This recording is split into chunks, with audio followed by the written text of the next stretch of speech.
Happy Monday, everyone! Have you remembered to do your dailies and your daily gacha games? Because you know you're playing daily gacha games. And you don't want to be forgetting those dailies. Ha! Thank you for hydration, Lexi. Also, congratulations on first, Lexi. And we all know what happened after that. But also, hi, Neg. Hi, Izazzy. Hello, Soda Pop. Hi, Fumbles. Hi, Finley. How are you today? Did you guys check your stinky level yet? Because if I'm not 200% stinky, it's wrong. Because I am very stinky. Wow. You do your dailies at midnight? See, that makes sense. That makes sense. But how? Whoa, Neg, you're so not stinky. You're the opposite of stinky. Whoa, there we go. Fumbles is the stinky one. He's the stinky one. But hello, how is everybody on this Monday? I'm having a Monday. First of all, it's pouring rain today. It's been raining all day, so I haven't been able to touch as much grass as I normally like to touch. I had to go to work. I woke up. I had a nightmare.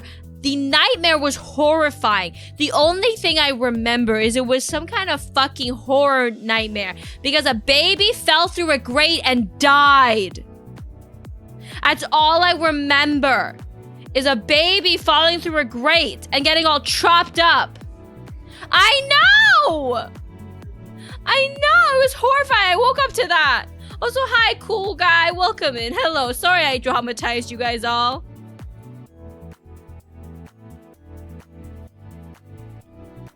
You've only missed 8 days? Wow. I don't know how you do that. I don't know how you do, War Expert. I'm glad the heat wave dialed down in my area. It's gonna come right back, Lexi. It's cold today, but it's gonna come hitting back. So it's been raining all day. I went to work, and guess what? Wet socks. And I absolutely hate wet socks. My toes were wet all morning long at work. And so once I got home, I've been not doing anything. I've been sitting and doing a jigsaw puzzle because it's been relaxing. But how's everybody's Monday? What have you guys been doing on this Monday? Oh, the heat will return. I'm pretty sure the heat is supposed to return on Friday. At least here. It's supposed to be 30 plus. If 40 degrees was here, I think I would cry. I think I would just refuse to leave my house. Well, apartment. Shitty ass apartment. I don't know. I like the sun. I'm a summery girly. I'm a summer child. And honestly, I don't like this cold because it makes me not know how to dress. Because I feel like yesterday I wore long pants and it was too warm for long pants, but not warm enough for shorts. It was a weird mix of weather. It was... sorry. I also, like I said, I had the baby nightmare, and I don't even know why I was having such a nightmare. It's really weird. But I haven't slept really well. And then I got into work, and I was gonna quickly stop off at the coffee shop. I had so much time left. I get to the coffee shop line, and there's like 6 people in front of me getting coffee, including a lady with her obnoxious 2 children. I'm like, why am I having nightmares about children dying? And yet I'm having to deal with children right now. So I got my coffee and I was in a rush to grab everything. Hi, Holy Shrimp! And yeah. Maybe have you guys had a worse Monday? How's your Monday going? Hi, Holy Shrimp. I know for me, technically work-wise, Monday is Thursday for me. So tomorrow is Friday for me. So it's not as bad. For me, Friday is Monday. Hi, Holy Shrimp. How are you doing? How's your once human build going? It's gonna get hotter. It's gonna get hot again. But you know what? We're actually really close to August, and that means we're really close to October, and it's almost Halloween, guys. And you cannot tell me it's not, because it's almost Halloween. Halloween is the next big holiday coming up, and it's not even a holiday. But it's the next big thing. Everything else is already over. We got Halloween. And then as soon as Halloween ends, I swear Christmas is going to go up. See, Neg, don't actually say it in numbers, because then it makes me sad. But also, that's wrong. Is it right? No, that's wrong. Wait. No, it's wrong. That's wrong. That's wrong. Why are you lying to me, Neg? I'm doing good and better. Found a decent spot at my house. Good, good. I was abandoned, holy shrimp. My spot is on the beach, left there to die. Mandatory practice. I hope it goes well, Finley. Yes. Cause we got 31 days and 30 days in August, 31 in September, right? So we have at least 61 days for sure, and then another 31 days of October. So that's at least 90 days. Hi, Umbra. How are you? How have you been? What have you been up to? I hope good things. We were just talking about how it's raining today and I'm not liking it. Rocket! What the hell? October's real and it's where I belong. There we go. See, my math was mathing. See, my math was mathing. I think yours was an egg. Oh, the problem is you passed 4. Wait, were you meant to say 94, not 54? 54. I was like, 54? So today, for anybody who's tuning in, we're gonna be watching some videos. I have my playlist, and we're gonna press shuffle and watch some silly videos and hang out and vibe. I was eating my popcorn before stream, and then I got overly salted, so I have no popcorn. Life has been busy. That's good. How have I been? I've been okay. I've played lots of Elden Ring. I still need to beat the DLC. Things have not been too exciting. I had Ligmato. And I'm recovering from that. And hi, Becca. What else? What else? I had an iron infusion. I've been dealing with a lot of medical things. Yes. The accurately medically diagnosed Ligmato. We had a Ligmato fundraiser and everything because I couldn't work or walk for 3 weeks. I couldn't walk.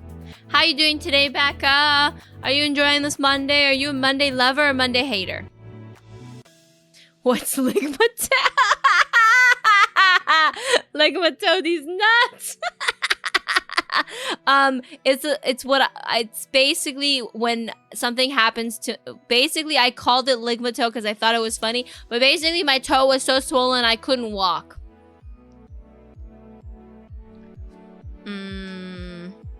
It sucks. It was really, really annoying. And if you guys were here, during the Ligma, I should have cut it off. It wasn't just the toe. It was like the whole foot that was swollen. It was really swollen. It was not fun. It was not a fun time. I felt really bad because like a lot of my work is very physical. Like I have a very physical job. So not being able to walk. And then when I could walk, I was very poorly walking. I was walking like a cripple because, you know, I guess that's what I was. Money doesn't bother me that much. You've been crafting, like crafting in IRL or crafting in video games. Get a peg leg. Honestly, if I was gonna lose my foot, I would get like a Full Metal Alchemist leg. I want a cybernetic leg. I want a cool ass metal leg. I'm sorry I'm yawning so much, guys. I did have coffee, but I feel like the coffee gave me 5 minutes of energy. You know, it's not 5 hours of energy. It's 5-minute energy. I feel like nothing... I know it's because I have ADHD and caffeine doesn't affect me that much. I feel like I either have too little coffee and I get tired, or too much coffee and I get anxiety. Ooh, arts and cosplay stuff. Yes, I love crafts. I crochet, I knit, I know how to sew. I have paper mache. I'm a very crafty person. Model building. Ooh, I actually have a faux Lego set that one of you guys had bought off my throne. I still haven't built it yet. I kind of want to get a hand cam sometime in the future so I can build stuff on stream. I think it'd be fun, or at least do some crafting. 5-hour energy is in fact supposed to be sipped. I mean, doesn't 5-hour energy have the same much caffeine as like a Monster drink or a Red Bull? Also, guys, did you know that Red Bull has like these summer flavors and they're actually pretty good? I had the watermelon Red Bull and it was very tasty. I would turn into a craft. I mean, I basically am a crafting tuber. I crafted my model. Caffeine doesn't remove the sleepy, but it ironically what does remove it is lies, Neg. You know what actually removes sleepy? You know what actually removes sleepy? Apples. Apples actually wake you up more than a cup of coffee. I learned this fact so many years ago, and I've been spewing this fact for so long. Caffeine only makes your brain ignore the sleepy. Yes, but my brain only ignored the sleepy for 5 minutes. I need to ignore the sleepy for like 15 hours, please. I tried the coconut one and it was the first time I didn't like a drink with coconut. Oh. See, Pa said she really liked the coconut one, but I'm not a coconut fan. Like, I feel very neutral about coconut. Like, coconut and I are very neutral. I like a good pina colada flavored smoothie or something like that. But, like, I'm not gonna reach for coconut as my first choice, you know? I feel indifferent. I do like a good bliss ball, which is basically coconut packed in and dunked in chocolate, which is also kind of like a Bounty bar, if you guys remember those. I think they're still a thing. I like those. And I would probably choose that over some other ones. Especially mint-flavored ones. You should do a cosplay stream. That'd be so fun. People could just vibe and also work on things and ask you questions about cosplay. They also added fruit flavors in it, so the coconut was overpowered. Oh. Maybe I would like that then, Holy. Maybe if it's less coconutty. Did I just call you Holy? Shrimp, I'm so sorry. I'm so sorry. My brain is broken. I just called you Holy instead of Shrimp. Wow. My brain broke. I have a cookie. Maybe a cookie will cure brain broken. It's s'mores flavored cookie. Hi, Ed. Actually got caffeine poisoning at the beginning of the month. Izazi, how much caffeine were you consuming?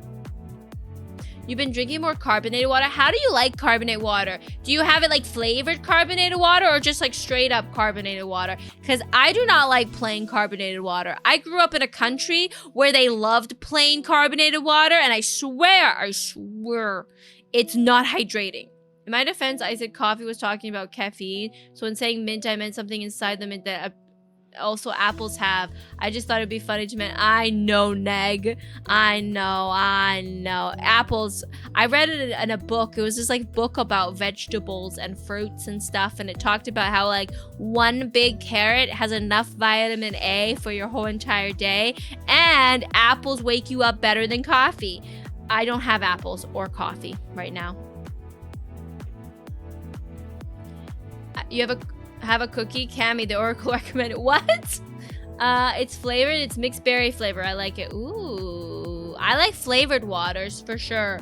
I like flavored waters and stuff like that, but I don't like plain carbonated water. If you guys like it, you're crazy. I'm just saying. Thank you, Ed. I had at least 2,000 milligrams within it. Why? Why would you do that? I'm so sorry. You must have been so tired to think you needed that much caffeine. I mean, I get it. I get it. Right now, I'm like, ooh, 1,000 milligrams of caffeine sounds real good. I can't even. Okay, so this is the trick. I'm gonna give you guys a tip. So, I'm gonna tell you guys a very personal story. So, way back in the day, my mother is crazy. She still is. But back in the day, my mom was crazy, and she would find these health things that would show up on the interweb about like health and wellness. She was one of those wellness ladies, you know, the almond moms.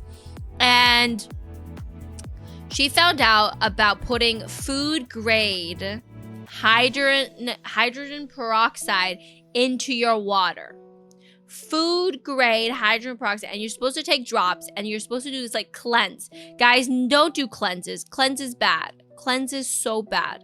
So my mom was like so convinced that we all needed to go through this hydrogen peroxide. Yes, the stuff that burns.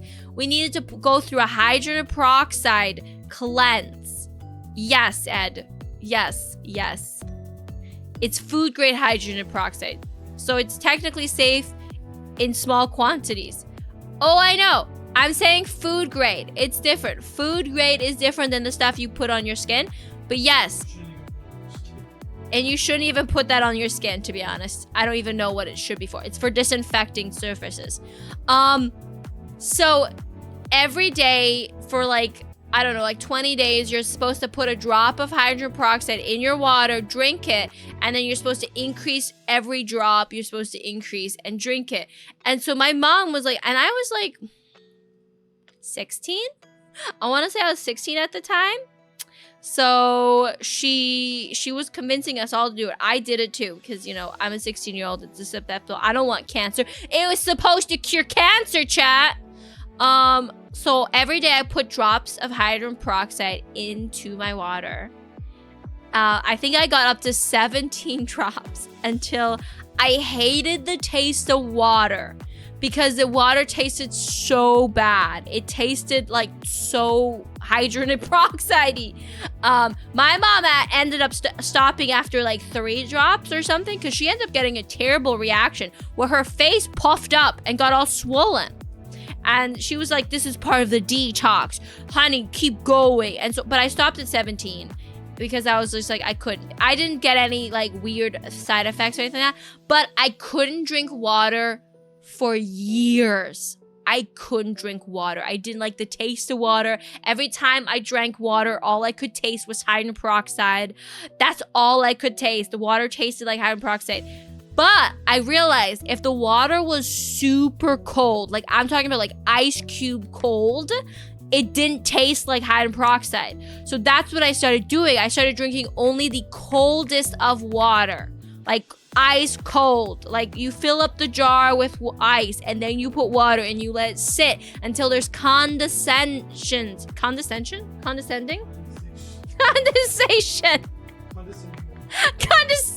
water, condensation around the cup, and then I would drink it. And now I can drink water again. So if you're finding that you can't drink plain water, try super cold water. That's the end of my story. My mom believed brushing teeth with vinegar. You know what? It's better than the hydrogen peroxide. Tom, do you want me to drop rocks on your mom's head for the BS she put you through? Because I have a nice collection of shiny rocks in my nest that are just taking up space. Okay, I'm just gonna say this. That was not the worst thing my mom has done. That is not the worst thing my mom has done, okay? That was just one of the few things. Hi, Neva! I'm doing good. I have a cookie. And we're gonna watch videos. And we were just talking about that you need to drink water. Ice cold water. Ice cold. Oh, well, hello, the legendary trainer. Welcome in. I'm glad you liked my lizard video. We're actually going to be watching more videos today. I don't know if we'll watch another Tier Zoo because I have a lot of Tier Zoo backlog that I need to edit. So much to edit, guys. So much to edit.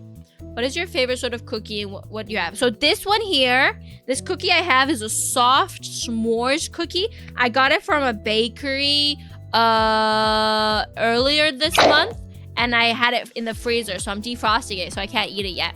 But I like cookies that are soft and chewy, not hard and crunchy. I'm very strongly against Oreos, but I actually think this s'mores cookie has Oreos pieces in it. Hi, Luna. But I like all kinds of cookies. I really like matcha cookie. I love stuffed cookies. Ooh. Anything that's not mint. You have a tech guy using for video, but I'm very particular about my video editing, Lexi. I'm very particular. Hi, Massacre.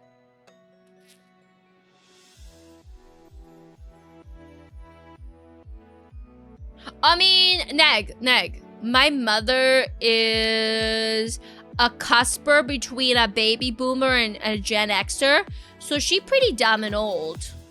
So that's okay. You can call my mother old because you have no clue how old she was when she had me. So that doesn't necessarily mean you're calling me old. I won't take that as an offense. Don't worry. We can insult her. I have no problem with that. I have a lot of opinions about my mother. Right now, we're not on speaking terms. I've always been a very understanding person that's kind of like, people make mistakes, people deserve second chances, but then it's just this constant like gaslighting and that she does when it comes to like my medical problems. So I've been dealing with some medical problems and I've been actually getting like doctor's helps with it, including like, you know, being vaccinated, and she's a strong anti-vaxxer, and that's kind of torn a big bond, like a tear between us, because I've been dealing with so many medical issues, and she's just like, well, you know, you just need to like eat more vegetables and use hydrogen peroxide and that'll fix all your medical problems. And it's just exhausting. I really loved your bundle of energy and your model cute. Aw, thank you, Legendary. I made my model. I usually like to be a bundle of energy.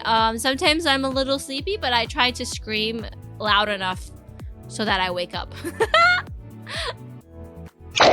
Soft cookies are A tier, but don't mind. See, I don't mind if the outside is a little crunchy and it's like gooey on the inside. I don't like when a cookie's so dry it sticks in my teeth.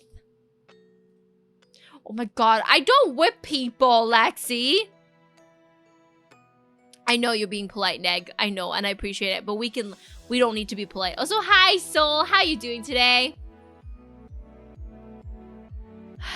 Oh, Rocket, my mom also denied ADHD. My mom denied ADHD for my older brother, who has never been diagnosed. His teacher said, oh, he might have ADHD. My mom's like, well, he's bored in class, so just give him more stuff to do.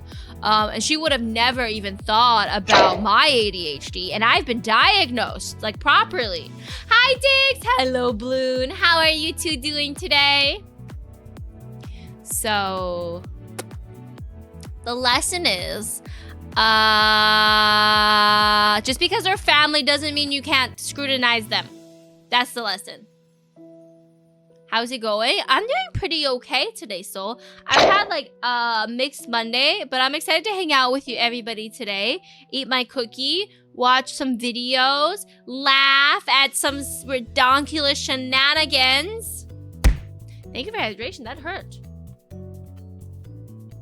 That's okay. Self-diagnosis is 100% valid, Finley. I ended up getting a diagnosis 2 years ago now.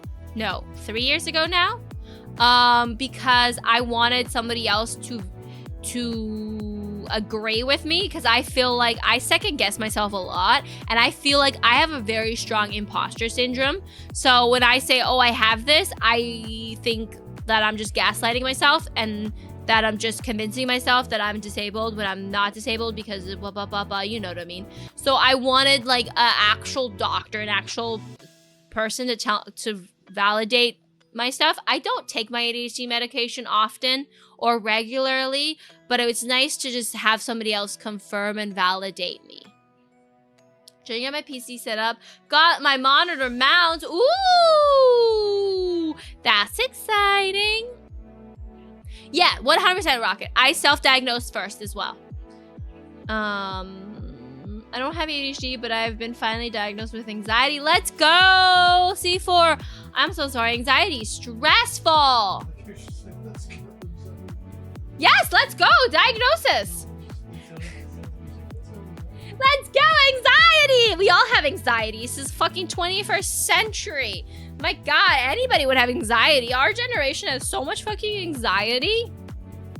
Because, you know, the economy, the election, food. You gotta acknowledge if you don't want to start managing it. That's true. You gotta acknowledge it too, for sure.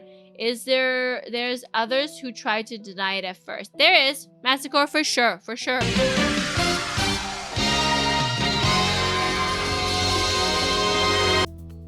You got diagnosed. See, a lot of times I feel like young males get diagnosed with ADHD way before females because ADHD in males versus females are very, very different. But ADHD from person to person is also very different. So people who tend to have more of the hyperactive ADHD, the more disruptive class ADHD gets diagnosed first. And I also think it's a generation thing. I think the younger generation is also getting diagnosed quicker with ADHD than some of the older generations previously. I know that when my brother was, my older brother, when the teacher told him that he might have ADHD, I don't know what I expected. And my mother just straight up denied it. Like, she thought that the teacher was insulting him for having ADHD. See, this is the thing, Neg. They actually don't know how accurate that is just because of more males being diagnosed. And that they actually theorize that it's closer to a 50-50 split in males versus females when it comes to ADHD, that females are just not being diagnosed at all. I've heard that, and there's a lot more knowing about male ADHD. And a lot of times women ADHD is also affected by their hormonal cycle. So like PMS can be made worse by ADHD too. So yeah, so lovely. I also have dyslexia, but dyslexia was okay for my mother because she has it. So I was allowed to be diagnosed with dyslexia. The reason I got diagnosed so early was because I was taken to a hospital. One of my first things was adopted out of Russia and into the US. Oh, okay, that makes sense. It's more when you have anxiety for everything, but it's just a symptom of another disorder that I have. Oh no. C4, I hope you can get some help as well. There's a lot of people who also have autistic ADHDers and not realize it. See, sometimes I think I might have a little bit of autism, but then there's certain traits that I feel like I definitely 100% don't. So, but it's harder to get a autism diagnosis. When I do the online test, there's like a strong likeliness there is some tism happening. Wait, you're dyslexic? Yes, I am, Ed! Can't you fucking tell? Honestly, Dex, my mother is a fun time. See, this is why you guys will never get that fun stuff like with Bao and other people. You guys will not get to chat to my mother. Don't worry. If you want to write her an angry letter, you're welcome to. We can send it to her. But, but she's not going to be on the stream. She's not welcome here. I'm gonna help. I see a therapist once every couple weeks. Good. I'm glad. You think your mom is controlling? I don't think she's necessarily controlling. I think she's just very set in her ways. A friend of mine had her teeth fixed with her own money, and her father scolded her to the point of psychological warfare. Wow, that's disgusting. I've definitely had my mother be like, why are you going to the dentist? You could just be doing oil pulling.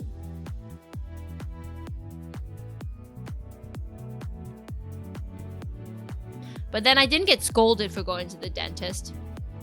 It was just like, okay. Thank you for all the bongs, Soda. I see how. How's your new phone? What kind of phone did you get, Soda? Did you get a good phone? I was so funny. Yesterday, my coworker came up to me and he shows me his new iPhone. And I'm like, oh, you switched to iPhone. You're now an iPhone user. I see how it is. You caved. Thank you, Ed.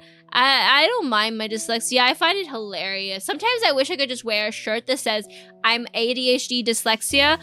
So if I speak wrong, it's because of that. Because I feel like secretly people are judging me, being like, oh my God, this girl, she can't speak for shit. But also, I one time watched a grown man, he was in his like 40s, stutter over his words. And I'm like, you know what? I'm okay with the way I am. People don't need to know. You've always been an Android user? That's fair. I grew up being an Android user. I've always been an Android user until I got a free iPhone.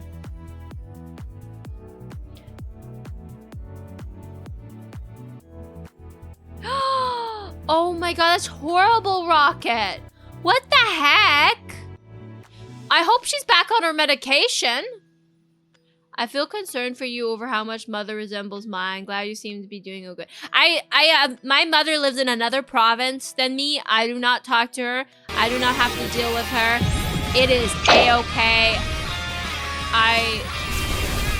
I've grown beyond it. Hi, Infinity. Hi, Kumiji. Hello, hello. Shake that ass. But that's horrible.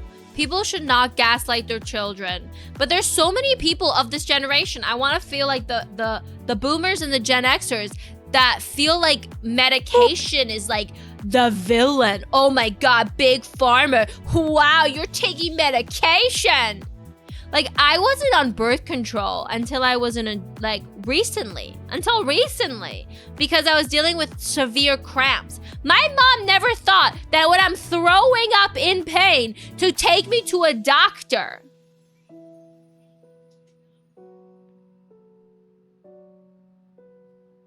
Birth control? Don't tell me you're pregnant. No, I'm taking it to not be pregnant. Also to regulate my hormones. On a smorgasbord of mental illness, general anxiety, chronic depression, PTSD, chronic insomnia. Oh my god. You're strong, Ed. Keep going. You got this. That sounds horrific. My heart goes out to you. Speaking of people who have both autism and ADHD, until recent years, I wasn't officially allowed to have both diagnoses in the same person. Really? You were not allowed. That makes sense. They're kind of like, oh, you can't have both. Even though there's so many things that are comorbid to each other. Like, I found out recently that if you have dyslexia, you are like 30% more likely to have ADHD as well. Or was it 60%? It was something like that. It was really high. So like if you have dyslexia, you're way more likely to have ADHD. If you have ADHD, you're more likely to have dyslexia too. If you let my daughter go now, that'll be the end of it. I will not look for you. Big Pharma do be evil only in the greed sense. That's the thing, right? Like, Big Pharma is bad because they're charging you for fucking insulin. They're not bad because they made insulin. They're bad because they're overcharging insulin in North America because nobody has healthcare in America. Hope at least your mom didn't say, if my kids die, I have the tools to make 10 more hungry mouth. Whoa, that's pretty bad. No, but I had my mom say that if I ever smoked, she was gonna break my fingers. Because fingers can heal, lungs can't. She also said that the only people that should be allowed to murder people are parents. They're the only ones that, because they brought the kid into the world, and so they should be able to take the kid out of the world. Yep. You can add that as a quote, my mother quote. That's like villain shit. That is super villain shit. Right, Kudo?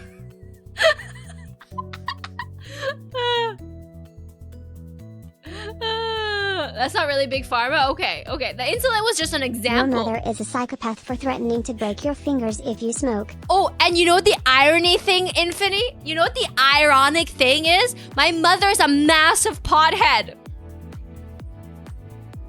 That's the irony. That's the irony. No, you're good. She is crazy. She is absolutely loony. She's absolutely, in some ways I feel bad for her. Goddamn, that is ironic. Yup. In some ways I feel bad for her because she has a crazy mother as well. My grandma is like 10 times as crazy. 10 times as crazy as my mother. Kudo. Kudo? That's all she said. What? 10 minutes at 400. Hi, T. Honestly, in some ways, I feel sorry for my mother.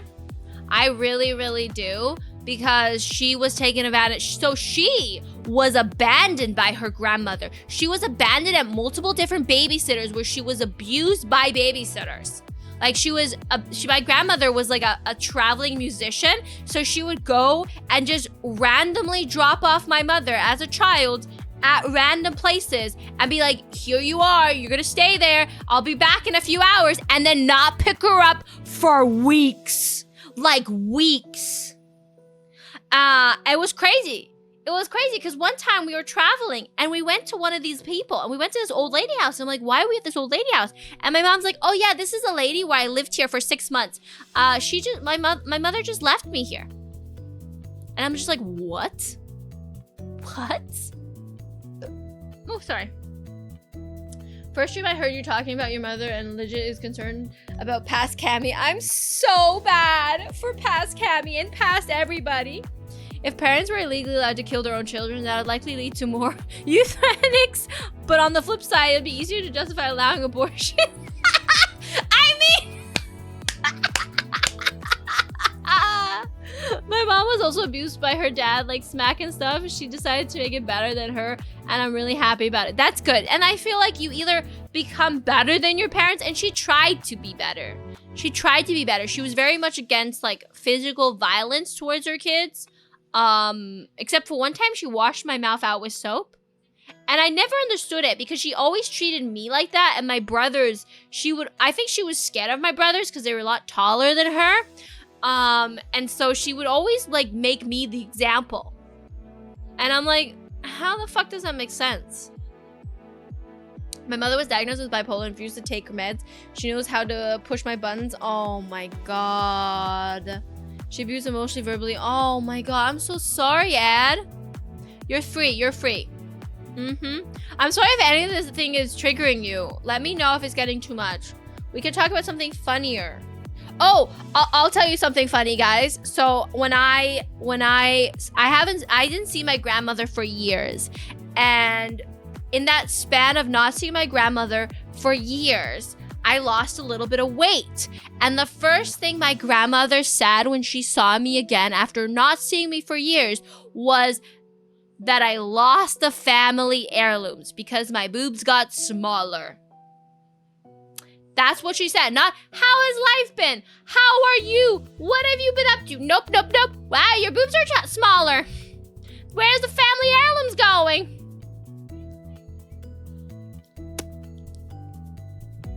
Yup.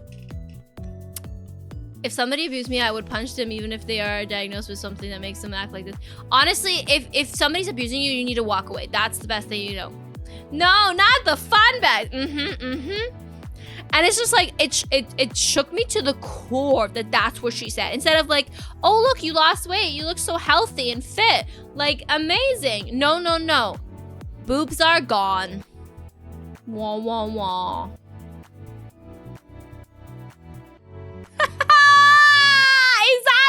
Oh my God. Hi, Jean. I think my mother actually does have PTSD. She was diagnosed with PTSD as well. But, for so long, I excused these things. I excused these things because of her trauma. And then when I was dealing with severe medical issues, she just fucking gaslit me up the wazoo. And I was just like, I can't. I just can't. And so I said, I can't. And I stopped talking to her. Yeah, let her rot. Good. Suffering. What videos do we got today? I have a playlist and I shuffled it. The first video is actually really interesting, guys. The first video I have is gonna be on the handwich, which is a hand sandwich. You go from fat to thin with small bowel movements. Wow. Hi, Grim. Hello, hello. How are you? Hi, Axel. Hello, hello. Also, hi, Ubu. Okay, guys, we're gonna get away from this sad, depressing topic and we're gonna watch a video and eat my cookie so that I can get bigger boobs. Nothing spooky planned. The list is shuffled, so we don't know what's gonna happen. Anything can happen. Let's go over here. Let's go over here. Let me move my butt over here. Whoop. Run from the sadness. Yes, exactly.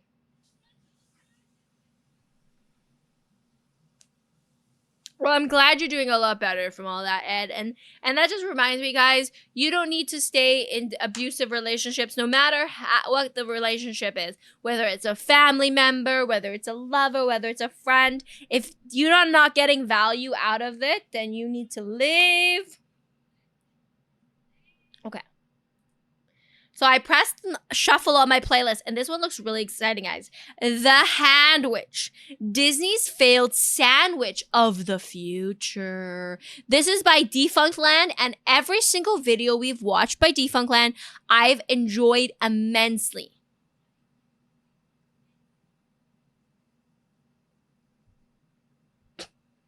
Your grandma's story means you went from oppa to medium premium, or did she just call you flat?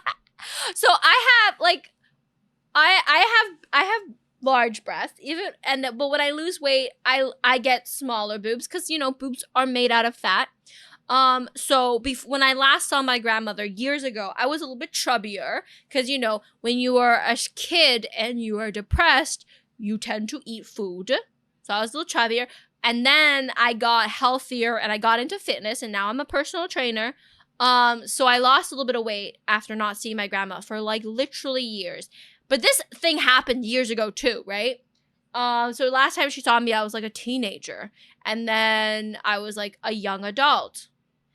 And the first thing she said when she saw me was that my boobs had gotten smaller. They didn't get that much smaller, but apparently enough smaller for her to point out that they were smaller. But yes, let's watch Defunctland on the hand sandwich. And also, a handwich sounds amazing. But what handwich flavor would you want? Life of Jim Henson? Ooh, I'll have to check that one out. If you guys want to recommend any videos, please add it to the Cami React in Discord. I will add it to the playlist. Let's watch. Kevin's Kitchen is sponsored by Raycon. Go to buyraycon.com/defunctland to save 15% today.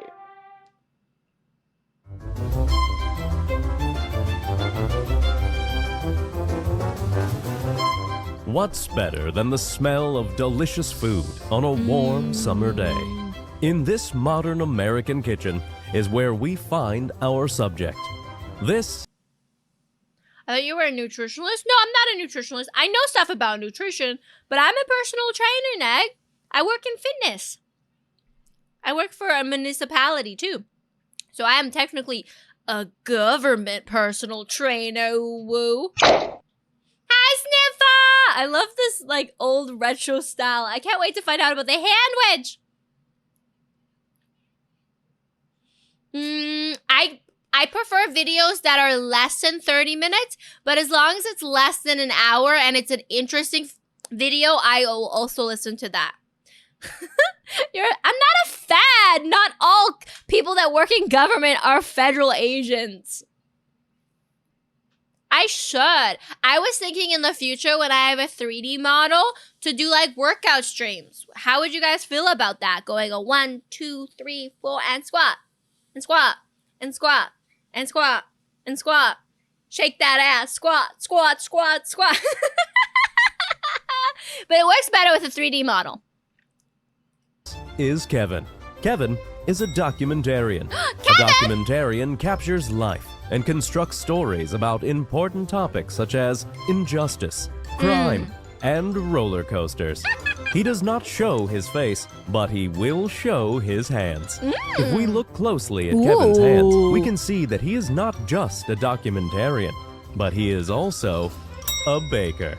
Oh, I was gonna say he's a nail chewer. Look at those nails. They're chewed down to a nub. Well, not just Ring Fit, like actually like a fitness workout class. Because I teach fitness classes.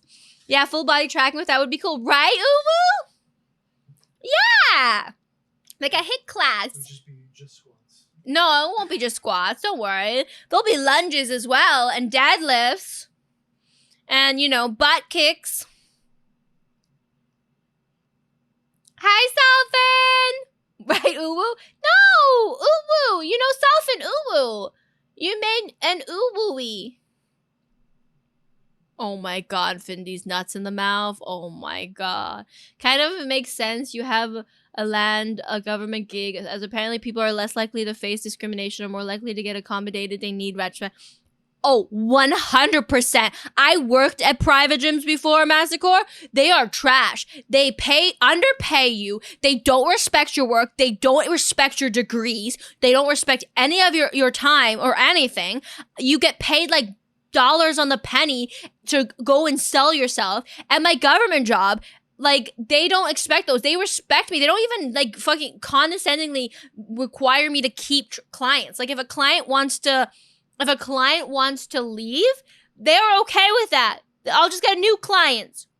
When I was working at, like, fucking Steve Nash kind of style gym places, they're like, if you lose more than 20% of your clients, you're fired. Like, what? I can't tell you if somebody's gonna renew. I can't convince somebody, oh, by the way, you should be paying $5,000 a year so that you can keep me forever, because if you leave me, I lose my job. That's just stupid. And not just that, with the government job, there's less overhead. Like, we don't work for profit. We are for the community. So that means personal training. When you hire me as a personal trainer, you are paying my rate of what I get paid, basically, plus processing fee. That's it. There's no, like, gym overhead that you're paying for. There's nothing else. So what they pay and what I get paid is so close to each other. Like, so close to each other. So that it's the cheapest personal trainer you're gonna find, honestly. And I know for working the back end of things, our trainers are so fucking qualified, so much more regulated than if you would go to Steve Nash and go and hire a personal trainer, which was probably a dude that just, like, really likes fitness and doesn't even know how to properly squat.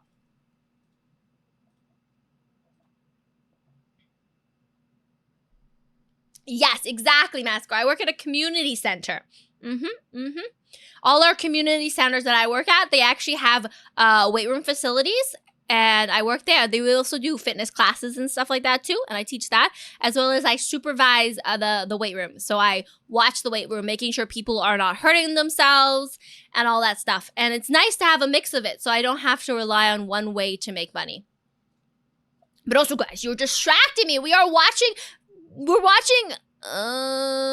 Kevin's fingers.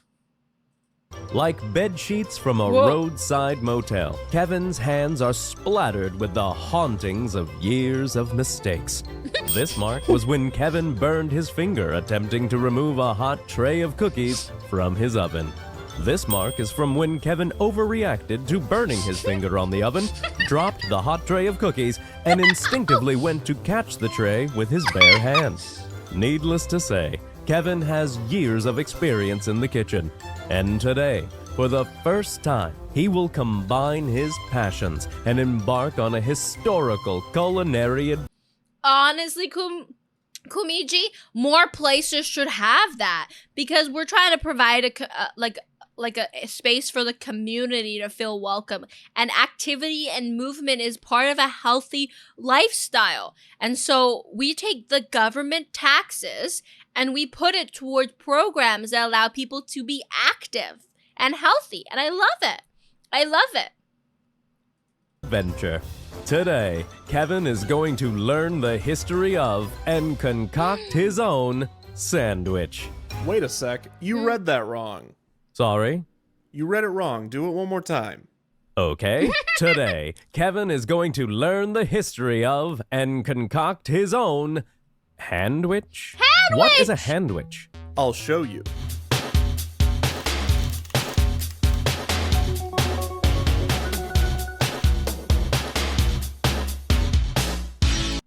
Guys, I'm already loving this video. We are 2 minutes in, and I'm already in love with the music, the vibes, everything, and I can't wait to see Kevin make a handwich. Also, I want to learn how to make a handwich. It sounds like a really good idea.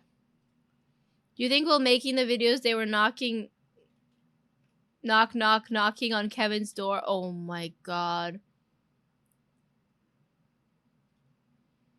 Hi, Believe in Sad. Hello, how are you today?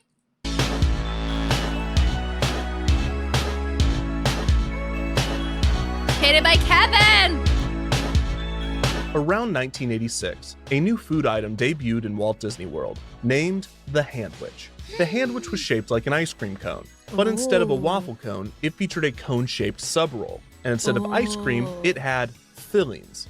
These included such delicacies as ham and cheese, pulled barbecue chicken, roast beef and cheddar, and even tuna salad. The Handwich was billed as the sandwich of the future. Wait, that sounds so yummy!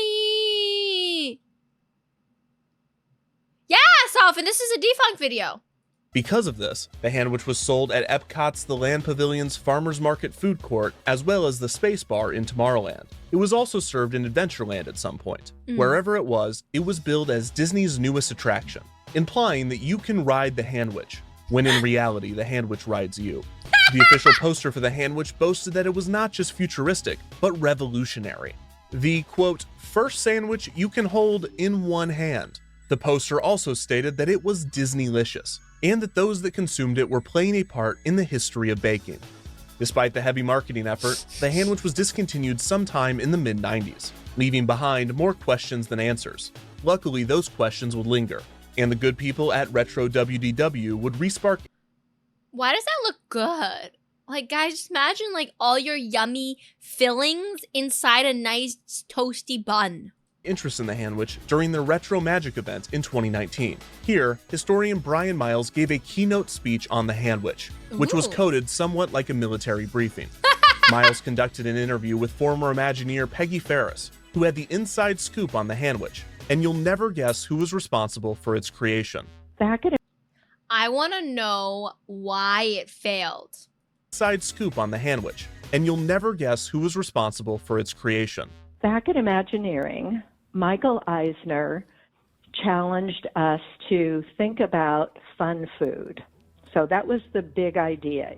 In a surprising twist, Eisner pushed for fun food in part because when he was a young man, he visited the 1964 So the thing about the Handwich is cool, guys. It's like bread. It's like a bun. So it's not like a wrap. It's like a bun, and the bun is shoved. The bun is shoved with food, but it's like a cone. So it's like a cone. Like, have you ever had like a cornet? You know, like a cone, like the Japanese like cones with the cream inside?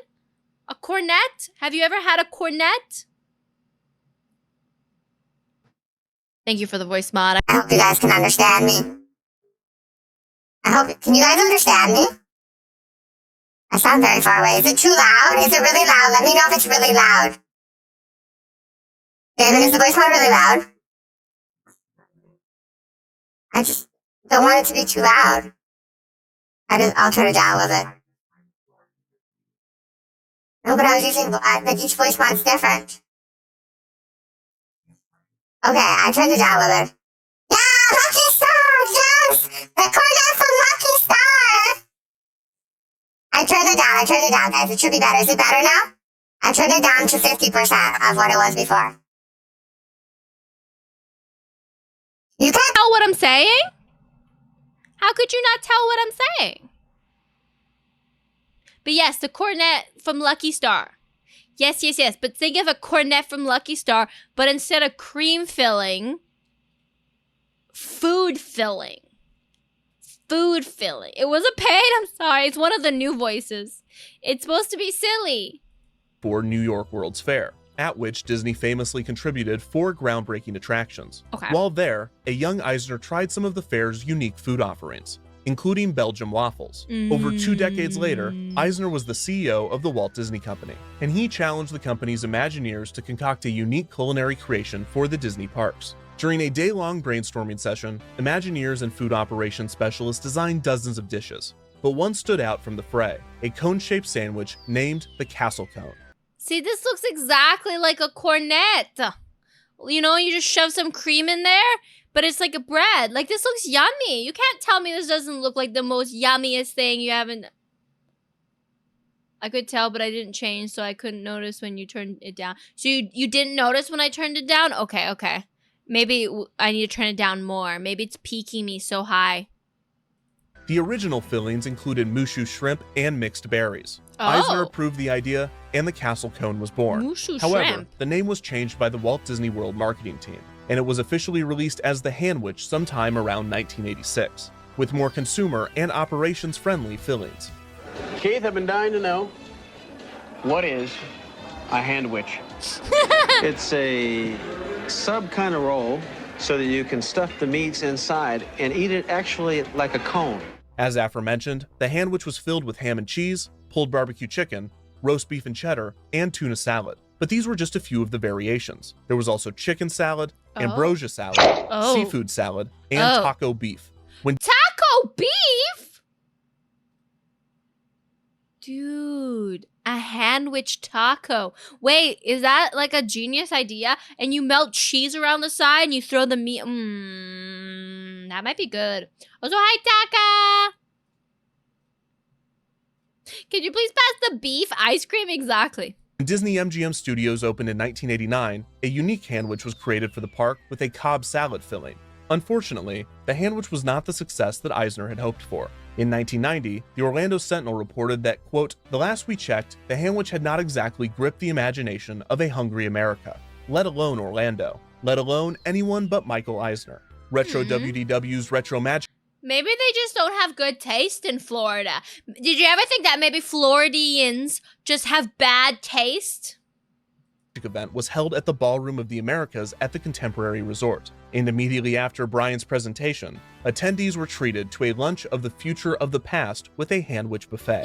This would not be the only reappearance of the handwich after its discontinuation in the mid-90s. In 2012, Carsland opened a Disney California Adventure theme park, and the Cozy Cone Motel quick service spot served handwich-style bread cones, although they were not officially handwiches. Flavors included chicken verde and chili cone queso, and for breakfast, bacon scramble. In 2013, You can't tell me these don't look amazing.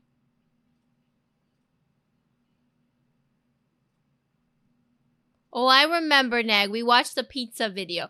You can't tell me these don't look amazing. Disney's Hollywood Studios Min and Bill's Dockside Diner quick service stand served their own sandwich cones, but these were quickly discontinued. Oh no, there's an ad. We will pause the video.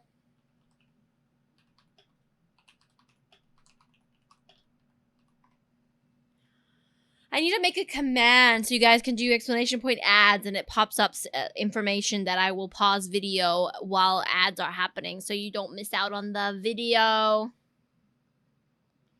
See, if I was going to make a handwich, you know it'd be really good kind of handwich? I'm trying to think, what would be a really good kind of handwich? A taco one is really good. I like the idea of the like the pizza one, the marinara and mozzarella sausage one. I think that'd be really good. You'd be scared to try the Cajun shrimp salad. I just feel like I wouldn't feel safe eating seafood in Disney. You know what I mean? These amazing, like a billboard too until you fold. Yeah, I would be relatively fine eating foods like that at Disney. Like, you have to think, like, their standards are probably pretty high for, like... I mean, their standards are pretty high. Chicken, bacon, and avocado salad does sound really gross, though. They don't want people getting sick at their food. That's true. Would you eat a handwich? Damon, would you eat a handwich? Yeah. This. What is it? It's a handwich. What's... These are the flavors, the handwich flavors. No, it's weird. It's like ice cream, but a sandwich. None of those look good. Maybe like there was like a mac and cheese one. But like... A mac and cheese one? Guys, would you eat a mac and cheese handwich? Cause is that something you'd be interested in, a mac and cheese handwich? Like, I don't know if I would be into a mac and cheese handwich. Cause it's supposed to be like a sub type bun. It's a fucking okay. That is Cajun shrimp salad, and there's a fucking basically like A pizza? sausage and mozzarella. So why would macaroni and cheese not work? Because there's no pasta. So Bread stuffed with pasta sounds like starch overload. Exactly, Neva. what about those mac and cheese bites, the deep fried things? Those are good. Those are He's not wrong, guys. Have you ever had deep fried macaroni and cheese? It's pretty good. You take the macaroni and cheese and you form it into a ball and then you deep fry it. Like you bread it and deep fry it. It's very good. I still feel like it would be better.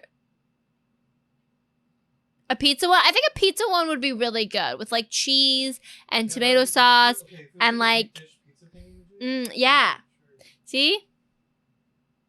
You've never had mac and cheese?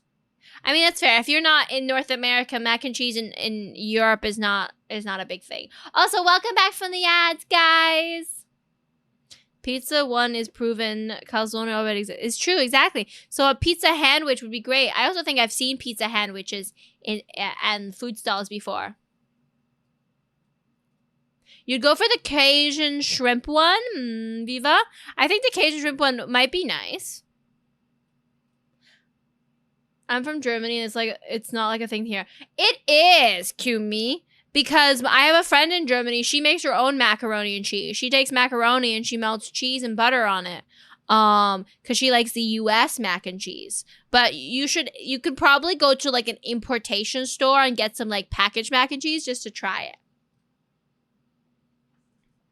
My diet consists of 90% starch, right? Just have like mac and cheese shoved in bread. Texture-wise, this all looks like a mess. Like especially these two. I mean, it's no different than like having like a tuna salad sandwich. I don't like tuna salad. I like tuna salad sandwiches. But your kind is a little different. It's like mine time is very similar. Just don't put too much. See, my issue is they put too much mayo on these two. Yes, homemade mac and cheese is so good. Look up recipes; they're really good, and you can put like little sausages in it. Yes, KD. I actually had KD. I had KD's dairy-free KD today for Din Din. Oh my god, my Cuphead shirt has holes in it, guys. Okay, let's continue our video. Let's find out. In 2014, another sandwich cone could be found, again at Disney's Hollywood Studios. This time, fillings included a macaroni and cheese with bacon. Damn it, they made a mac and cheese one! They made a mac and cheese one, guys! We were just talking about it! Topping cone, and a Fiesta chili cheese cone. Ooh, in 2017, during chili cheese? Epcot's 35th anniversary celebration, a retro sandwich was created, this time with a new mac and cheese with cheeseburger filling. While distinct from the original sandwich, this was the most intentional of the sandwich revivals, explicitly referencing the dish's predecessor. All of this is to say, the sandwich is replicable, which means... Kevin, wait! You're not really going to recreate one of the sandwiches, are you? No, announcer man. I'm going to recreate 3 of the sandwiches. 3 sandwiches? That is a journey from which you cannot return unsuccessful. Come up just 1 sandwich short, and you will be lost to time. Just like the sandwich itself. Are you sure about this? It'll be fine. Now let's make some sandwiches. Mouth-watering meals. Delectable dishes. Tasty treats. No matter how scrumptious, they, like everything, will be lost to time. But unlike most of us, some will be remembered.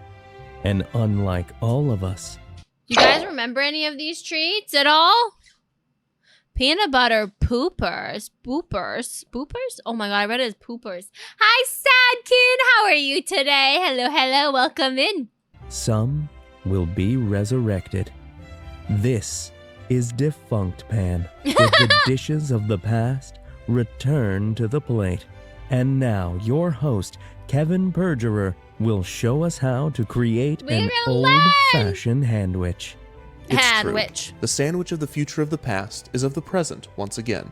Because today, we will be creating an old-fashioned barbecue chicken sandwich. Let's start with our delicious slow-cooked barbecue chicken. Barbecue chicken sandwich sounds good. I'm doing well, Sadkin. How are you? I'm good. You're doing good. How's your Monday going? Did you do anything fun? Not from North America, so none of that is familiar to me. You don't know barbecue chicken? First, we make our sauce with a tablespoon of apple cider vinegar, followed by a tablespoon of Worcestershire sauce, a 1/4 cup of brown sugar, and a tablespoon of olive oil. I have peeled and grated an onion, and we are going to put both the onion and the juice into our bowl. You can finish this. I just put it back in the fridge because it was getting warm. Don't forget the Worcestershire sauce, guys. Finally, let's add 2 cups of barbecue sauce. The only barbecue sauce you will ever need, and the best barbecue sauce in the world, is Joe's Kansas City barbecue sauce. I'm going to add the whole bottle to our bowl, and now we mix. That's a lot of barbecue sauce, but I love barbecue sauce. Next, we place 3 pounds of chicken breast into our slow cooker. After we wash our hands, we season. This quick spice mix that I created contains salt, pepper, paprika, cayenne pepper, and garlic powder. Ooh, he's seasoning We can the now chicken. pour our sauce over our seasoned chicken, and once again we mix.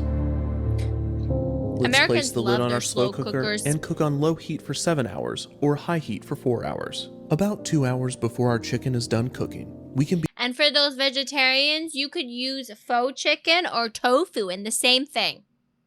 Thank you for the biddies. begin making our handwich cones. Okay, handwich Start by cones. warming up a cup of milk in the microwave until warm, but not hot.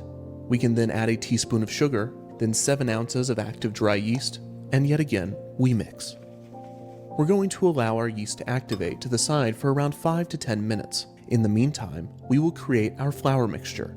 In this bowl, we have 4 cups of all-purpose flour, and we are going to add in 3 Guys, he's giving us step-by-step, play-by-play on how to make a hand cone. But basically, in conclusion, you make your filling, then you make your dough. I'm curious what he's going to use. Yes, I've made bread a lot. I'm a good bread maker. I've made focaccia. I've made pizza dough. I've made potato buns. How do you like your barbecue sauce? Hot, bold, smoky, sweet. I really like it smoky. But I like all kinds. But I do like a good smoky barbecue sauce. But I've also had like pineapple barbecue sauce. I've had hot barbecue sauce. I also really like hot sauce. The only bread you've ever made was crepes? You should try making bread. Like focaccia. Ooh, honey garlic. tablespoons of castor sugar and 2 teaspoons of salt. And then we mix. We're going to make a well in the center of our mixture. Inside, we will place 2 eggs and our activated yeast mixture. To be honest, I don't even think you would need the eggs in this recipe, just purely because most bread doesn't use eggs. The only thing you might want is if you want a nice browned outside, maybe put eggs on the outside. But I think they're making the sandwich just a little bit more decadent. But if you're allergic to eggs or you don't eat eggs, you could skip that step. Also, hi, Trevor! We can now take a hand mixer and we mix with a dough hook. Or if you're poor, you can mix with your fingies. After these are combined, we take a 4th cup of soft or slightly melted butter and add it to our dough. We now mix for around 6 to 7 minutes. And you can mix yourself too with We your now fingies. place our somewhat sticky dough onto a floured surface to form it into a ball. Once we have done this, we can place it into a greased bowl, cover it completely, and allow it to sit in a slightly warm spot for 1 hour. Eggs can help the bread stick together a little bit more, but if the bread is well glutenized, you don't need the eggs. And the browning what you can also do is if you don't want eggs on the outside, you can make a mixture of sugar and water, and that helps with the browning as well. But I think they're going for more like a pastry kind of flavor. Less like a bread, so the egg can help with that. Give it more of that fattiness. Hour to rise. While that is rising, we can create our cone molds. That's what I want to know. Printer paper and tinfoil to create these. These will be going in the oven, but do not worry, the paper will not catch fire. There's actually a great book about this, which states the auto-ignition point of paper right in its title. It is called 1984. We will only be baking at 400 degrees, so we are well under this mark. First, we take 2... Interesting. I didn't know paper wouldn't flame up under in the oven. You do need the egg. Yes. So if you're making like gluten-free hand switches, then egg 100% is necessary as a binder. Otherwise, you're going to end up with like really dry, floppy bread. You could use a funnel cone. I think this is in case you don't have one of those funnel molds. I know you can buy them. I actually made my own cornets back when I was a younger one. I was obsessed with Lucky Star, so I made cornets from Lucky Star with chocolate pudding inside. And so I actually made my own little cones. But I didn't do it this way. I just took tinfoil and I just kept smushing tinfoil until it made a cone. It was not the most efficient way to do it. 2 pieces of printer paper and we lay them landscape in front of us. We take the bottom left corner and create a small fold-in like this. That right there is about right. We can now use this fold to roll our cone, making sure to keep the point at the bottom as tight as possible. That makes sense. Beautiful cone, sexy cone. We continue to hold that together as we place a piece of tinfoil on our workspace. Start at one of the corners and wrap your cone in the tinfoil. I wonder why they do the... Do not worry about this excess, because we are going to just fold that into the top of our cone. And there you have it.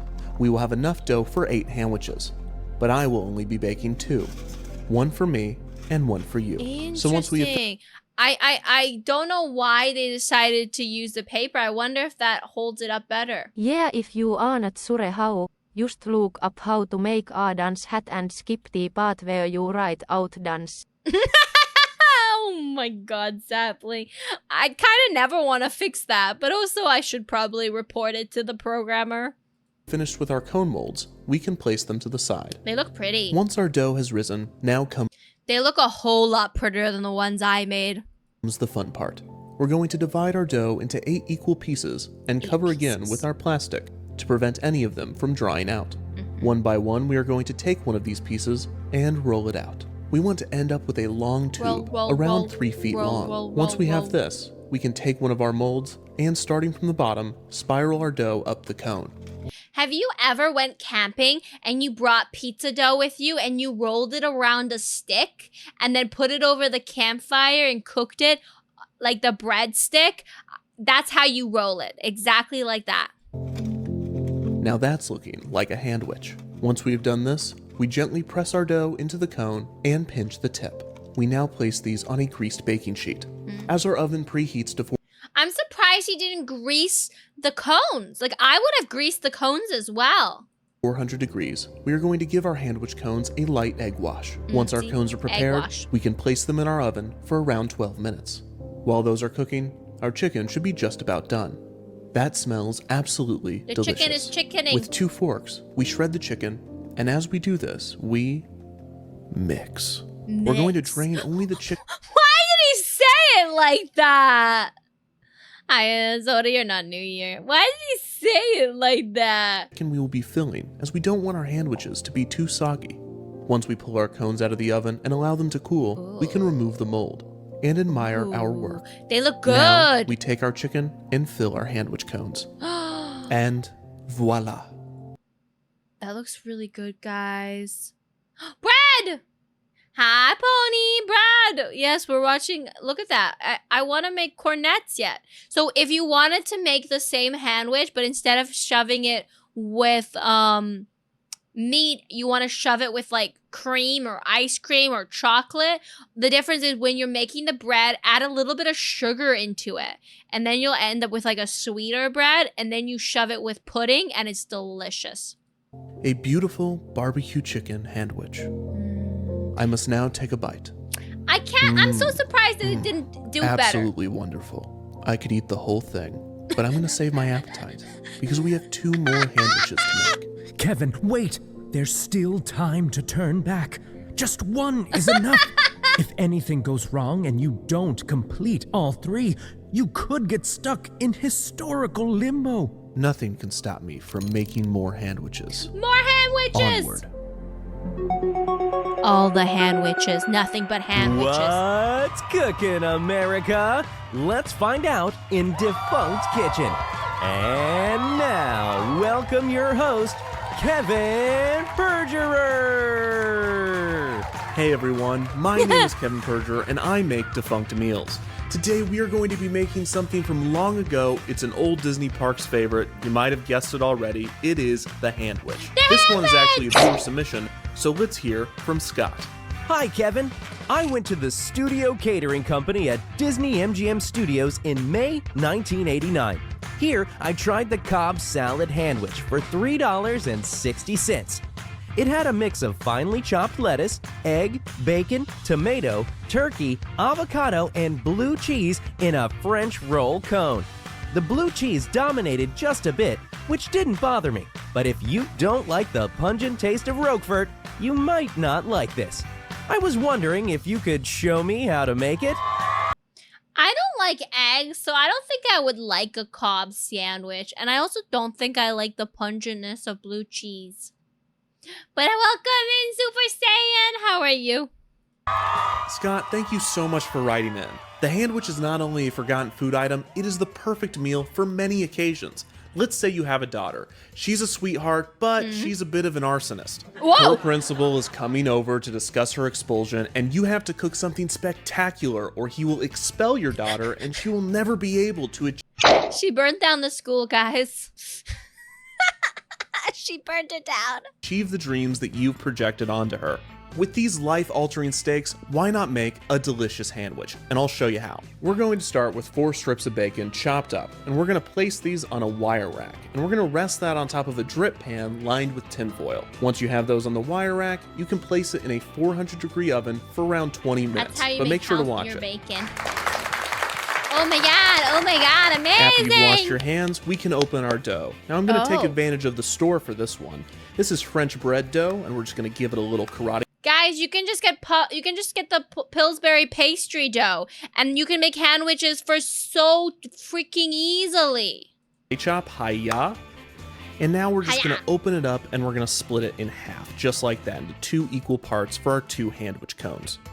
Now we're going to wrap these around one of these cones. Now what this is, it's just printer paper wrapped in tinfoil. Now we have a tutorial on our website, and you can just go to that link right there. And once you made 2 of these, we can get rolling. So let's grab one of our dough, and just like we're starting a campfire, we just go to town. We want to make this around 3 feet long.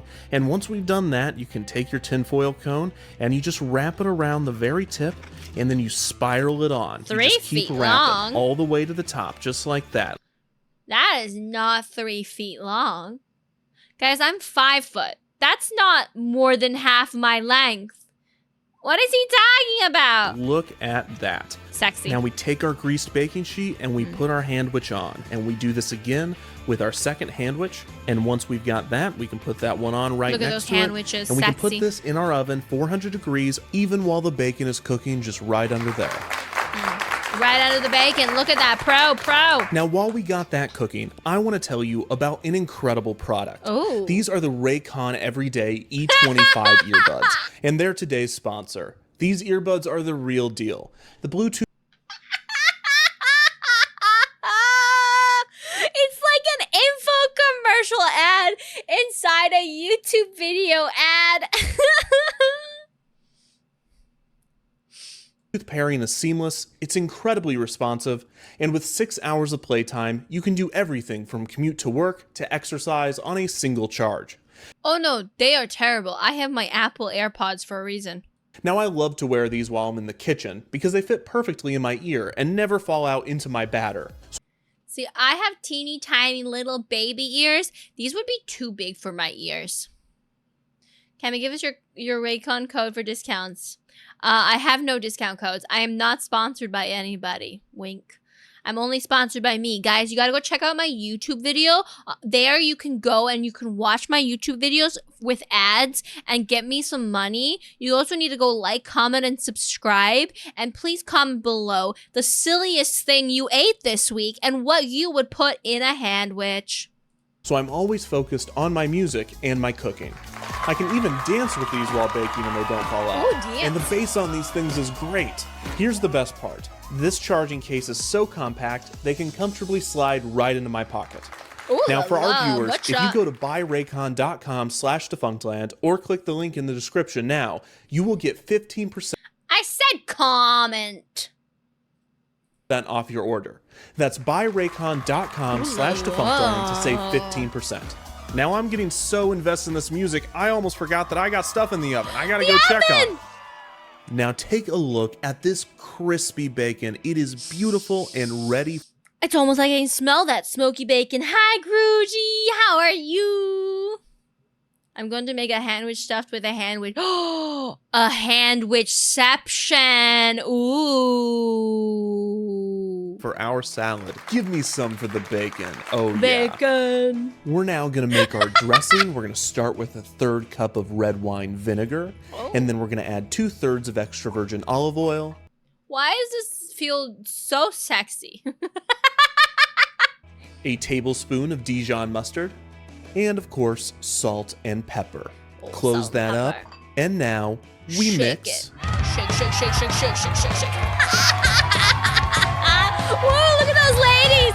Ooh la la. Look at those pecs bow.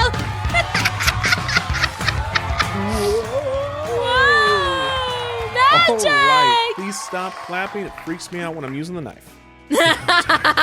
Okay, so we're gonna take our lettuce and put it into a salad spinner, and you will never guess what that does, but I bet you'll clap anyways. Ooh. All right, let's try to keep it at a mezzo forte. Kevin's got a headache. Let's go ahead and speed run this salad. Bacon, cherry tomatoes, Roquefort, egg. Doesn't matter how you slice it, it'll still taste terrible. Egg. I'm gonna open up an avocado and take out its pit. Boom, magic, No. disappeared. No idea where that No. went. Slice up some turkey I got from the deli. And don't forget to throw a little piece of turkey over your shoulder for good luck. And we mix.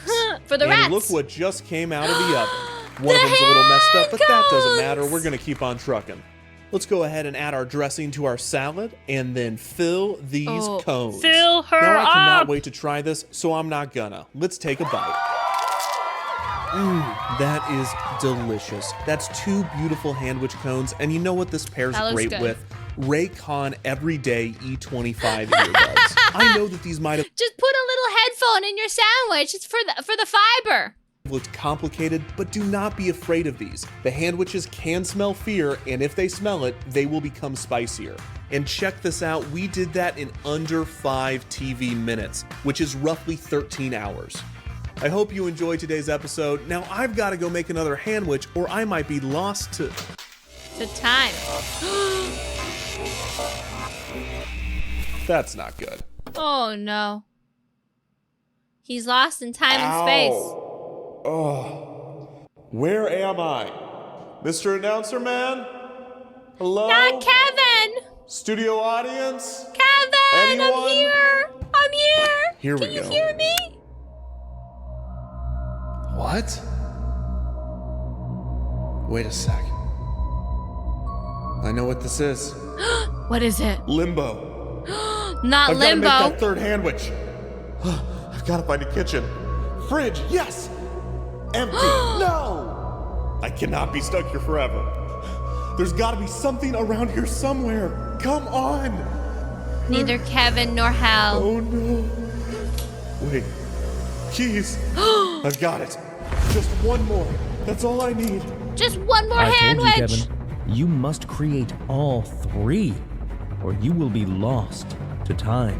I will, Announcer Man, I promise! The handwich was meant to die.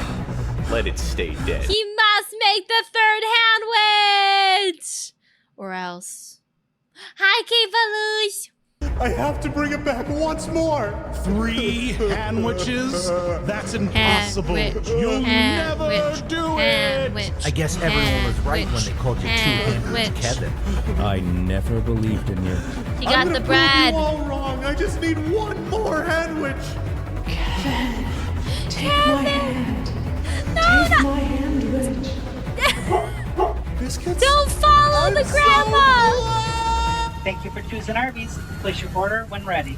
Could I get 3 beef and cheddar sandwiches without the buns? So if you don't want it on the bun, you just put it in a bowl. Yeah. So I've got 3 beef and cheddar classics all in the same bowl with the cheese and the sauce in the bowl as well. That's right. And some mozzarella sticks, please. Sure, you want 4 or 6? 6.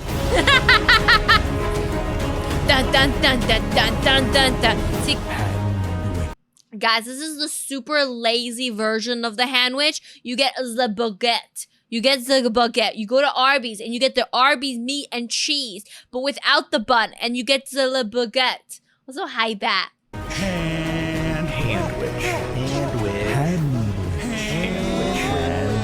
Handwich. is a handwich? What is a handwich?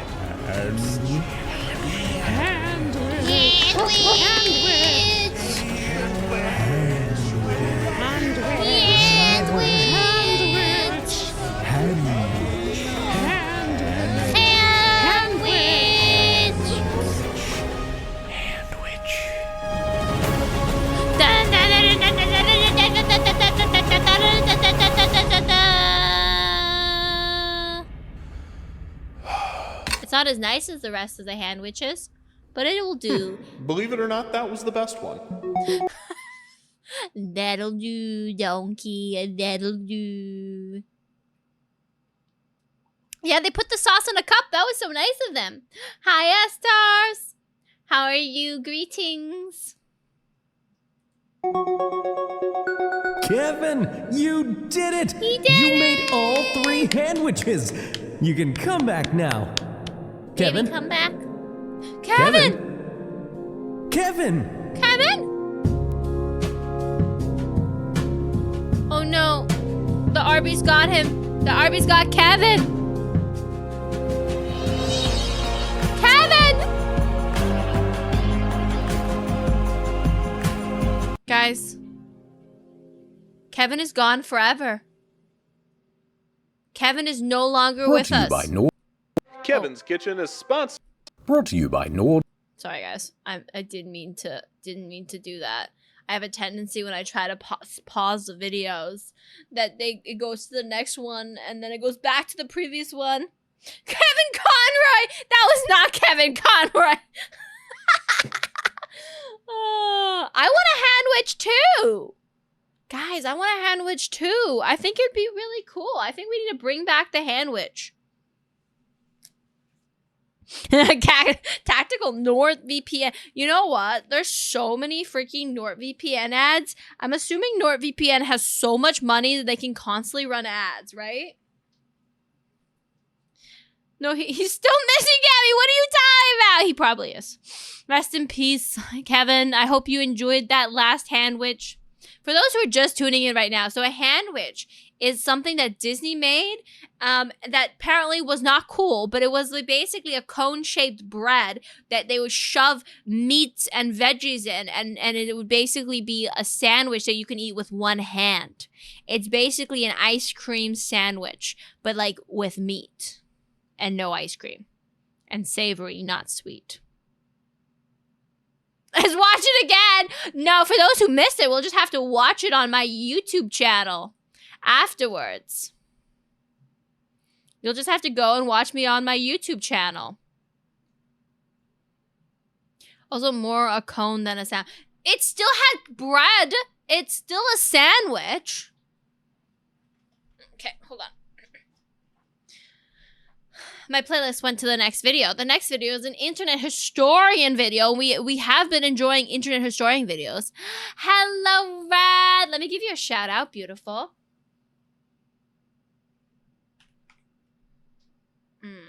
I can type, but how are you, beautiful? Boop. We were watching videos. We were watching a video on a handwich. You can eat regular sandwiches with one hand if you're skilled enough. Yes, but the handwich sounded good. Just think about that last bite of the handwich, guys. Right at the bottom of the cone, where it's like all the sauce has been sitting. Oh, that would be a good piece of the handwich. You think that would be like with the ice cream sandwich cones where there's chocolate at the bottom? You think there'd be like super secret sauce at the bottom? We just watched a video about a handwich, which is a sandwich they used to have in Disney Park. And now we're about to start an internet historian video called Fancy Oddities. I don't know what this one's about, but it looks good. I've been enjoying all of internet historian videos. The last one is probably 80% bread. 80% bread and 20% sauce. Also, who doesn't like to eat just bread? Like, honestly, guys, I love just bread. Like, I'll take bread and I'll just eat bread raw. Raw bread. It's about oddities? Probably. Why don't people with dyslexia like Christmas? They don't like getting presented presents from Satan. Oh, see, Mazikor, somebody made the exact same joke last time. And I was like, rip. Because I read presents wrong. I read presents as presente. Yes, the saucy part of the bread. Exactly. That's what I was saying.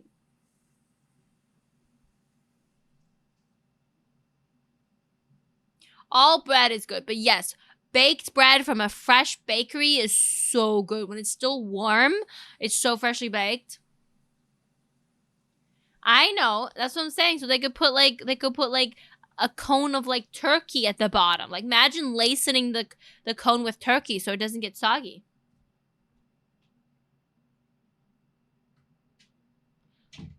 What is it, a thinner sauce? It could be a thinner sauce. It depends on what you put on your sandwich. I love large fluffy bread with a good outer layer. Ooh. I grew up in, like, some of you guys know I grew up in Switzerland. In Switzerland, they have such good bread. You get like this like nice crispy crust and the soft warm inside. Ugh, bread is so good. Bread is delicious. Thank you. I highly dislike the force-shaped bread since it's compact the bread and it's not fluffy anymore, like the square bread loaves. Yeah, a sandwich bread is a lot more boring compared to like bread that you allow just to bake freely. That's why homemade bread's really good. Like I've made homemade focaccia. Nani?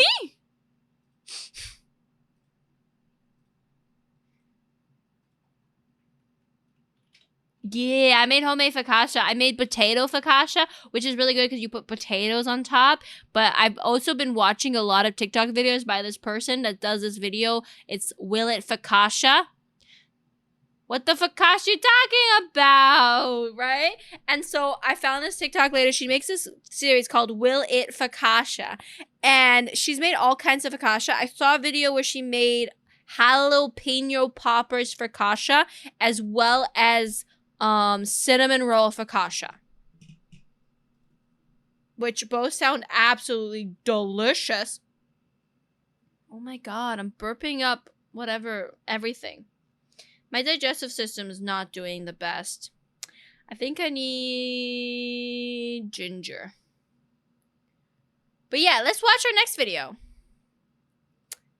Give me that jalapeno focaccia. Yes, I'll post the TikTok on the Discord so you guys can look at the jalapeno focaccia if you ever want to make it yourself. It looks so good. She like put jalapenos and focaccia into the bread and then she put it on top as well. It looks so good.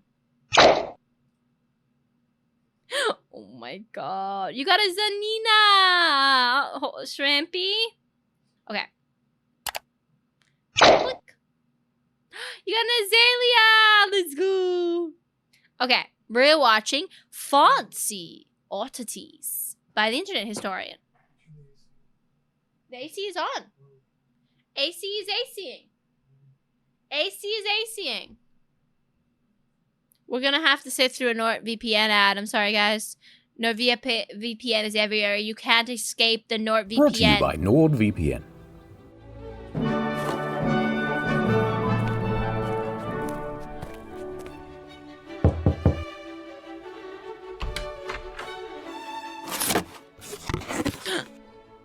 Oh. It's you. It's me! You've completed the crash course on theatre and wine, have you? Feeling smug, are we? Deserving of love, perhaps? Worthy of eye contact? That's cute. But there's still a lot more work to be done. Look here. These shoes are made from real Italian leather. Oh, wow. This bag is... Is it Italians that we turn into leather? Made from the leather of real Italians. Not impressed? How about this fur coat? It's made from the wolf of Wall Street. NordVPN, BetterHelp, HelloFresh, and Raid Child Legends. Yes. And you know it's sad? 2 out of those 4 I have been offered sponsorships with, and I'm just like, no thank you. No thank you. I do not want that. I want cool ads. If I'm gonna run sponsorships, it has to be, the sponsor has to be cool. Okay? An Xbox with the original PT demo still installed. A signed first edition copy of Moby Dick with its little known sequel, Moby Ball. And last but not least, the squid from Squid Game. Don't you get it? Oddities. Weird stuff. I mean, the first section's on perfume. Listen, I'm going to level with you. I kind of got distracted, and we went off topic. I don't even know what this is about anymore. Here's my Netflix stand-up special. It should explain everything. Dun dun. That's going to be a hard act to follow. That Kramer guy has some very good one-liners. But I've got some jokes lined up. Question. Why is perfume so expensive? 'Cause you have to pay perfume. Why do they call it cologne? Have you ever smelt one of those? It ain't great. Oh? Mic must not be working. Deodorant? In this market, I'd want a deodor buy. Is this thing on? Okay, let me tell you the story of perfume. See, to be fancy, people wanted to stink good, but people naturally stink bad. Yeah. It's science. So in the beginning, people went to the garden to find the best-smelling things that they could. Here's a photo of the oldest perfume bottles ever found.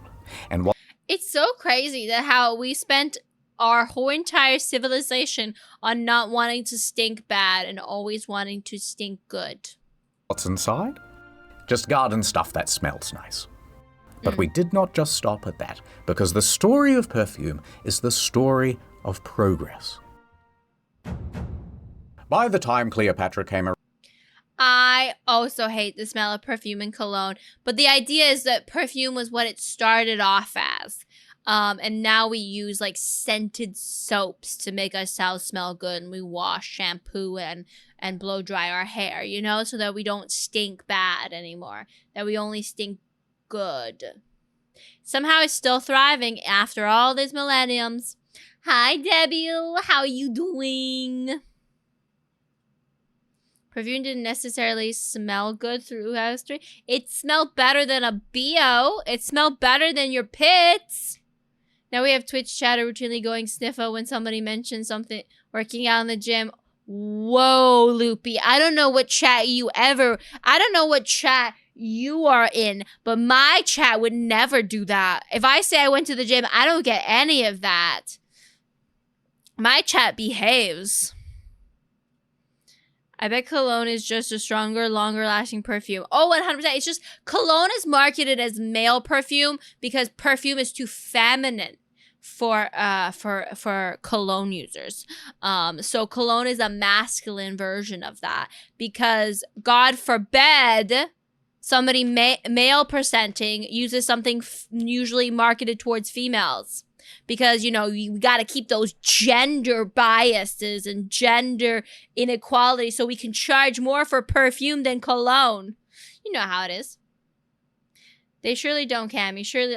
They don't. Nobody sniffers anything here. Nobody except for Sniffer. Sniffer. Sniffers. No sniffer allowed. Only me. Red, you smell nice. perfume science had really advanced. You see, Cleopatra loved perfume. In fact, it was said that she had a whole perfume factory. The olfactory, I believe they called it. But this factory wasn't just mashing flowers.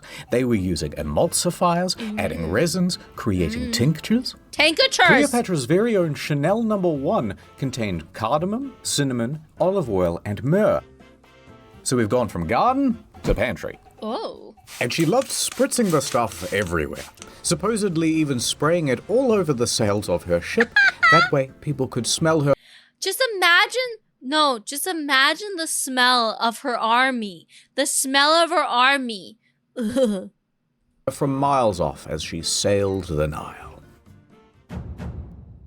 By the early Middle Ages, we had figured out the formula for perfume. Effectively, there are 3 main components. Have you guys ever seen the movie Perfume, where the guy uses dead women to make perfume? But he kept on looking for the prettiest of women to make the prettiest of perfumes, and eventually he makes the perfect perfume, and he drops it in a crowd of people, and they all tear each other's clothes off and go into a full-on orgy. That movie.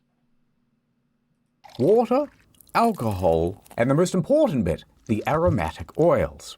And by the way, perfume and cologne are actually the same thing, but in different ratios of these ingredients. By the 1600s, that makes sense. Cologne is like more alcoholic, so it has more of a stinging sensation. I don't think I've ever seen that. Watch it. It's called Perfume. It's a very weird movie. Just watch it. Hi, Shinigami. You might want to read the text. What did I miss? Did I miss something? Welcome in. Thank you for the follow. You're now my little sapling. Wait, I don't think I missed anything. are not actually the same thing. Yeah, see? Cologne has more alcohol and less oil. Cologne is also a peppery no matter the scent. That makes sense. Oh my god. Facundo, welcome in. Hello, hello. I love when new chat people just come in and say pickup lines. I love it. But I hope you're doing well today. We are watching a video by the internet historian about odysseys. Fancy odysseys. But yes, cologne has a lot more alcohol, so it's a little bit more pungent, a little bit more spicy. Pineapple pizza! Yes. But in different ratios of these. Oh, the term cologne has become a catch-all for masculine scents and perfumes for ladies, but there's a bit more to it. That makes sense. Men are typically more physical and sweat more than women, which means if they're wearing a spray that's 20% oil, you're quickly going to get sticky and gross. So over time, cologne became a better option for men. Women don't have the same problem, and the high oil content perfume has the advantage of evaporating slower, so it doesn't need to be repelled as often. But that's not fair, because like I'm a very active person and I sweat. I need a feminine cologne.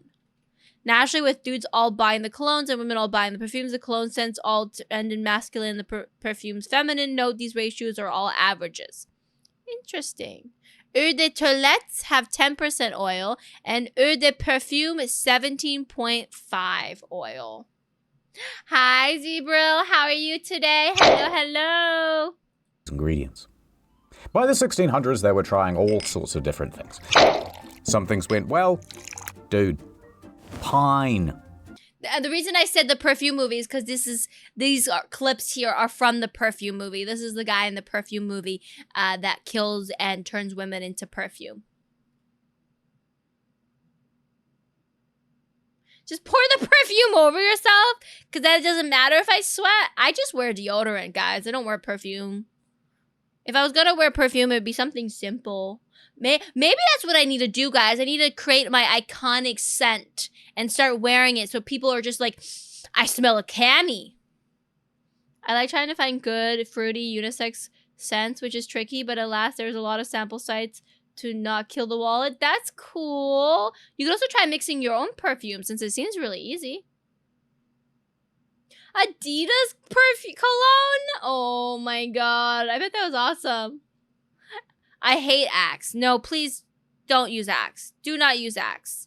It's so overbearing and overpowerful. I like lighter scents. Pineapple pizza scent, but we could just go with pineapple scent. Also, guys, I thought you would make a joke being like, Cammy, you would smell like mint. Pine. What about orange? Oh. I call it new car smell. But once global trade opened up, our taste became more exotic. Out of the pantry and into the petting zoo. For you see, it turns out that animals have been hoarding all of the most bestest perfume smells. Yeah. In the olden days, a bunch of manly men would brave very rough seas in order to pull aboard sperm whales. Now, they would cut open the... See, I need to create a smell and then market it and then sell it to you guys so you can smell like Cammy. And it's just gonna smell like popcorn and cinnamon and gremlins. Digestive tract and pluck out a secretion of bile called ambergris, or in Ambergris is so crazy because it's literally bile. English, grey amber. Sometimes they would harvest the rest of the whale, but eventually ambergris became so valuable that it was simply more economical to dump the carcass back in the ocean and collect the next batch.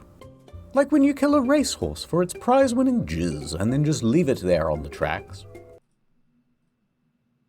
Just to harvest the jizz and just leave it there to rot. Smell like leaves, but like what kind of leaves?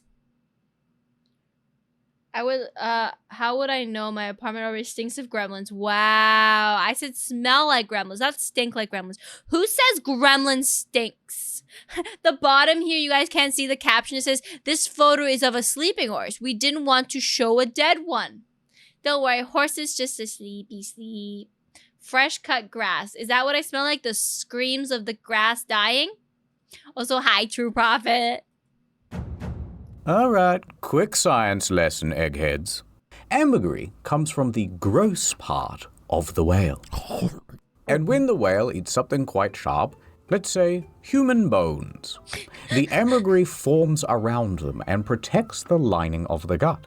Oh. That's the ambergris' role. That way, as the sharp thing continues down the intestines, the whale doesn't get poked. Oh. But if ambergris comes from a whale's digestive tract, what does it smell like? Surely not good.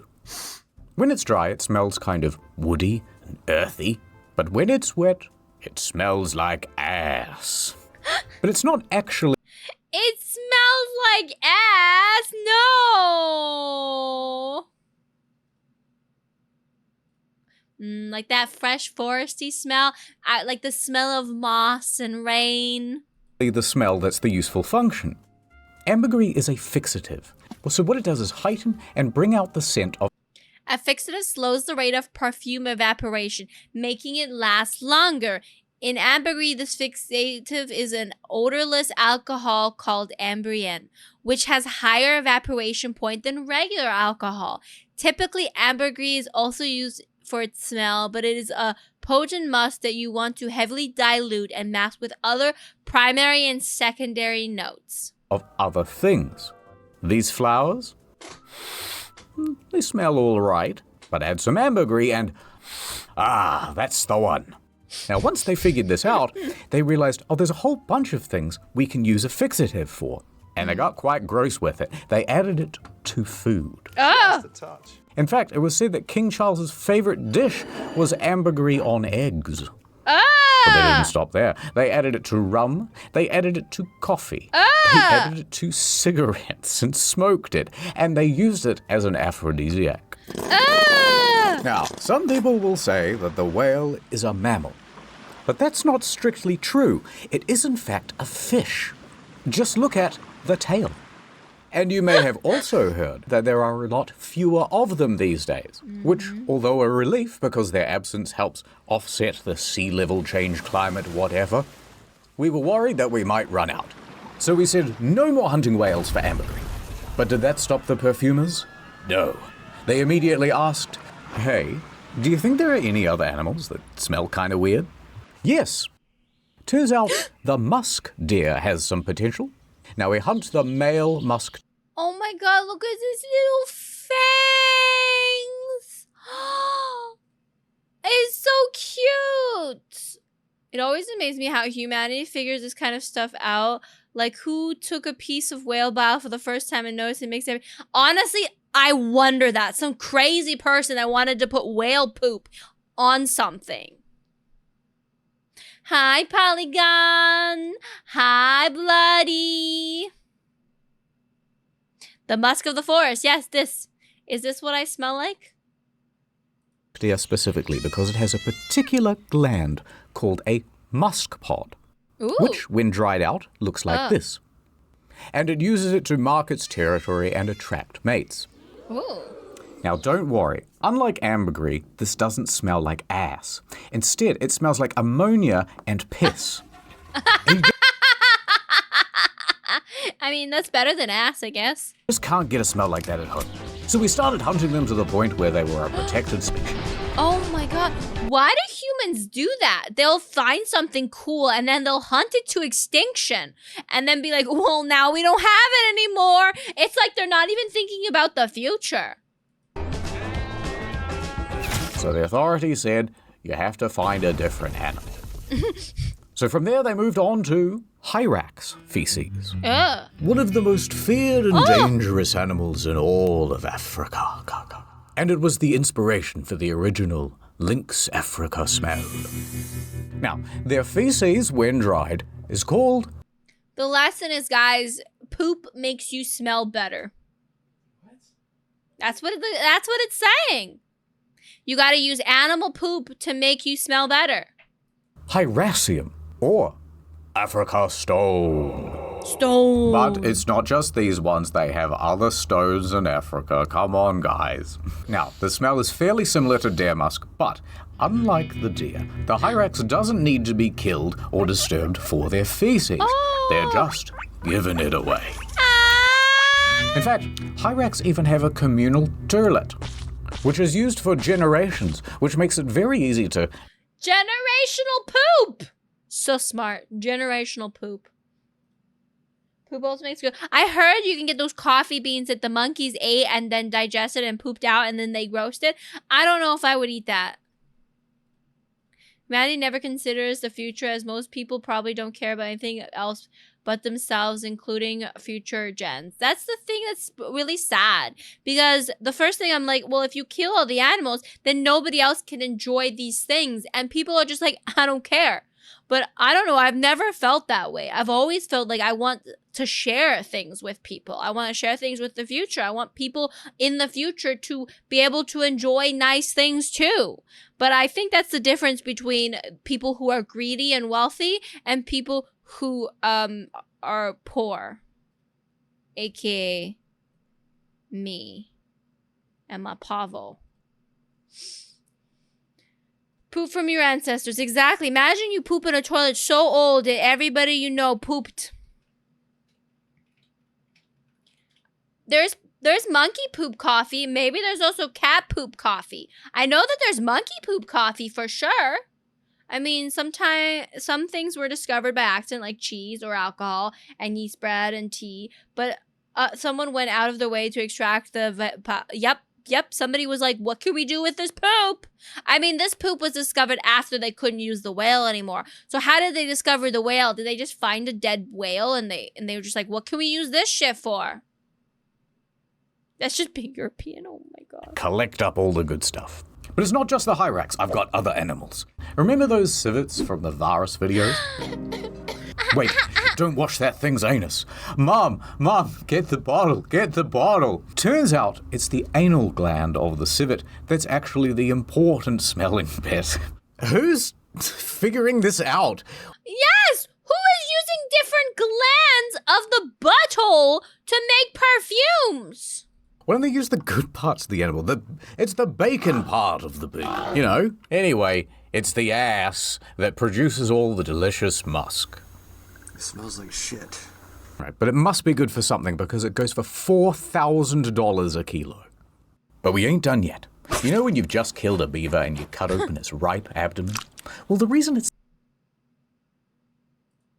There's a highly secret, global task force that goes out and samples animals' buttholes.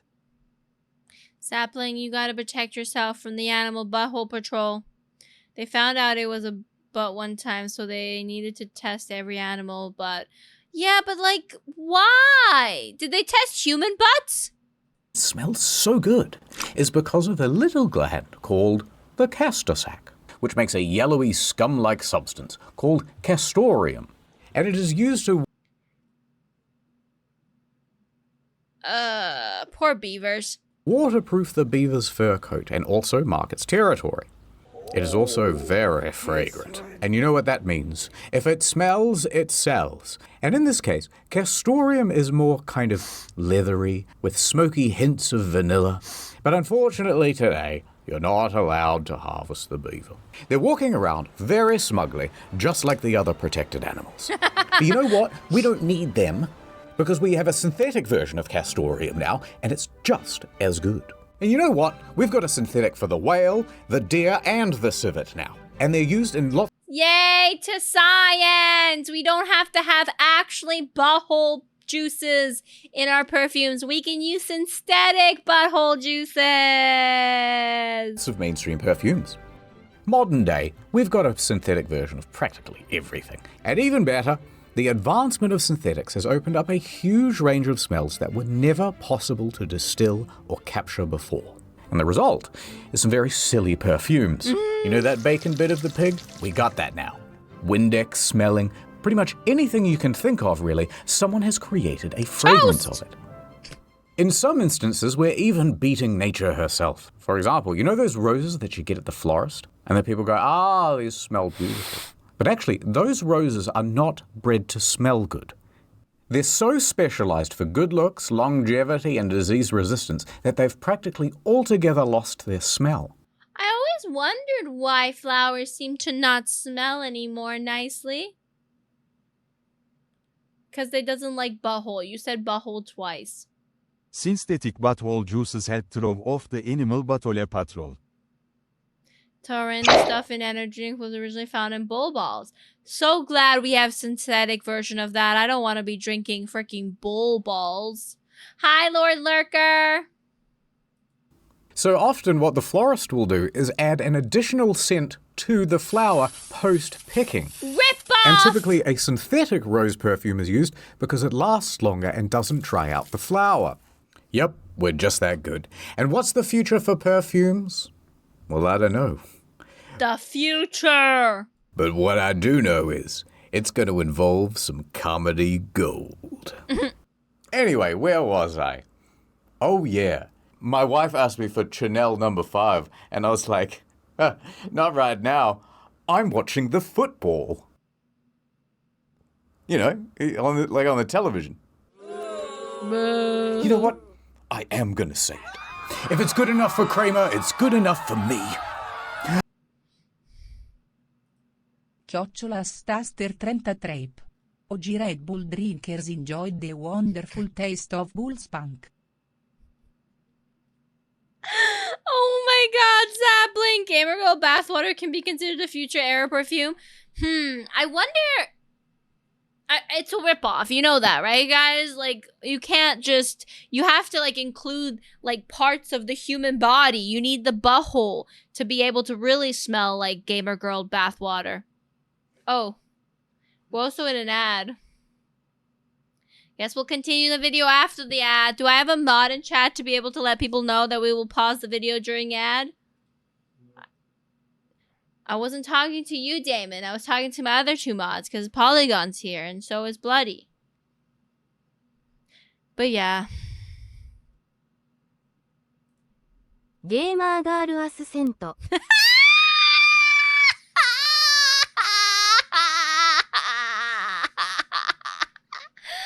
I need to clip that. Gamer Girl Accent. I hope I clipped. I hope that worked. I hope it worked. Did it clip? I don't know if it clipped.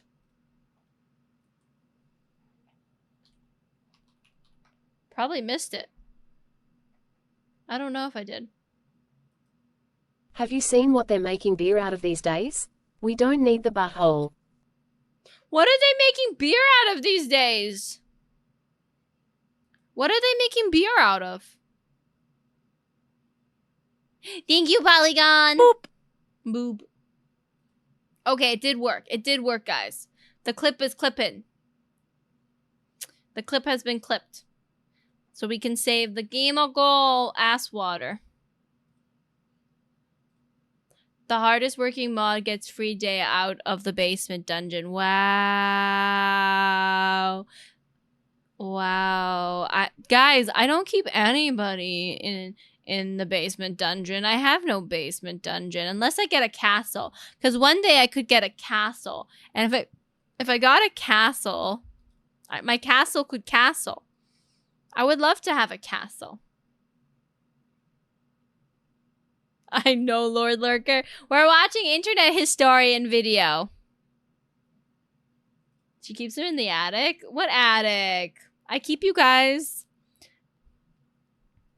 What do I keep? I don't keep you guys anywhere. You are free human beings. Nobody's trapped here.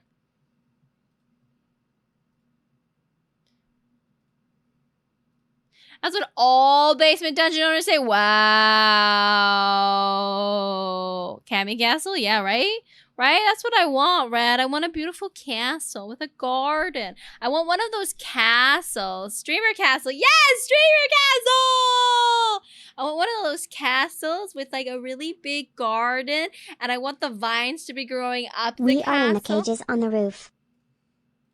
Fine, you can be in the tower, okay? I'll put you guys in a tower. You guys can be a little princess in a tower. Cammy's gonna inherit Camelot. Bring her close to the Spooky and Paw so they can go to TwitchCon Rotterdam together. Wait, when is TwitchCon Rotterdam happening? I would love to go to European. Babies often babble goo goo gaga as they communicate. Goo goo gaga. It's adorable and a stage of language development. Embrace the cuteness. Ready Embrace for the more cuteness! mischief?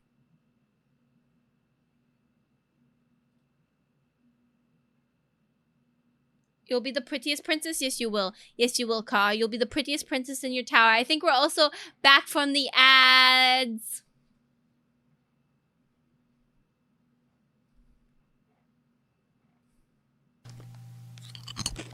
To be honest, guys, I would love to go to European TwitchCon and go hang out with my girlies.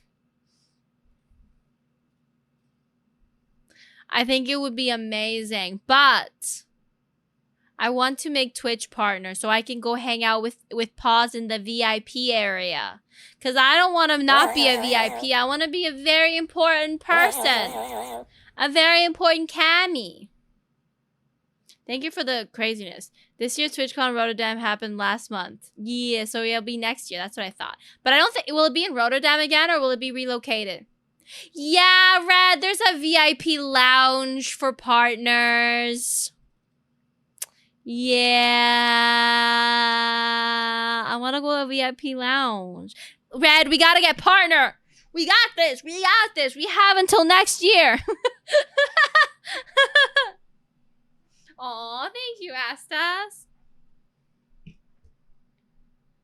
We got this. Yes, we do.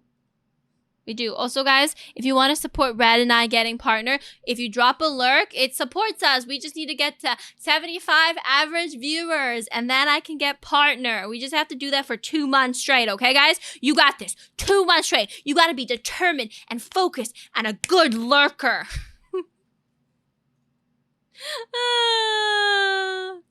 Just label your stream. I don't want to label my stream partner push until I'm closer to being partner pushy level, because I don't want to be that person. Oh, I have 20 people watching me. Partner push, you know. Not that I devalue what they feel, but I don't want to be that person. Thank you for the lurk, Sad. I appreciate you. So from what I'm hearing, even if you live in the US, going to TwitchCon US costs the same as TwitchCon Europe. So some streamers are thinking of going to Europe instead next year instead of San. Honestly, I want to go to Europe because I have friends in Europe and I love Europe. And so I would love to go to Europe. I want to be authentic. I feel like I'm a very authentic person.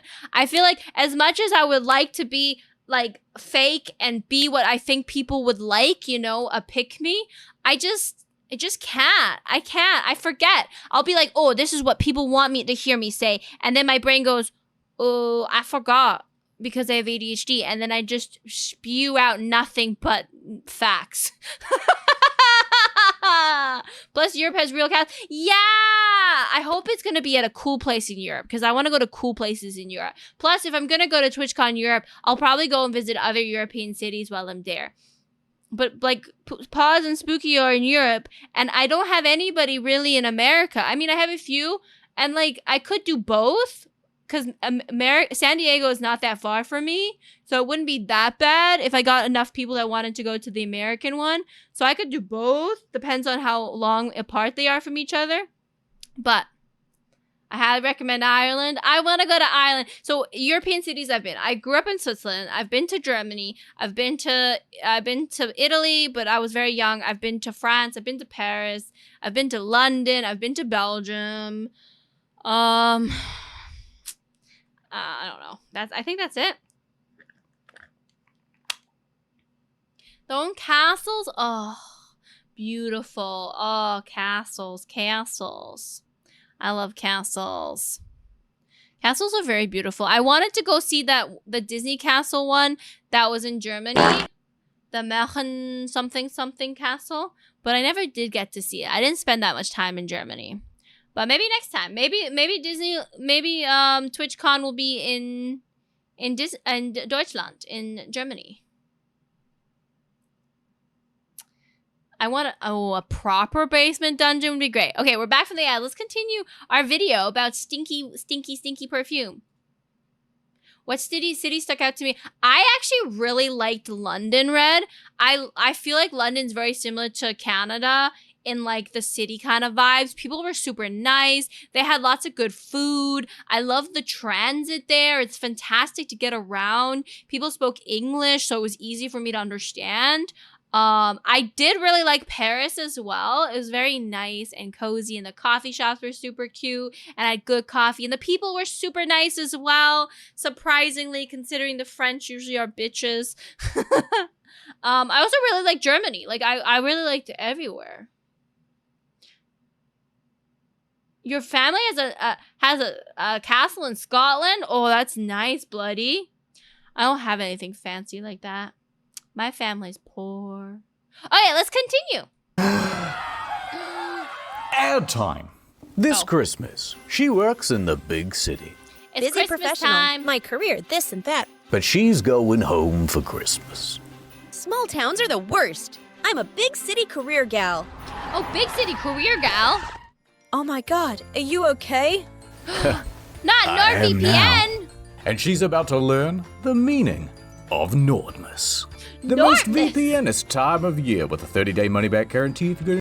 Every time he calls something Norded or Nort, I just keep on thinking of Kingdom Hearts and Xehanort. And so Nortmas, I'm thinking it's a Xehanort Christmas with all 13 organization members celebrating Christmas, and we all just worship old Xehanort. NordVPN.com/internethistorian. Ha ha ha ha ha. Soon I will have installed public Wi-Fi in all of Nordville. Wi-Fi. And once they use it, their private data will be exposed. Governor Craven's got this town by the baubles. And I can't believe that big city company you work for works with him. Come on, we have to put up the Nordmas lights for the big Nordmas festival. What? Let's go ice skating. Yes, the great Keyblade tree. He's so cute, but I'm a city girl. Girl, you sound like you're in love. I thought I knew what Nordmas meant, but it means nothing without you. It's like the end of March. It's always Nordmas time of year with Nord's huge It's discount like on the a end 2-year of plan. Use the URL. NordVPN.com/internet with a 30-day money-back guarantee. It's the best VPN in town. Now I love small town, and I'm in love with Nordman, but I can't leave behind big city Korea. True love and a really good VPN don't come around too much. You gotta take a chance. Boss, I don't care about making partner at the firm anymore. I've found my new home. Big public Wi-Fi is spreading across the city. Nordmas will be ruined. Ho, ho, ho. Need a hand? How are we gonna stop him, Nordman? With this Nord-themed brick. Nord-themed brick! Whoa. I love you, Nordman. And I love you, big city woman. Let's go home and watch the international Netflix catalog. It's a Nordmas miracle. Go to NordVPN.com/internethistorian to get a huge deal on a 2-year plan plus 4 bonus Nordmas months. This was Ad's over. really unhinged. You know, that ad makes me think about the time I nearly had a wife. Feels like a lifetime ago now. Oh. I was in Japan, living the digital nomad lifestyle. I had a startup selling seashells down by the seashore. But I broke the one rule of being a digital nomad. I got mad. Digitally. And that's Oh my freaking god. A digital nomad. A digital nomad. He almost had a wife, but the prisoner escaped. But dish. Hi, Diamond. when I saw her. It was love at first sight. She's so I ugly. remember her laugh. Her touch. Every morning, breakfast in bed. But the truth was, I had no money. We couldn't live on love alone. So I left. I sought out. I love how this just got muted. I love how this part of the video just got completely muted. Somebody was like, we can't have this. And I bet you're wondering how I finally struck it rich. Well, truth is, I'm the guy who invented the Joe Rogan podcast.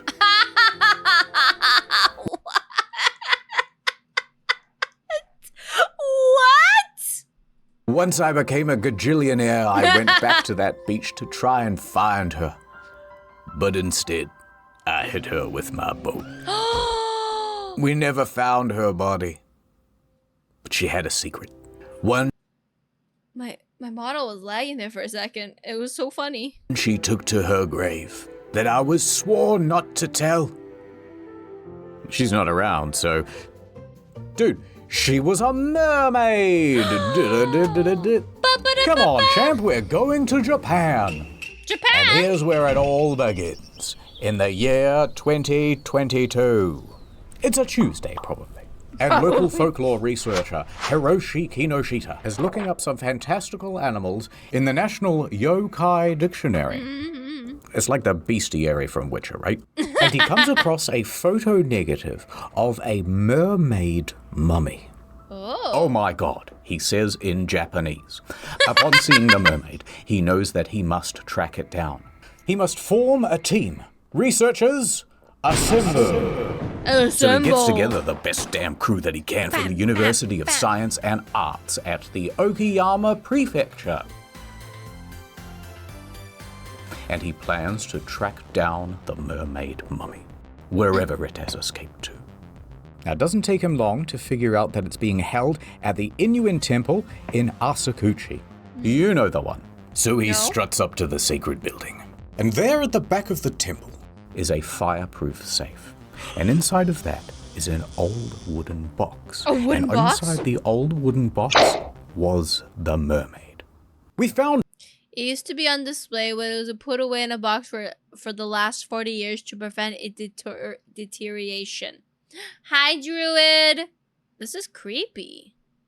We found a real one. But where did it come from? Well, alongside the mermaid was a note that dated back from 1903. Whoa. And it said, a dried human fish, aka Ningyo, was caught almost 300 years ago over in the seas of Tosa. It was then dried out and taken to Osaka. And from there, it was passed around to many different people until it arrived at the temple. Now, the Ningyo have an important history in Japan, and sightings of these half-fish, half-human creatures have cropped up all across the country. Oh. Kinoshita himself had personally tracked down 13 of them all across Japan, usually Oh my god, this is so creepy. kept in museums and temples. However, what you might not know is that traditionally they have been associated with bad omens. Aye. And everyone knows the infamous tale of Yao Bikuni. Do we? But I'll recite it to you just in case. Thank you, thank so you, the thank story is that one day, a poor fisherman catches the biggest fish of his life. It was a strange-looking fish, and its head was almost human-like. Oh. But he brought the fish home and invited all of his friends and family to come over for a feast to celebrate his largest catch. No, he's got his arms stretched out like this. He's like, it was this big. No, it was this big. I swear, it was this big. During dinner, one of the guests sneaks into the kitchen to see just how big it was. This big? I can't believe it. And he discovers that it is actually a ningyo. Oh no, he says in perfect Japanese. Oh now, no. He quickly warns the other guests, don't eat it. And he warns them just in time. Teishi. They've got their fork like right up to their mouth. Teishi eating that. Teishi, don't do it. They throw all their food away. Let's just have some rice and drink the night away. Okay. Taishi! Hi, gamer! How are you? Hello, welcome in. Hi. So they do. And they have a lovely evening. However, one very dishonorable guest decided to sneak a bit of the meat out of the trash and put it in his pocket. Oh. He then goes home drunk and falls asleep. He didn't eat it. But when he woke up the next morning, he checks his pockets and... no! The delicious fish piece is gone. Turns out, in the night, his daughter had been rummaging around in his pockets looking for treasure, and she found the meat from his pocket. And she was such a greedy guts that... Who would do that? Just grab a fish out of a pocket and just eat it? I mean, this was the olden times before refrigerators, but still, ooh. I'm doing okay, A15. I'm glad you're doing wonderful too. We're watching a video on the fancy oddities.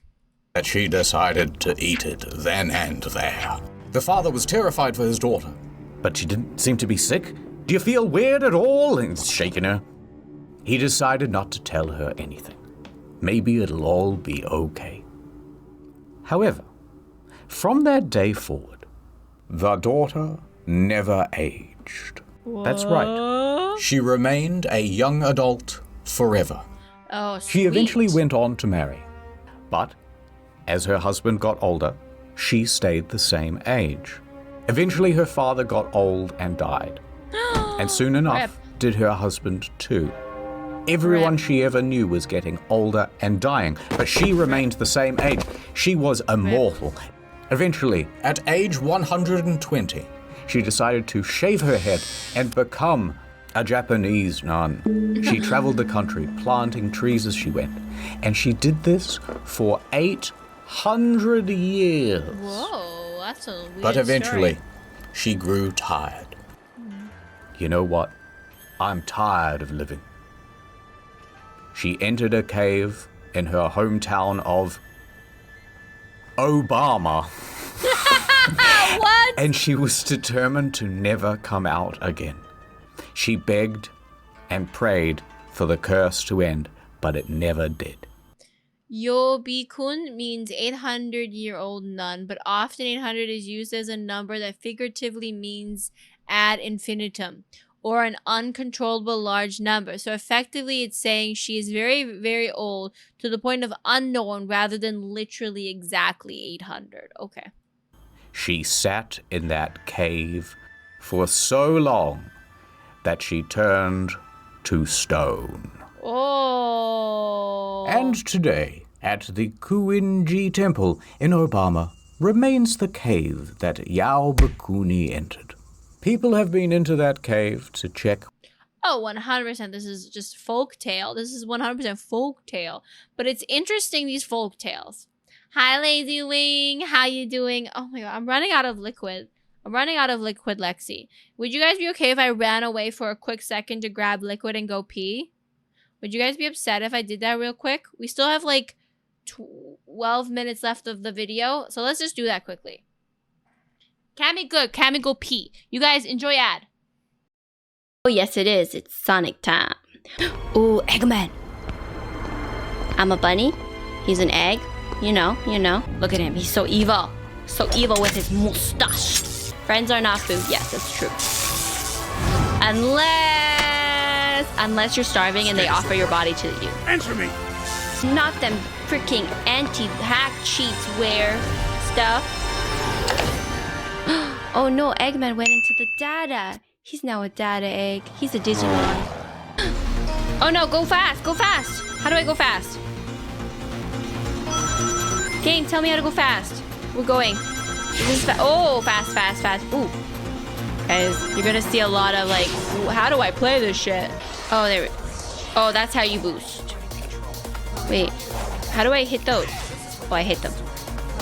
Wait, how do I... Oh, there we go. How do I hit... Wait, is there a button that... Oh, square. Yeah, baby. Square that shit. Here we're going, guys. Where there's a timer. We gotta rush, there's not... Oh!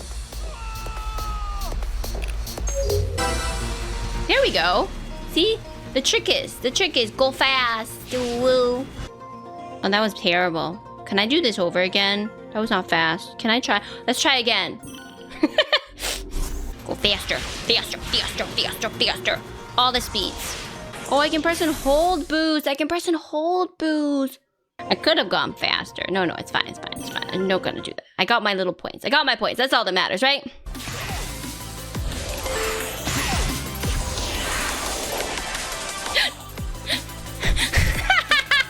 Why?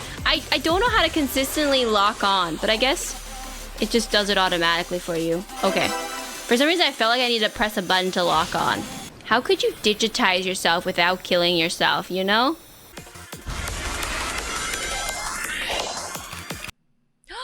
Thank you for the resubscription, A15. Let's go, 3 months. I'm back. I brought a drink. Would you guys like a little bit of Canadian dry ginger ale?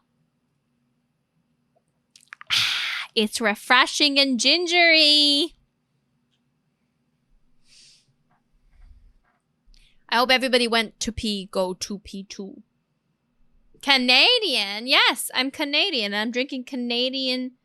Well, technically it's Canada Dry, but I like to say Canadian Dry. I'm so upset this shirt is falling apart. Goes out with that loser Patrick Bateman. What a dork. What a dork. Another martini, Paul. Let's continue. Let's find out what's in this cave. Whether she's still in there. Goes out with that loser Patrick Bateman. What a dork. However, another martini, Paul. Hi, Dragon Champion. Hello, hello. a stone statue of her resides at the entrance. And colloquially, it is called the Barack Obama. So we're back with Hiroshi. He asked the Inuin temple if he could borrow the Nino. Look, let me do a little CT scan on it, right? And they agreed. Whoa. Hiroshi hands the Nino to a team of scientists and they get to work. They do their tests. Beep, beep, boop. Beep, boop, boop. Control plus scan on the keyboard. And here are the results. It's stage 4 cancer. I'm so sorry. No, but really. It's dead. Turns out the Nino dates back to the 1800s. Oh. The note that said it was from the 1700s was wrong. Its body is made from cloth and cotton, wrapped in pufferfish skin. The tail was made from a croaker. I don't know what that is. What is it? Can we show that on the screen? With the croaker is a type of fish. The mouth is from another unknown type of fish. The hair is from an unknown mammal. The mouth of a different fish and the hair of a mammal. And they can see that there's a metal nail in its back. It's a fake. Ba dum dum dum. Da da dum. Da da dum. I don't know why it's doing that. Why is it doing that to me? Do I have two things open?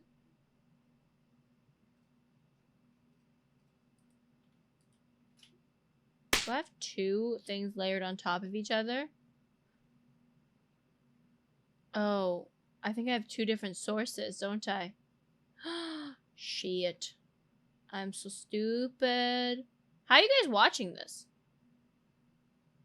Wait. It should be the same full thing. It should be the same thing. Why is it doing that? Wrong button, guys. Sorry. I'm hi, Rena. I don't know why it's doing that.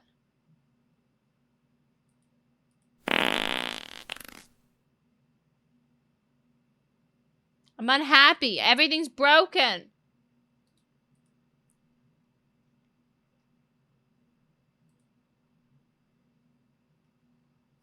I'm not gonna turn back if I stay like this, guys. I'm stuck upside down now.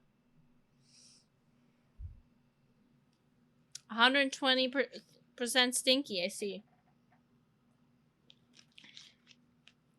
Yeah, hi Noob Fishy. We're watching an internet historian video, but yes, it's fake. Bom bom bom bom. Oh my god, it's invented tools. The forensic analysis and the construction materials in its back did cast some doubt over its authenticity. But you gotta believe in something, damn it. As promised, the Nino was returned to the N Temple, where it still lives today. But where, oh where, did my mermaid go? It's her! It's her! You're back! You know what, I kind of missed you. And what the hell is that? Daddy.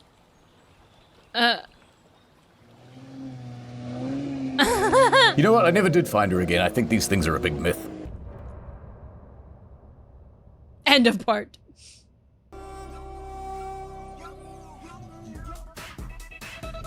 We're here on the ancient streets of Cairo, and there is our destination. In these triangles, the greatest luxury that all the elites crave.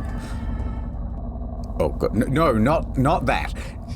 The second most thing that mummies. Oh, mummies! You can find them in these tombs, and there's only ever like one dude guarding them. But before we take, we must understand. Mummies are such an interesting concept. I learned about it a little bit back in school times. And it's just so weird that they were so obsessed with death and that they did this to their dead. It's so fascinating. Mummification started over 5,000 years ago, and they were first discovered by the Europeans in the 15th century. But the legend goes the locals knew about them even earlier than that. Ooh. It's an elaborate process, but essentially, you're drying. Hi, Van. Did you enjoy? Oh, you said you had fun. So yes, I can't wait to watch Deadpool. I'm probably gonna go sometime next week or this week. Sometimes probably maybe Wednesday or Thursday morning. One of those two. But I'm doing well. We were watching an internet historian video, chilling, vibing, hanging out, having fun. Egypt did worship cats, and that's where they stand. That's where they're great. But it's so interesting what they did with the dead. POV, fell asleep first at the sleepover. No! The person out, turning them into a human salami. Alright, so when the Europeans found all these mummies, what do you think they did? Put it in a museum, right? Wrong. They used these mothers for everything, and everybody wanted them. What do you mean they used them for everything? Well, fancy people would take whole mummies and show them off to their friends at fancy dinners. To really show Uncovering the dead at the Victorian Mummy on Rep Party. But one of the most ghoulish and lesser known ways upper class Victorians got their creepy kicks was by hosting and attending mummy unrolling parties. The host would buy a mummy from an auction or a specialized dealer with contracts in Egypt, and then invites would go out. You know what's crazy? We were going back to when people don't think about the future. They were taking these bodies and they were destroying these bodies instead of preserving them and putting them in a museum for people to see. Now there's like probably thousands of mummies that were destroyed by rich people because they weren't thinking about the future. Show off the owner's wealth, they would sometimes unwrap them too. They were used as paint. They call this mummy brown, by the way. They were used as fertilizer. Oh man, talk about supercharging your soil. They were even consumed. No, not like this. By grinding them up into powder and taking them like a herbal supplement, which they called mumia. But with such high demand for your mum. They did eat them. Of course they ate them. Guys, don't just eat things and smell things because you can. After a while, they began to run out of stock. Uh-oh. They were becoming rarer and rarer to find. They were being gobbled off the face of the earth. So the authorities passed a bunch of laws to protect mummies from becoming altogether extinct. These are the last two of their species, and they're both male, but they won't mate. No. But the mummy is much like the Tasmanian tiger. Every once in a while, one will just kind of show up and prove that they're not altogether extinct. Open the door. The year 2013. The location, Defunctland in northwest Germany. We are at the Kettler household, owned by grandfather Kettler, who is now dead. But he had a son, Lutz Kettler. And Lutz Kettler also had a son, Alexander Kettler. Alexander. And they are both there at the house. After a rainy day, there was a leak in the roof. So 10-year-old Kettler gets up into the attic to explore. You know, have a bit of a look around. There's a whole bunch of stuff in there. Old antiques, photographs, and... This is the start of a horror movie. Oh, some old roof tiles. Those will be useful. So he goes over to the roof tiles and, behind them is something strange. A box. A mystery box. Now the kid is smart and he's seen Jumanji, so he knows not to touch the box and instead go tell his dad. Now the dad drags the box into the center of the room. And he opens it. And inside... There's a penis. A smaller box. Wow, but it's very curious because it is covered in hieroglyphs. So Lutz crosses This is Pandora's box. Do not open it. You know what happens. his fingers, hoping nothing supernatural will happen. And he opens the inner box. Inside is a mummy. Oh my god. But there's more. There's also two smaller boxes. One contained a death mask, and the other a canopy. Death masks are typically made in the likeness of the person mummified. They were thought to protect the soul of the person in the afterlife. A canopy jar were contains used to hold the organs of the deceased, which were removed during mummification process. The jars were buried with the body so that the deceased could take them to the afterlife. You don't want to be leaving your organs behind. Pick jar. All right, so he might have a dead body in the house now. So naturally, he calls the authorities. Of course. The police show up and ask some questions. Lutz then explains a little bit of backstory. He remembers that in the 1950s, his father went to Derna in Libya. There, he acquired a chest and had it shipped back home. He remembers a conversation about it, but grandfather Kettler insisted that it was a replica. Das ist ein Replica, son. Not a real mummified person. Now, at this point, the police did not think it was a real body, but it was worth getting it scanned just in case. So he loaded it up in his station wagon, and off he went to the Berlin Good night, Grams. Sweet dreams. I hope you have a lovely sleep. Archaeological Institute. Now, they agree to do a scan, and so they're fiddling with buttons and dials and stuff, and it's fake, right? It's fake? Well, here's where things get a little more dramatic. Results. Inconclusive. There is a fully formed skeleton here. Now that is unusual for a fake. Often a fake will just be shaped like a person, then filled with sticks and cloth and rubbish. However, it got even stranger. They found that all of the bones were wrapped in some sort of metal plating or foil. Next they looked at the skull, and that's where things were the most odd. It was very realistic. Its teeth had roots. Its form was more intricate than the typical fake. It also had a laurel, but even more notably, there was an arrowhead lodged in the eye socket. Now that is very unusual for a fake. Hold on, I got more evidence to do. So they're doing more tests and stuff. All right, we've carbon tested the linen wraps. What's the verdict? Well, those are from the 1900s. Now the plot is thickening.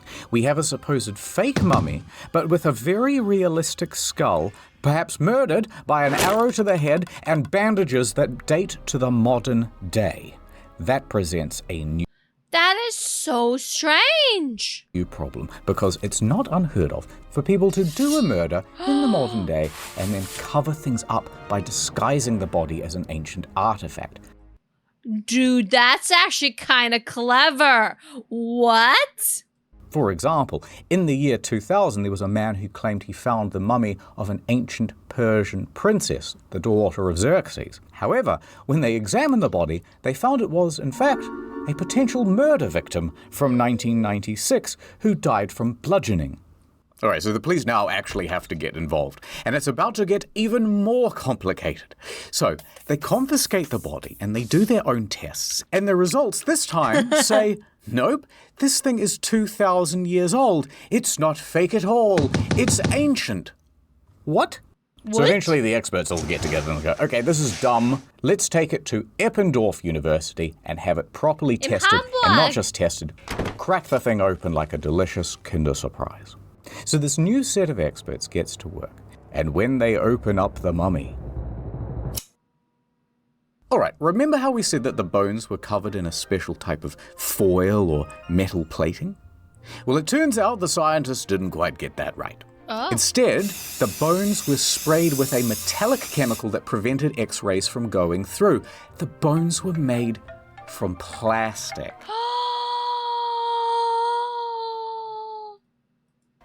Or at least, the body was. Turns out, the skull is real. Yes, a real skull, and not from an ancient mummy, but from a 20th century man. However, it was not a murder. This skull is from a cadaver, and it was medically prepared for educational purposes. Process for medically preparing a skull. 1, soft tissue is removed. 2, boil in water for 30 minutes. 3, add potassium hydroxide and continue boiling for 1.5 hours. 4, bleach by soaking in hydrogen peroxide for 12 to 14 hours. 5, wash with water, then soak acetone. 6, air dry. 7, liqueur. So somebody made a really fancy fucking scam. Somebody made a fucking fancy fake. And what about that arrowhead? Well, it turns out that that's from a children's toy. Someone just popped that in the eye socket as a joke. So finally, the mystery was solved. It's just a plastic skeleton with a real dead guy's head put on it. Wait, how does that solve the mystery? It doesn't! Anyway, so Lutz was satisfied that the whole thing was fake and not a murder victim. Oh, let's put that back in the attic, he said very Germanly. But then, eine Bitte? Was ist das? He says. Another box? The Book of the Dead? Well, that sounds like a fun read. So Lutz starts reading the ancient Egyptian out loud. Anaxunamun, Imhotep, Brendan Fraser. And what happens next will shock you and make for a very good thumbnail.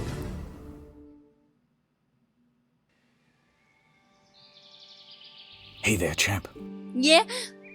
You're probably wondering why I'm out here on this park bench. Why are you out there on the park bench? Sometimes I just come to see the autumn leaves. The autumn leaves fall. Winter will be here soon. Winter's coming? Dust in the wind. Dust in the wind?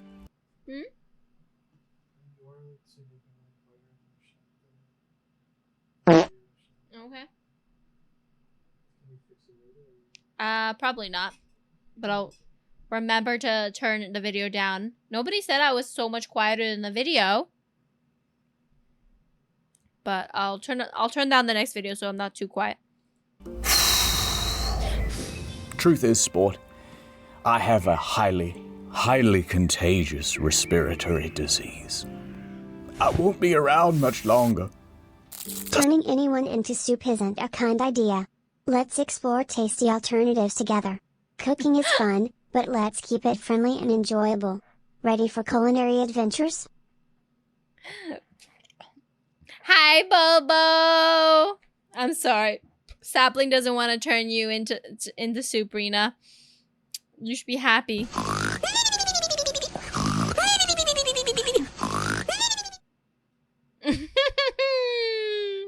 But also, hi, Bobo.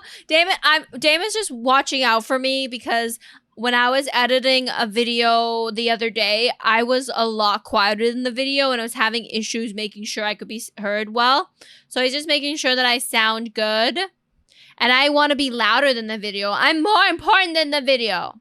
So I'm just gonna make sure I turn down the next video. Dust in the wind. I'm like Willy Wonka from that movie. And you're like that ugly kid from the Willy Wonka movie who gets all his stuff. Or the Oompa Loompa. I don't know. I haven't seen it. The point is you're so close to being fancy. I can feel it. So close. There's just one lesson left to learn. Anyway, speaking of ancient Egypt, here's this ancient Egyptian gun. Franz Ferdinand, what are you doing here? Of course, he's not the real Franz Ferdinand. He's a mummy. Now, the thing about the ancient Egyptian gun is that it's very sensitive. Uh-oh. I hit your congratulations for being somewhat fancy cake. Come on, Mr. Ferdinand. We've got to clean this up before the Park Services Commission hears about this, and they make another complaint. Right, we're almost done with the series, and then it's back to the usual content. So in case you missed it, there's also Drinking on Incognito, a new story mode out next week. Just clean up and the if you blood. like fancy, that's great. But if you don't like fancy, don't worry, it's not forever. It's not forever. Goodbye. Fancy's not forever. Don't forget NordVPN. Ooh, fancy's not forever. Hi, Ray. Turning soda into soup would be a wild experiment, but I'm up for the challenge. Let's mix flavors and ingredients together to create a unique culinary creation.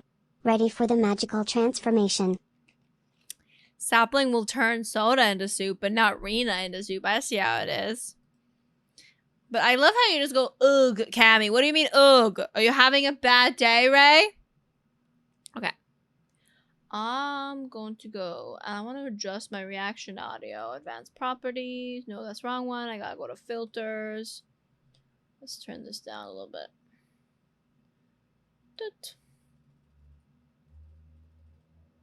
You're gonna have to let me know if the video's too quiet next time, guys. Soup soda? I don't know how I would feel about bubbly soda. No, that's bad. What do you mean, what's bad? Soup soda or the way I said... The way I said the thing you said? I'm barely breathing today. My heart somehow has been hurting a little bit today. Oh no! Are you making sure to relax? Did you have any... Are you making sure you're hydrating?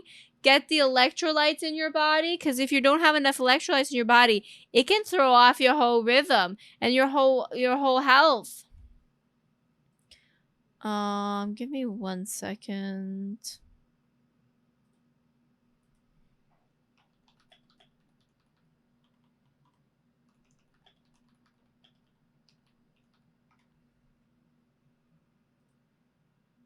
Okay, so the next one on the playlist is another Defunctland. This one's only 13 minutes, so let's watch it. Then, because I was like worried that we'd be watching too many Defunctlands, but this one's really short. So this one's the history of Jaws: The Ride. But I hope everybody's feeling comfortable. I don't know when I need to add... There's this plugin I can get where it lets me show... Thank you for flipping me over, Bloody. It shows me when the ad's supposed to come. Oh, we got 13 minutes before the ad, guys. And this video is 13 minutes. Do you think we can get it? You think we can get there before the ad starts? Yes, Rena, tell him. No, you don't think so? You don't think so? How long do you think it's going to take me to watch a 13-minute video? Welcome in. We're going to watch Defunctland, The History of Jaws: The Ride. I didn't even know Jaws had a ride, but I'm not surprised.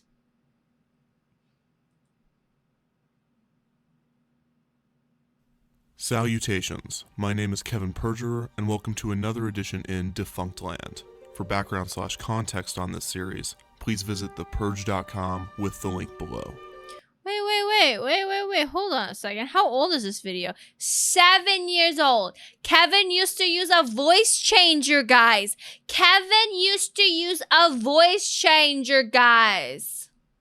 Today we will be attempting to resurrect our first non-Disney attraction.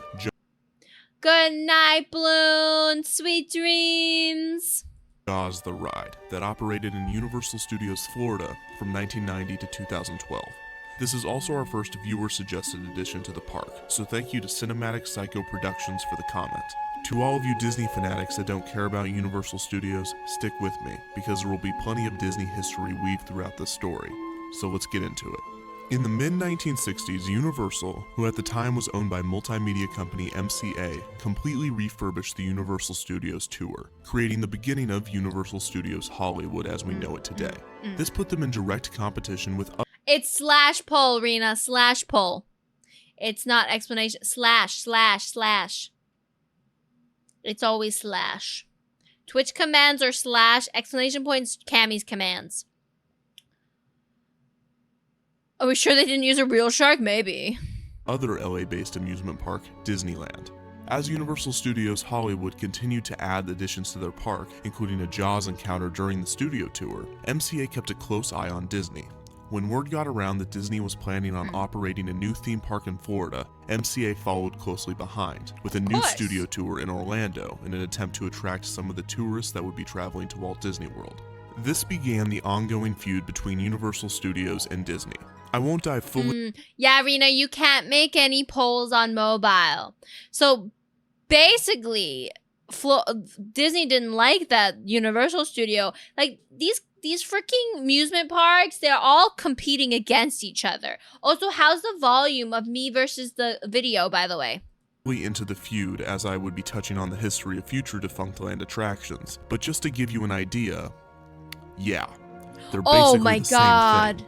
So Disney MGM Studios began construction in 1985, obviously angering Universal as Disney had copied many aspects of their plan and already existing park. However, luckily for Universal and MCA, they had recently found a developer for their Orlando park.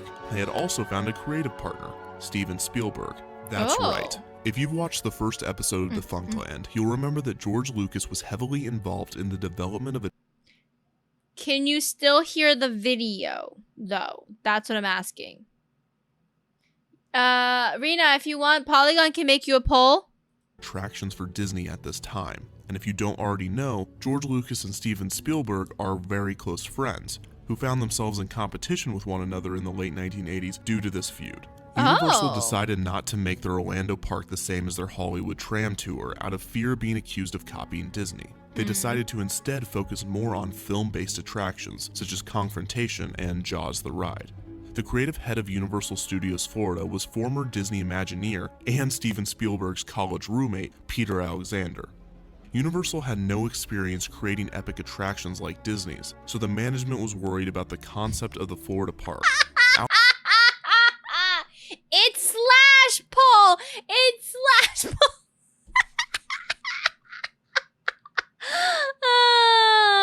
You can't hear anything, you still can't find your headphones? No, Diggs!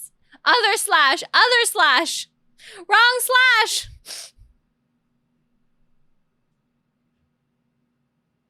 Hey, great avatars passing through, issue a great stream and a better night. Not a bot soliciting. Well, thank you. I appreciate welcoming. You got nips sorted? What is you get your nips sorted? Oh my god. Oh my god. My nips? I have no nips. I'm nipless. Alexander spearheaded the ride, and Ride and Show Engineering agreed to produce it. The first version of the ride cost $30 million to make in the late 1980s, which, factoring in inflation, yeah, it was expensive, and the results were interesting. The original Jaws ride took guests on a pontoon boat captained by a employee who would guide the boat on a tour of Amity, the town in Jaws. Then shockingly, the guests spot a shark! Shark! Shark! Shark! Shark! The shark would then stalk you for the rest of the ride, even appearing in the boathouse that you're hiding out in. For some reason, I was thinking you would ride the shark. First version of the ride, at one point, the robot shark would actually take a bite out of the boat and attempt to spin it. This would have been amazing, except for it almost never worked correctly. Like the robot made for the movie Jaws, the Jaws ride sharks experienced a variety of problems. First, sometimes the robot shark would not lunge out of the water to grab the boat. Second, if it did, the robot's shark teeth would sometimes damage the boat because for some reason they used real shark teeth. What? In the finale of the original ride, the skipper would shoot the shark with a grenade launcher. It would then explode and chunks of shark would fly out of the water. They would fly out of a small air cannon and then would be filtered back in and recirculated. The sharks were guided by computers and could swim at 20 feet per second. It was an impressive ride, but did it work as they had planned? No. The answer is no.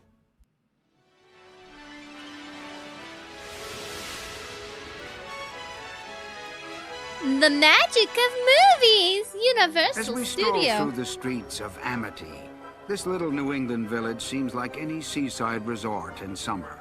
Young men thronging around the shooting gallery.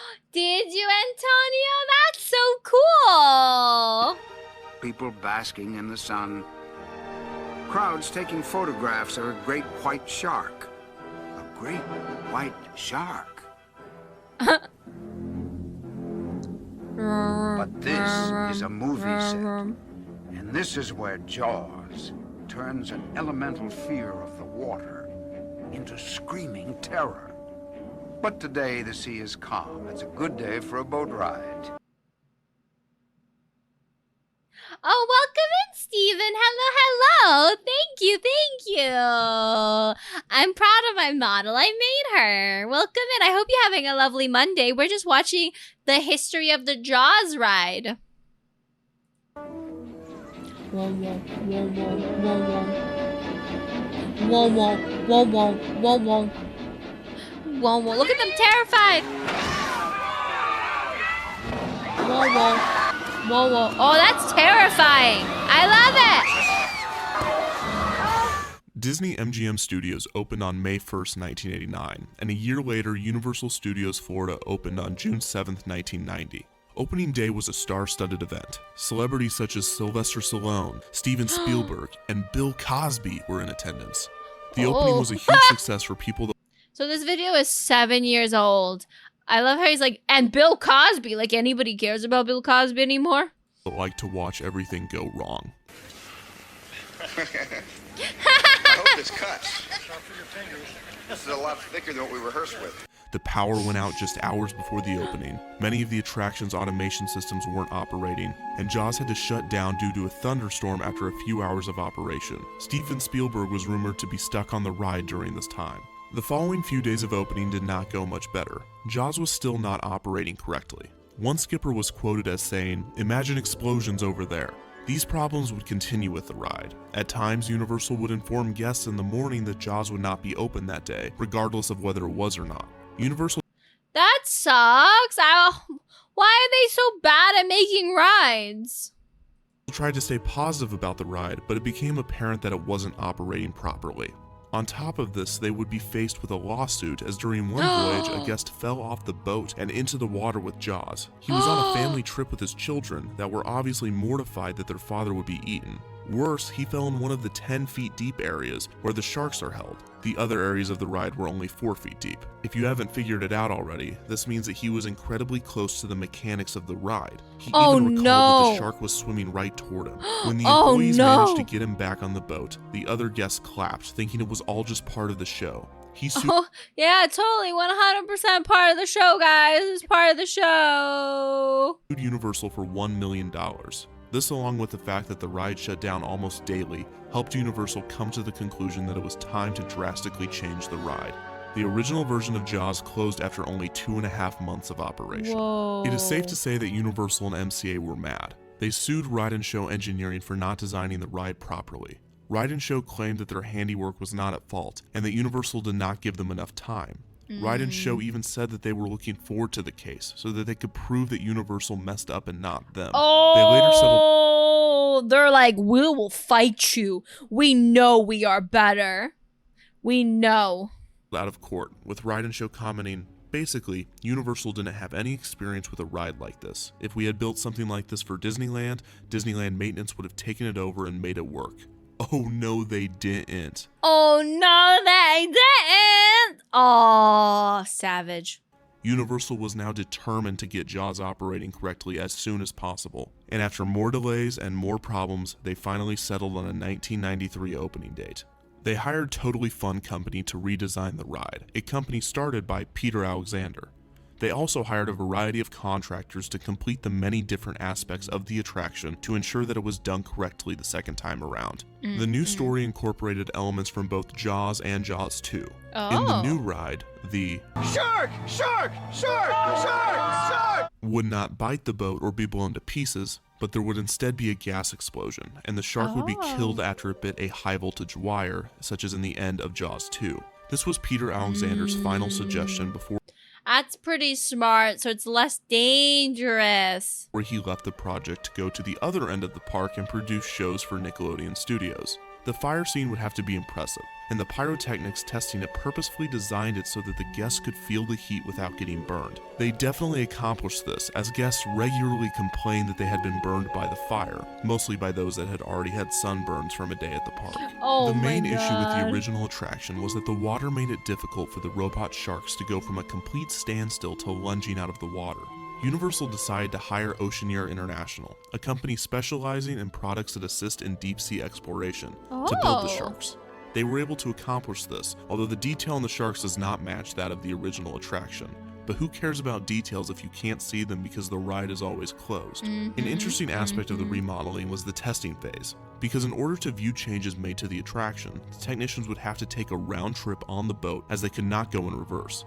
This means that they were taking trip after trip through the ride to witness minor changes. With all of these contractors on board and $40 million later, Universal was able to complete the second version of the attraction $40 million later? for a soft opening in 1993, using the term technical rehearsals until 1994.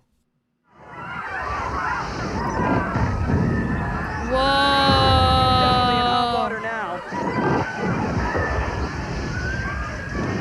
No survivors. And you thought this only happened in the movies. That's what I thought. Classic Universal Studios, one ride and you're hooked. So the final version of the attraction went like this. As Person with the following condition should not ride: expecting mothers, heart conditions, back, neck, or similar physical conditions, medical sensitivity to strobe effects, medical sensitivity to fog effects, motion sickness, or dizziness. As you waited in line, you were taken through the boathouses of Amity, including TV screens playing WJWS-13. It had a lot of different programming with numerous references to the film and other movies as well. Once you were done waiting in line, You guys voted 30 minutes on how long it'll take me to watch a 13-minute video. We're also in the middle of an ad, guys. Can I get a mod to let people know that the ad's happening and that we pause the video? Well, they know the ad's happening because they're in the ad, but can you let them know we paused the video? Ads won. Yeah, ads won. But I'm pretty close. Thank you, Bobo. Thank you, Bobo. You're not even a mod, Bobo. But thank you, thank you. I love how everybody's just like, not a mod here, but ads. These weird rides, these weird people. But this looks actually like a fun ride. So I've actually been to Universal Studios California. And in Universal Studios California, I went on their action-packed ride where they put you through. It's like the studio tour situation.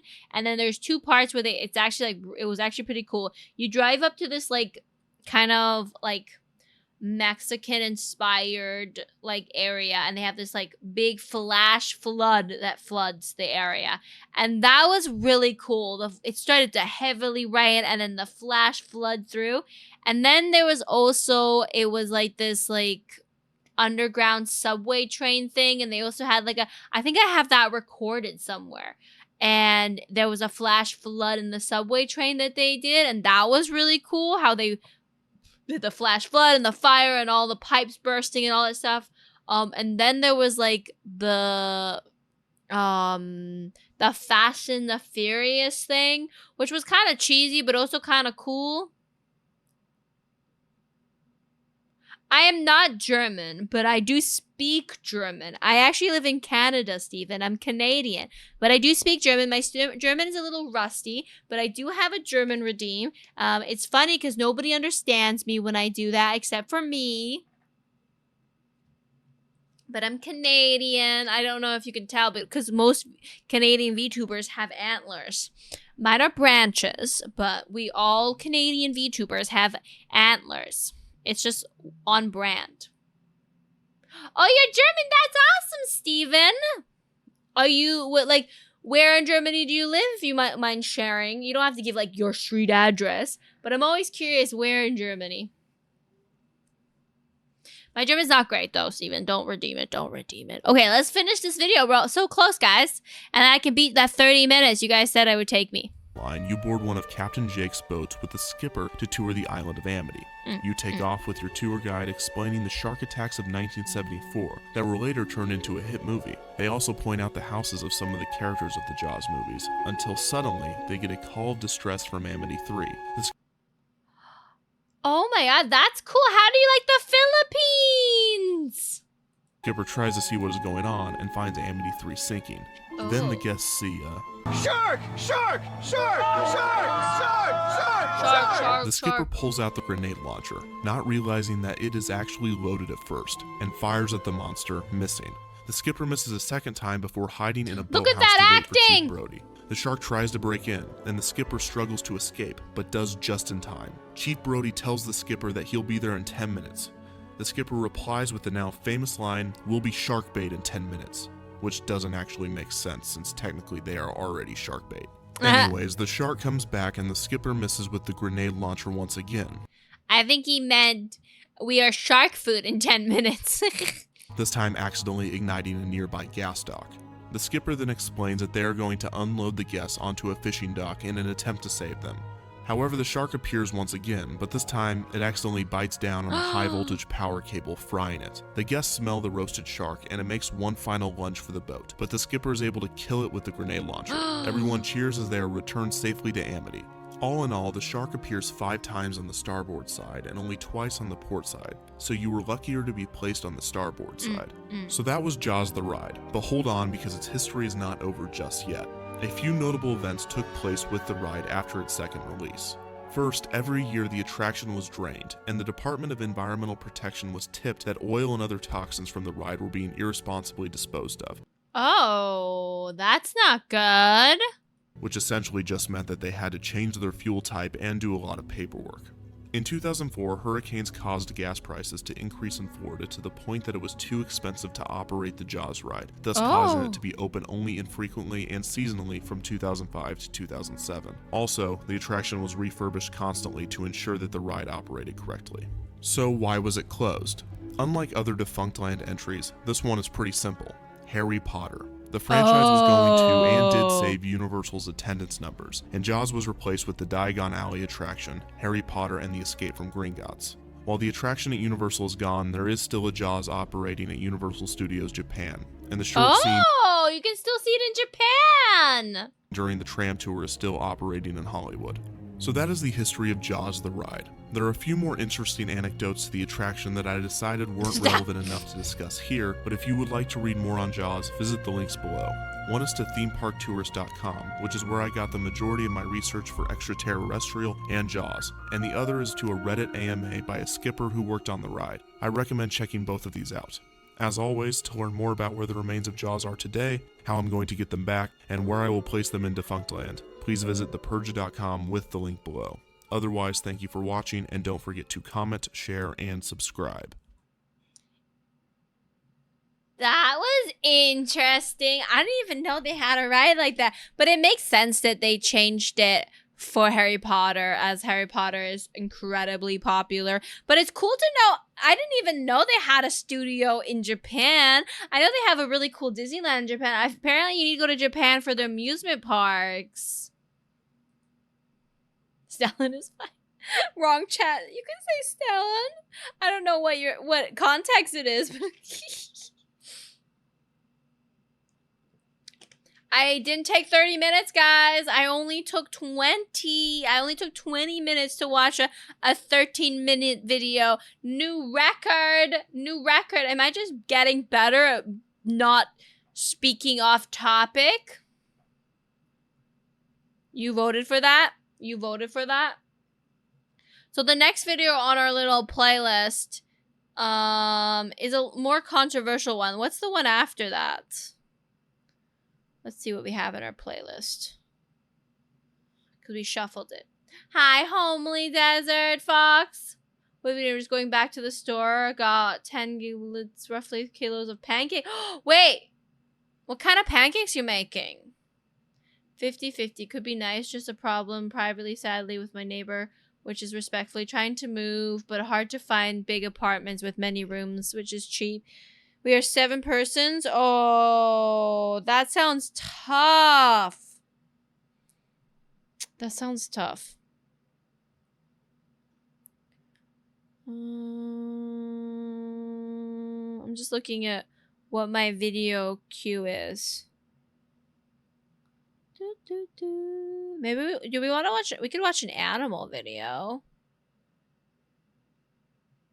Chocolate pancakes. I haven't.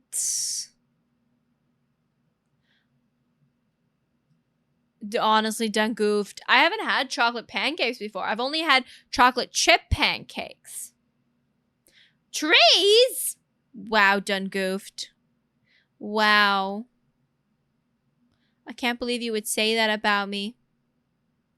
I want to watch... There we go. Hey there, it's Josh. Welcome back to Let's... I want to watch Let's Game It Out. I've been liking Let's Game It Out, and this is a chocolate factory video.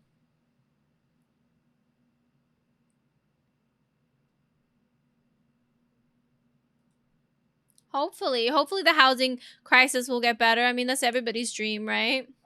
That we improve our house crisis and all that stuff. I actually want pancakes. Make pancakes then. Nothing's stopping you. Pancakes are super easy. So if you want to make pancakes, you get flour, right? You get flour. Add like a cup of flour. Then you add a little bit of baking powder. It's for the fluffiness. Probably about maybe, depending on how much flour, let's say a tablespoon. Then you add a little bit of sugar, a little bit of salt. Then you add a little bit of oil, probably about a tablespoon to 2 tablespoons of oil.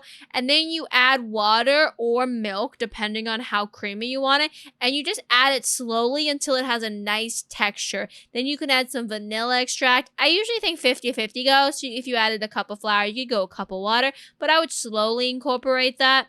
And then you can add your mix-ins. If you want to add frozen blueberries, you have to put flour around the frozen blueberries. But you want to take the frozen blueberries and rinse them under really hot water until they're warm blueberries. And then you're going to put them with flour so they don't water down your pancakes. Making pancakes, making pancakes. Put it in a pancake, making pancakes. You'll have to raise rent to another... Someone about to buy my apartment building? No. Is that legally allowed, done goofed? You have rights. If you're in a contract, you have rights. Check out your legal rights if they can legally do that. Waffles are superior. I do like waffles, though. I do like waffles. Okay, I do 2-to-1 ratio of pancakes to hot chocolate powder, add water, and mixed in. So you're doing 2 cups of pancake to 1 cup. Nuked, hello. Welcome in the one nuked. Hello, Nuke Raid. Hello, Scratch VT. Also, hi, Nura. How are you? Welcome in, Raiders. Hello, hello. If you're new here, my name is Camellia. I'm a 4-Switch variety streamer. I like to play ookie spooky games and Souls-like. And today we are chilling, vibing, and watching funny videos on the internet. Oh no, it's not perfect timing, Nuked. My chat does that. Anytime I get a raid now, they redeem it. To the point where I almost feel like disabling it while a raid is happening. Like, I could do that. Like, I could set that up so it disables while a raid is happening so that they can't do it. But they keep abusing their power. And if they keep abusing their power, I will take their power away from them. I will just not give a feat redeem for the 2.0. I'll take it away. But how was your stream? What were you doing? Wow. How dare you bonk me? How dareth you bonk me?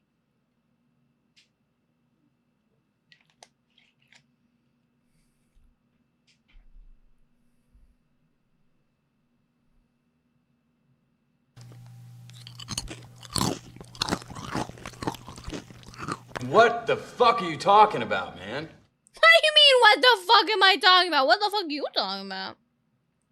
It was good, Infinity Ani. Oh, how you liking that?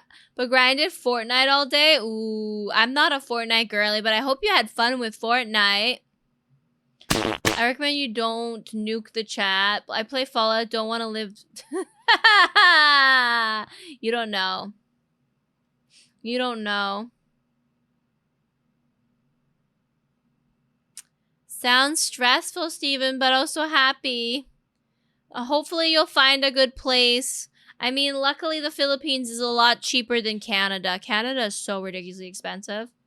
I've been thinking about like moving into a cave, guys. So I've been thinking about this and I'm like 50% serious and 50% being a silly goofy goblin. But what if I bought a cave? Like just a cave somewhere and I installed some fibers in the middle of nowhere, you know, like a bear. And I'll just live in a cave and I'll have my little gaming setup in the corner and then a big pile of pillows where I sleep. And the cave is cold, so we don't even need a refrigerator. We'll just get a heated blanket. Philippines house market is affordable for Westerners. Yeah.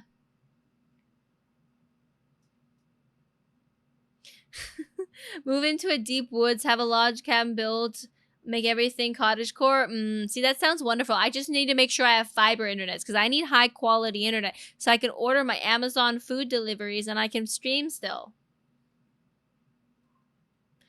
Maybe one lamp. I'll have one lamp. Yeah. Everything's too expensive. We need to, you know what? We need to all put our money together and buy like a whole entire city. I don't even think we have that much value. I don't even think that we have, between all of us, I don't think we have enough money to, to even buy a building. It's okay, Dix. It's okay, Dix. I won't have plumbing, but I'll install my own plumbing. I watch videos on how a toilet works. I know how they work. I'll build my own plumbing.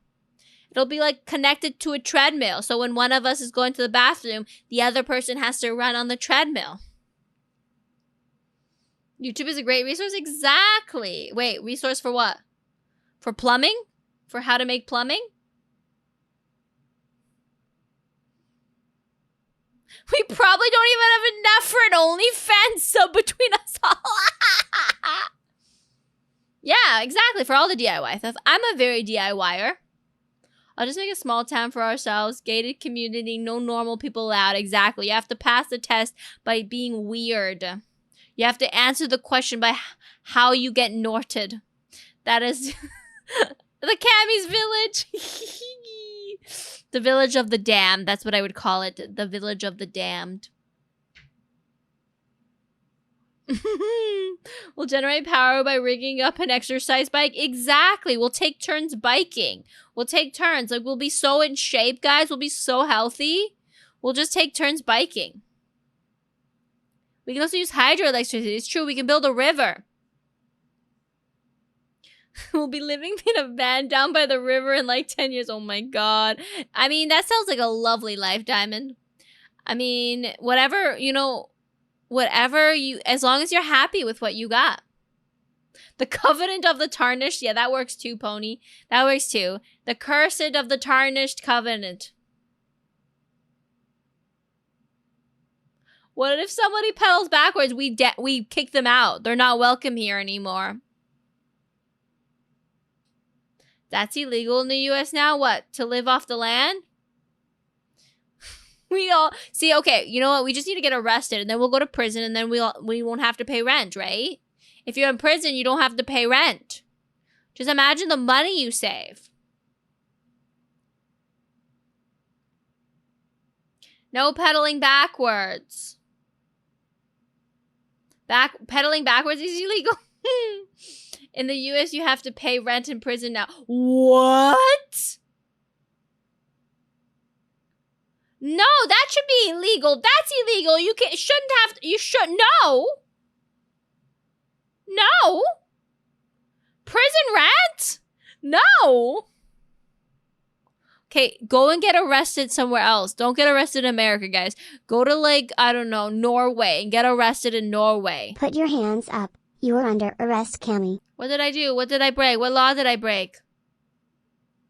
You don't pay rent in prison in the US. That's not a thing here. Okay. Somebody said it was, and I wasn't sure.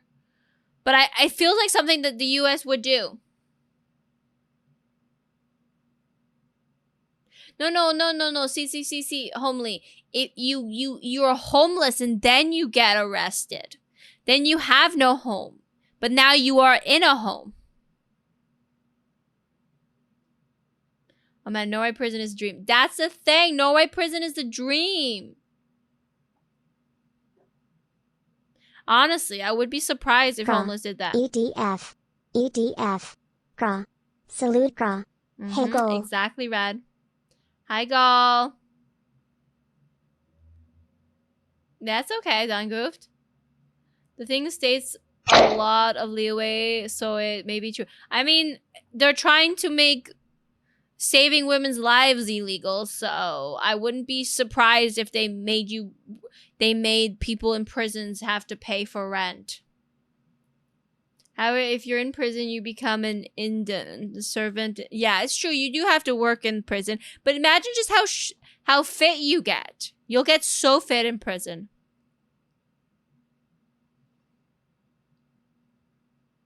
Now everybody has a home. Ta-da! How do we solve homelessness? Make it illegal and then enforce it. Exactly. And then just make it illegal to be homeless and then give them homes if they're homeless. Gravitational rotational anchor unit. It's a long-term station to prevent being compelled from Earth's gravitational field. So it rotates, creates variations, so it requires amenities such as water, food, and power, and a sleeping space. It is not a house/home, and therefore it's not something that the government can fuck with at present. Interesting. Long term where it was homeless and would commit crimes to end the prison for cold winters. Big brain, honestly. It's not reasonable to have $1 a day payoff. No, it really isn't. You might get fit, but certainly a hole in your body also gets larger. Oh my god. That's in male prison. That doesn't happen in ladies' prison. So much EDF today. Grinding for the best weapon. EDF 6? I don't know that game. But sounds like you're having a good time, Gall. Fun fact, in the US, the article monitors that you have when under house arrest, you have to pay for those per month's use. Of course you do. Maybe Earth Defense Force 6? I mean, that sounds right. I don't know. Gall has to answer it. I don't know. Plot twist, guys. You know what we need to do? We need to rob Jeff Bezos. Think of it, guys. All we need to do is rob Jeff Bezos of like $25 million.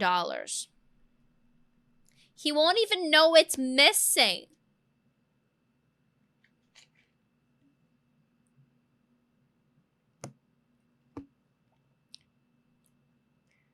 His money's in his stocks. So then we rob his stocks. I don't know.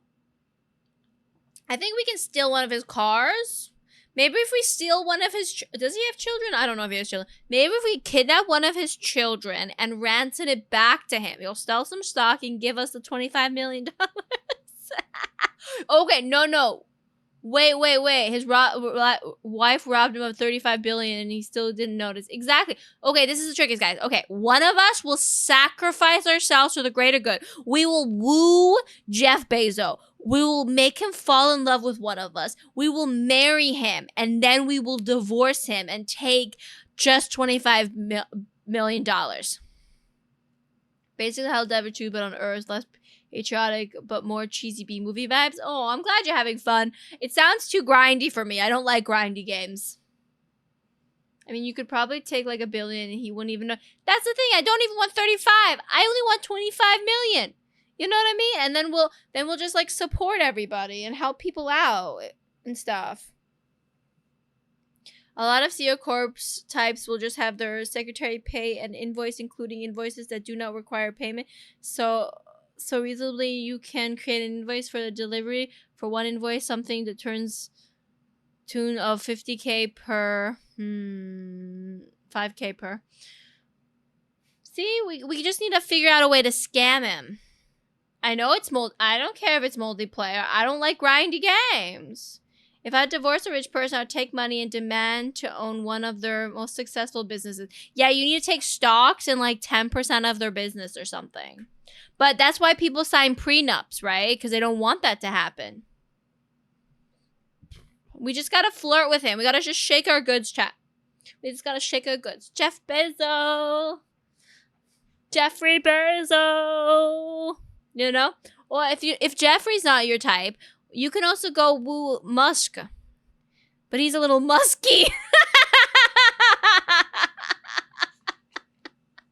But you know what? Musk sells for a lot, guys. We found out that butthole Musk sells for a lot of cashola. Yeah, I don't like grinding. Okay, we're gonna watch our next video. We'll stop talking about the depressive state of the world. Okay, Cam, I'm gonna make some pasta with Kraft powdered cheese. Choose your shape. Okay, mac and cheese, shell cheese, spaghetti with cheese. Shell. No spaghetti with cheese. Shell. We need those royalties, exactly.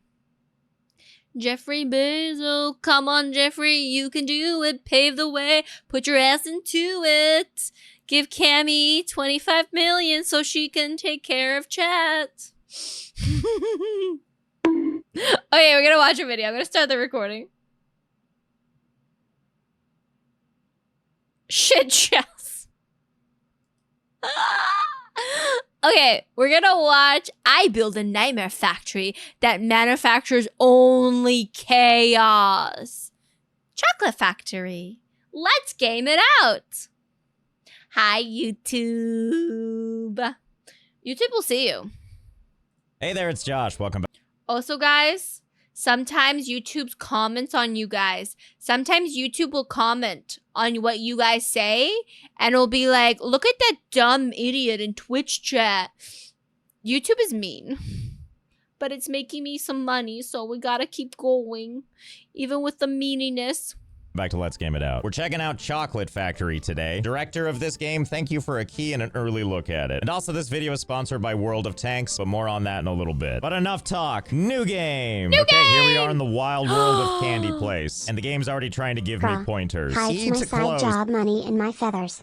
Hee hee hee. Yeah, Sapling, you have lots of feathers.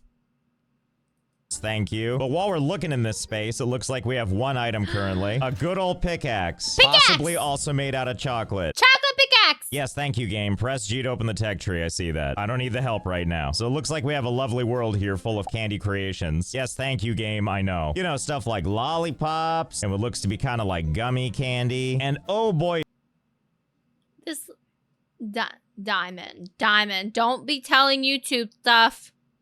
Is it oh so colorful? Yes, I know, thank you. And the land is just covered with surprises. Like, look at that over there. Candy corn trees. Candy! I love candy corn. Okay, fine, I'll press G to open the tech tree. Will it get you to stop? Okay, here's the glorious tech tree, which it looks like now we have access to two things. One, we've got sugar crystals. Excellent. And the other, chocolate rock. Hey, and look, there's a... At least in the Canadian basement, you get free healthcare. Which means when you get a wound, you will get the wound patched up for free. I won't be sending you a bill later.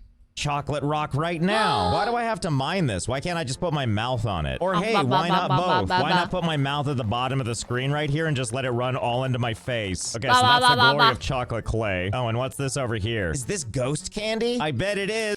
This is such an interesting game. I've never heard of this before. Oh, right, it's sugar. Yeah, definitely sugar crystals and not blue meth. Okay, good. Now we have plenty of sugar crystals that look like we could stab someone with them. Right next to our steaks. No, wait, chocolate. It's chocolate. And my God, am I excited to just do so much with all this candy. I mean, if this were real, I bet everything is edible. I bet this tastes like cotton candy, and I bet this tastes like cocoa, and those are those mint things everybody hates, but I love them. Not to mention... mint. Mention this. A river of piss. Gosh, I'm just so hungry now. It's piss or tang, whatever, the same thing. Oh my goodness, and what's this? A citizen of Candy Place. Hello, hi. I come in peace. Can we share snacks together? Wait, what are you doing? Ow! Stop trying to hit me. Oh my god, don't make me do this. This is not what I was expecting from this experience. I just wanted to... No, I don't want to look at the tech tree right now. Stop bringing this thing up. Oh.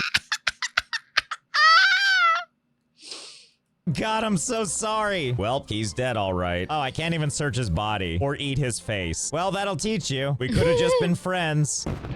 Hey, what was that? Why, that must be World of Tanks, the sponsor of this video. World of Tanks is a free-to-play online experience.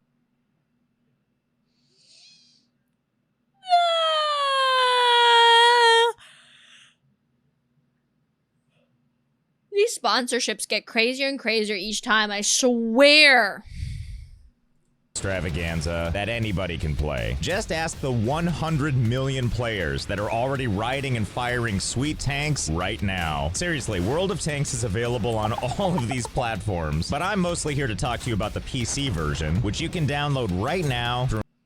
Yes, I was very excited for what that explosion was going to be, and it was World of Tanks. I was hoping it was going to be the wife of the candy guy coming with a shotgun, ready to shoot him in the head.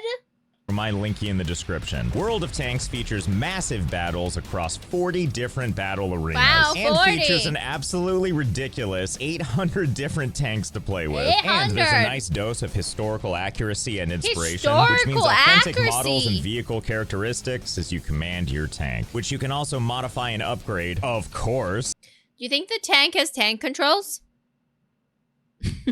And if you use the invite code COMBAT, whether you're a new player or you already play, you can get some free goodies. New players get access to the Cromwell B Tier 6 tank, 250,000 credits, and 7 days premium access. I hate free-to-play games. I hate free-to-play games so much. I hate free-to-play games. I hate them so much. I'd rather have a game charge me $50, $60, $100 to play it than have a game that's like, you can get premium pass just for $70.99 a month. Not to mention 3 rental tanks for 10 battles each, which are these 3 tanks here. And if you already play, you get access to 3 days premium access and a 7-day rental of this tank with a crew trained 100% for 10 battles or a 100,000 credit compensation if you already have this one. And you get the 2D style bargain camouflage. So if this sounds good to you, check. I hope he was paid a buttload to put the sponsor in his video. I hope they were just paying him up the wazoo. They just gave him like a funny bag of cash. They just had a dollar sign on and was like, here, have 4 of these to put our stupid game in your video, please. And he's like, oh, of course, because guys, I would do anything for $20. Check out my linky in the description and fire up some World of Tanks for free today. Oh, I don't know if it's obvious, by the way, but this is a factory building game, which means it's time to build our first thing. Okay. Why do I love the idea of a factory building game? Is there any good factory building games? Chocolate crafting table. Wait, hold that thought. I don't have 8 chocolate rocks, but I will. I guess what I got earlier was chocolate clay. How stupid of me to get the 2 mixed up. Oh my god, I can't keep staring at this stuff. How is anyone supposed to maintain their fit gamer bod when there's all these delicious sweets? They get paid for every CVC, right? This stream may or may not be sponsored by vtuber Legends. Play as one of many random indie VTubers in an epic battle to defeat the cringe in this free-to-play experience. Download now and use code SAPLINGCRAW for a free deluxe Raven Demon to help you stay not cringe. Join today. Cross-sell out craw. So smile. Counts my money. Teehee.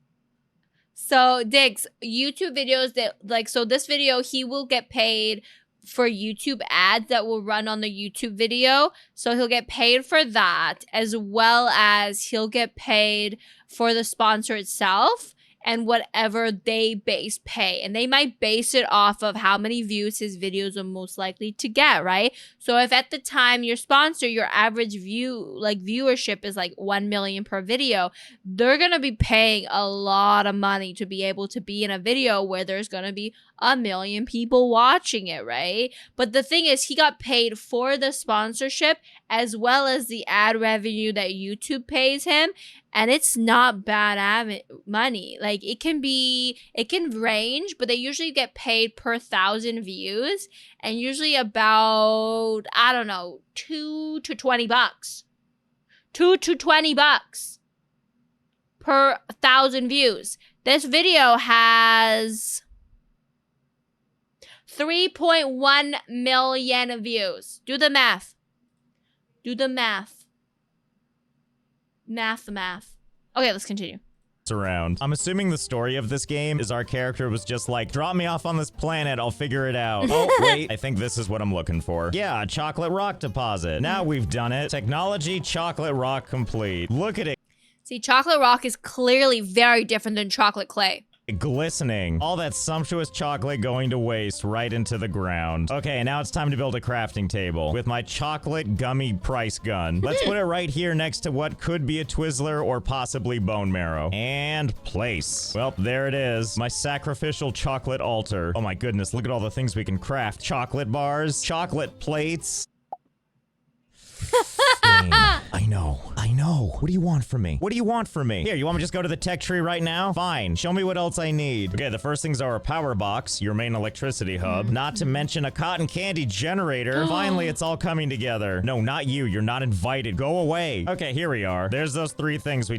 I feel like this game was made by somebody who was like, what if the Willy Wonka was real? What if you made your own chocolate factory?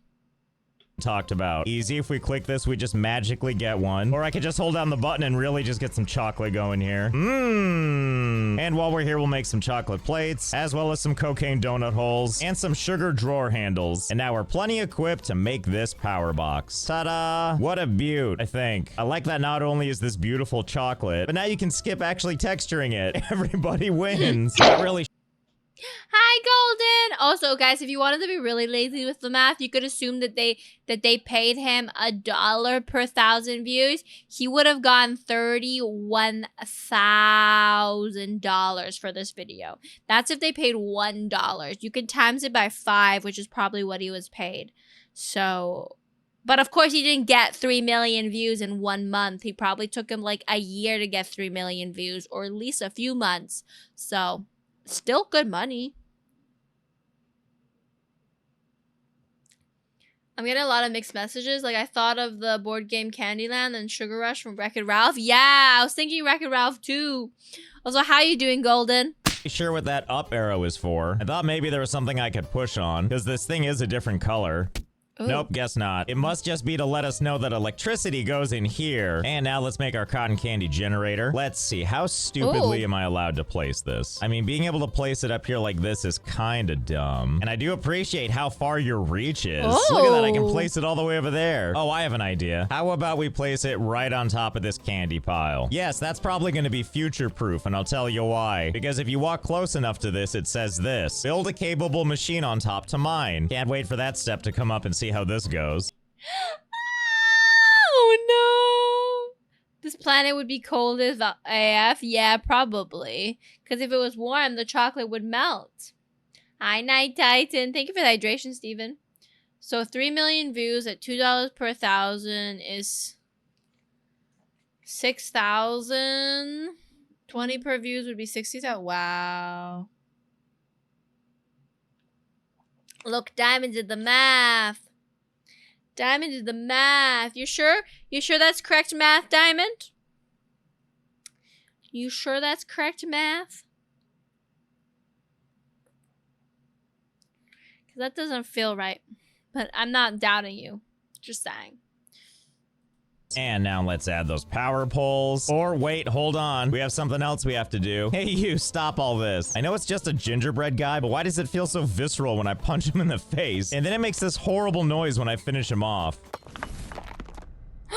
Like all this gingerbread bashing is gonna take a toll on my soul. Anyway, where were we? Oh, right, power. They look so happy and then they look so sad when they're dead.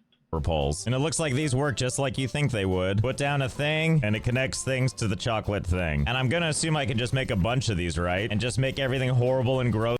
I mean, Steven, yes. But I'm just saying, like, if he, I don't know how much the tank trailer, the tank game paid him. That's what I'm wondering. I think the tank people probably gave him like $10,000. You're winding down.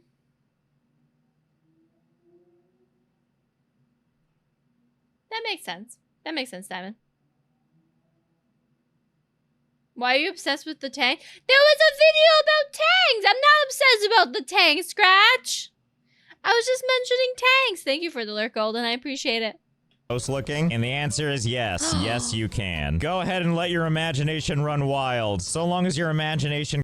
There's literally an art piece in LA that looks exactly like this. I'm not even joking. Craves not aesthetically pleasing things. I also don't think I have any control. I'm not obsessed with the money. I just want to make enough money so I can have a cave in the forest with fibers. I just want to be able to lay in my cave, okay, guys? They do kind of look like trees, though. The world is obsessed with money. Control over where the power lines connect, but it looks like something is connecting here, Yay! as well as connecting to our thingy over here. Yay! And now to get this thing to produce some power, which in order to do that, we need to feed it some cotton candy, which means I have to make it first. Here it is over in the build menu. Just gonna take 2 of these blue sugar crystal thingies, and after we've done that, we have boatloads of cotton candy. Why do the sugars look a little sussy? Hi, Snowfall. I'm not a princess. I am a gremlin. I will haunt your dreams. Not in the good way. I know, it's still a good amount of money.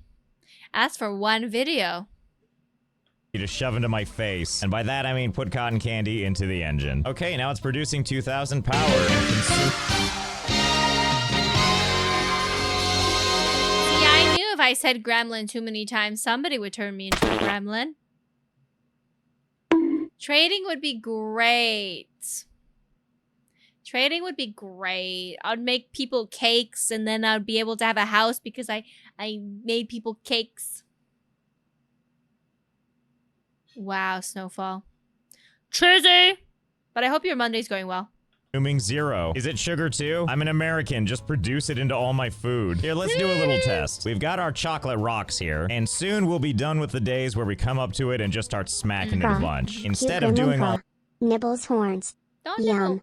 Don't. Pat. Don't. That, it's time to automate. So we're gonna build one of these things. A tier 1 extractor. Can extract Ooh. resources from ore deposits such as chocolate and sugar. I'm gonna start using these terms when I eat donuts. I'm just extracting resources. Oh, and this machine knows what it wants. If you get close enough, it just snaps right to it. Here you go. Ta-da! It knows what it wants. There we go, our beautiful chocolate extractor with all kinds of weird stuff coming off it. I shouldn't say that, I don't know how this science works. Okay, where's my chocolate? It says it's producing 1 every 1 second. Oh, there it is. That said, I'm pretty sure this thing taps out at 100. Well, we're about to find out.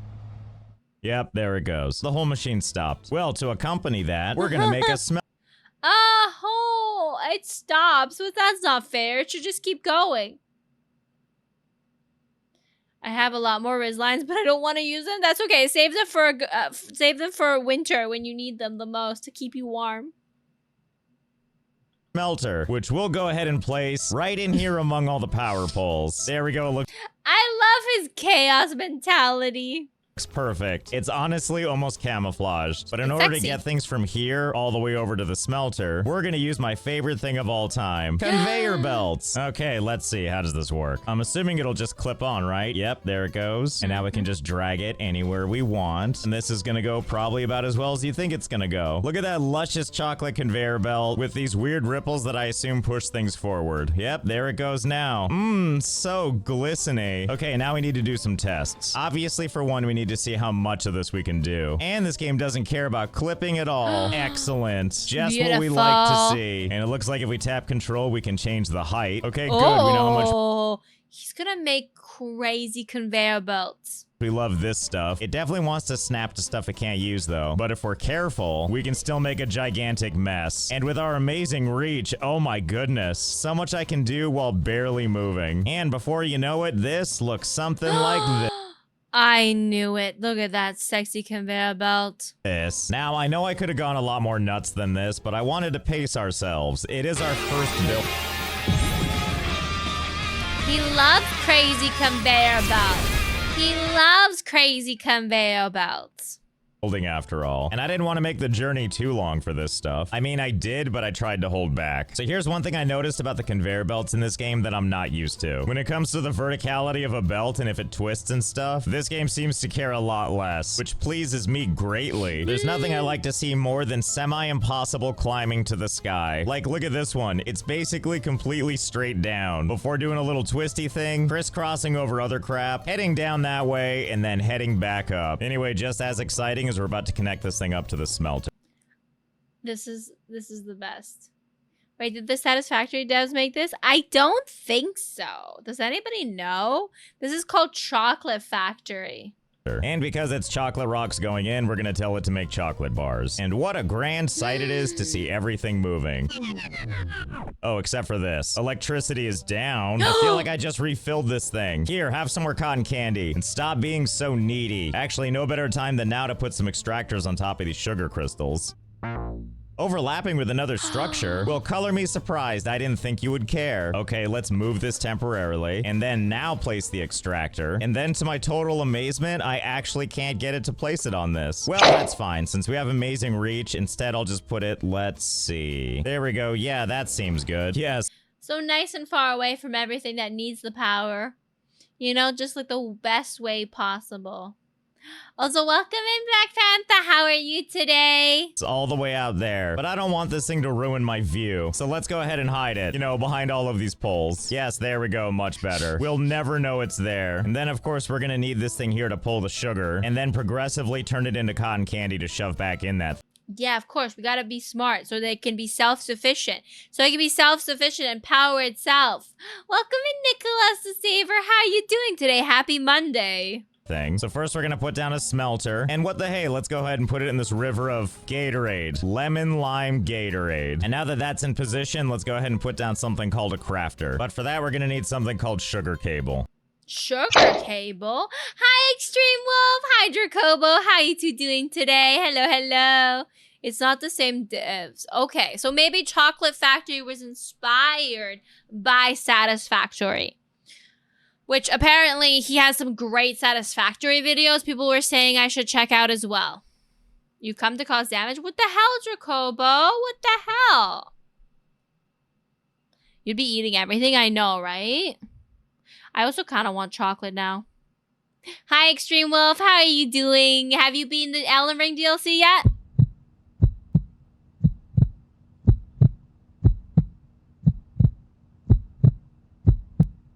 Bum, bum. Oh my god, that's somehow kind of creepy and scary at the same time. Sure looks a lot like regular wire, but whatever. Easy enough to make, though. Basically, it starts with this blue meth and then turns into a donut hole, then turns into sugar wire, then turns into sugar cable. Couldn't be more simple. And let's see, let's take... So simple, so simple. My job doesn't want me to be on Lord. Well, stupid work. I feel you, though. I'm sorry, Extreme Wolf. We were just talking about how we should rob Jeff Bezos. This, and we'll go ahead and put it all the way up there. Excellent. And of course, it's time for the fun part, called connecting everything to conveyor belts. So that goes in there, and then all we need to do is wade through all this sumptuous goodness. See, just gotta place it right there. Okay. And then allow this to run under the water before heading all the way over to this thingamabob. And then over here at the crafter, we're gonna set this to make cotton candy, and then send it over yonder to our cotton candy power plant. Ah, geez, where is it? Wow, I think I've gone the wrong way. I don't remember delicious jello molds. Oh, he definitely went the wrong way. Coffee Stain Studio, by the way, the reviews, Chocolate Factory is not the best I saw from Satisfactory is much better from... Yeah, I assume so. This one's just mostly goofy fun. I imagine it's only really good for a silly video like this.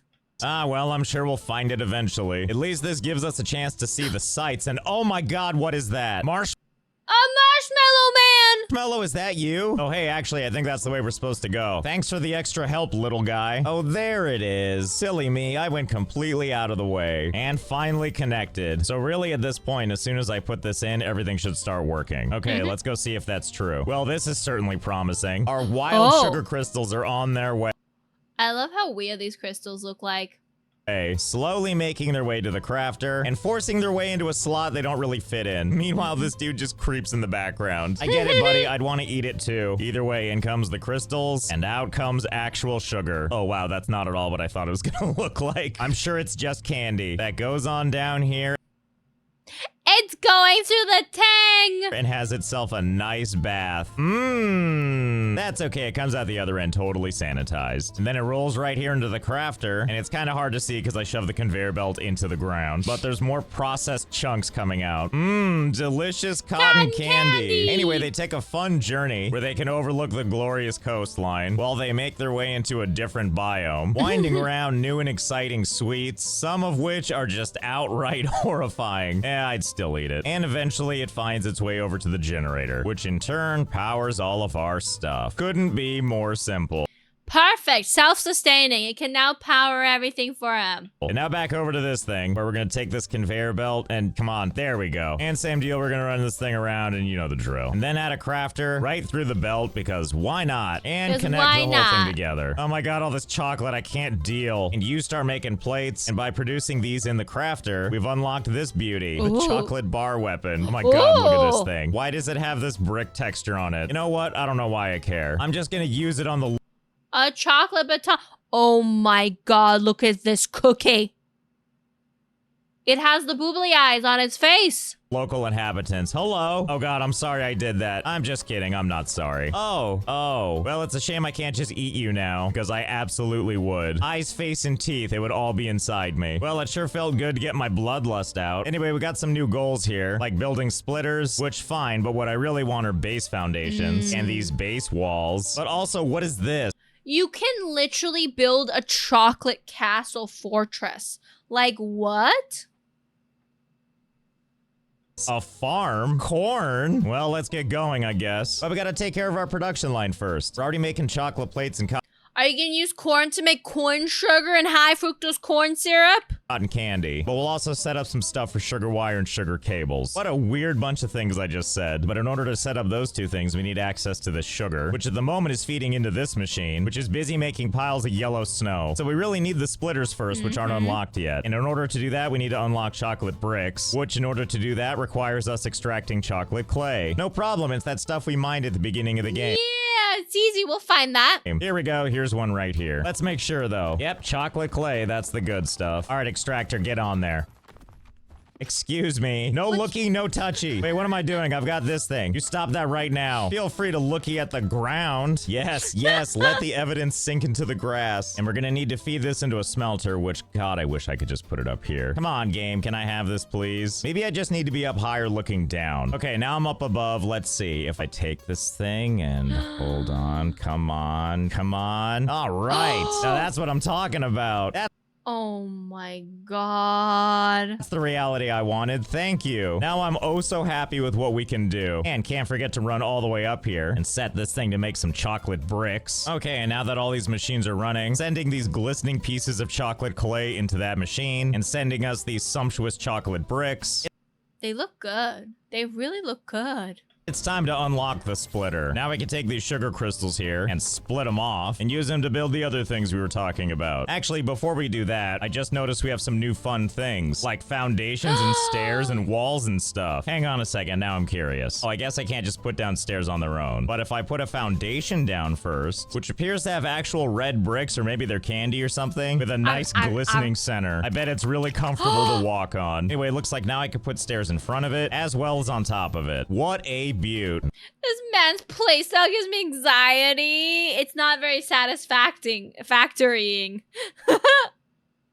I'm worried Cammy's gonna get fat just by watching. What are you talking about? What the heck? That's not appropriate, Lord Lurker. Is this Charlie in the Chocolate Factory game? No, this is a Satisfactory ripoff game called Chocolate Factory, where you build a chocolate factory. And let's see, how can I go higher than this? My first thought is to take another foundation piece, place it here in front, then maybe put another one up above, but it doesn't seem to want to let me do that. Maybe what I need is one of these fancy walls first. And then maybe oh wow, that is a really fancy wall. These aren't even the same height now, but it does appear to be letting me use a ceiling tile, so good enough for me. I don't care if there's a gap. In fact, I almost like that better for that bespoke irregular look. Excellent, I can put stairs on these. And once again, it's looking real good. Everything lining up perfectly. And then I love that. we can put another wall and then put a ceiling tile again. I'm sure you can see where this is going. Besides visual perfection, let's see how high this can go, which is apparently about this high. Wow. His line, like his quote is, how high can we go? It really just keeps going, doesn't it? And as you can see, I started to build some basic infrastructure because I thought I needed to, by way of these very fashionable columns. And then I realized I don't have to do that. You can just build into the sky. Not that these columns wouldn't have been a good idea, although I did realize a bit of a problem with these. On the plus side, these columns can be built right into this chocolate ocean. However, there is a bit of a downside. There's an invisible wall right here. And if we crouch, now we can see why. Thank goodness for how shallow this is. That does mean, however, as we look around the world, there is like a definite cutoff to where we can and can't go. Like this gummy island over here is just out of our reach. Then I thought maybe I need this thing to get over there. There's a fucking paraglider? The paraglider. But that means we gotta unlock this farm, and then unlock corn, and then cornmeal, and then corn syrup, and then this lollipop, followed by this reinforced chocolate plate, until we can finally get to the paraglider. And that might work, but do you know what else works? Our giant staircase. Here, allow me to show you. Ignore all of these columns. They don't need to be there, but I'm still not gonna remove them. That's a bunch of history I don't want to delete. Okay, so I've been running up this a little while, and you can tell because if we look down, here's the entire island. I love this. Hi, Super. What a beautiful world of treats and sweets. So let's keep going. Okay, so here we are at the very top of how far I've built. And we're not like all the way to the edge. But as you can see, we're past where the columns can go, which of course means it's time to keep going. Okay, so I've been building these stairways for God knows how long. And I'm starting to think there is indeed no limit. Look how far away everything is. This is the landmass of the whole game. Outside of that, it's just clear blue ocean with its perfect waffle texturing. Well, now I have to know. What happens when we jump off? Let's find out. Like, hi, Sylvia and Raiders. Welcome in. How was your stream? Welcome in. If you're new here, my name is Camellia. I'm a Forest Rich variety streamer. I like to play ookie spooky games and Souls. Like, ooh, you're playing Elden Ring. How is the ring going? How goes the quest to be Elden Lord? Is he gonna die, guys? I can tell you one thing, our view distance is limited. It's not even loading in the rest of the stairs. Also, if we're here making like a fun, fancy Candyland, why am I dressed like a biker? Okay, we're about to hit the chocolate. Let's see what happens.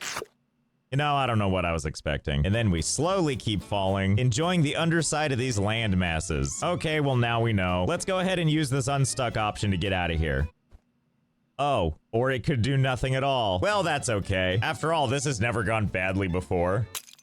Well, there go my hands. Well, now I wish I had that glider. Okay, we're back. Let's not try that again. I had to load an earlier save just to get us out of there. Needless to say, we can go very, very far. Anyway, let's move on to making this farm thing. Farm different crops. Farm time! I was playing and dying. Finally beat the Dex Mage ass in the round table hold. Congratulations! You still have a lot. Oh... Sylvia, you don't even know. You don't even know. I do not like blood. I do not like bleed builds, and there's so many more bleed builds in the game. Don't worry. There's so much still left for you to deal with. Okay, so here's our farm. Still don't understand what it means to have one, especially one that looks like a chocolate microscope. What are my options? Tell me. And right now, all we have is this corn. Okay, produce. My God, it really is just producing corn. How is this the future even possible? All right, hang on. Now I got some questions. Let's pick this thing up off the ground, and instead I climb up somewhere really high, like right here should probably do. Can I build the farm somewhere up here? The answer is a glorious yes. And once I go ahead and we're fine. Can't forget to get power up there. Well, that was easy. And now I have to wonder if this thing is still gonna deliver to us amazing, delicious corn. Huh. Well, that'll teach me, I guess. Yeah, this this is Chocolate Factory. We're watching a video about it. Well, mostly with let's game it out as just doing a silly goofy video. To doubt the farming process. Okay, hang on. As unbelievable as this is, you could argue that in the game's logic, this candy tree is something that you could farm from. What if instead, I build a farm on a foundation, and then remove the foundation parts, so now the whole thing is just floating? Will this result in amazing corn? Oh. Okay, I see. It's just good old-fashioned magic. At least we got to the bottom of that. And at least now we have all this corn. Well, that's all good enough for me. We've added amazing lines of corn to So much corn! our factory. I challenge you to name a better combination than mystical corn on the cob with giant boulders of glistening chocolate. Mmm. And now to set up another crafter, which I sure would like to place on the top of this cupcake. Okay. And now that I'm up here, besides wishing I had M&Ms that were life-size, that I could both eat and use as a box. See, Sylvia, you're not the only one that asked that. This is indeed not made by the Satisfactory people and apparently has bad user reviews on Steam. Body pillow. Let's go ahead and build a crafter, which it's gonna let me do while I'm inside it, apparently. Works for me. And now all we need to do is connect the corn right to it. Yep, there it goes. Oh, boy. And we're gonna take that corn and turn it into cornmeal. And we'll just run this down the other side, where if we stare down at this thing long enough, we should see some cornmeal. Oh, delicious. My beautiful cornmeal. And now it's time to take those sumptuous offerings and run them through. Oh, yeah, okay. Get in there. Yes, perfect. Give my cornmeal a little glazing on the way through. And we're gonna build our next thing around all of these gingerbread monuments. There we go. It fits right in. And we're gonna set this one to make corn syrup. I told you can make corn syrup. I knew it. I knew it. Thank you, Jacobo. Is it really gonna look like that, do you think? I guess we're about to find out. Oh, wow. It really is. It's like disgusting reality just smashed us in the face. You know, that bright red cupcake in the background's taking on a different light now. Whatever, we're gonna find a way to love it all the same. After all, why have all this other stuff when obviously we could just manufacture these cheap bottles? Look at our gingerbread guy. It's like he's vomiting them out right now, which in the spirit of change, we're gonna run it over into yet another biome. In fact, I want Chat, brace for impact. An ad's about to come in. And while the ad's happening, I'm going to go pee again. I've been pretty good today, not peeing too much.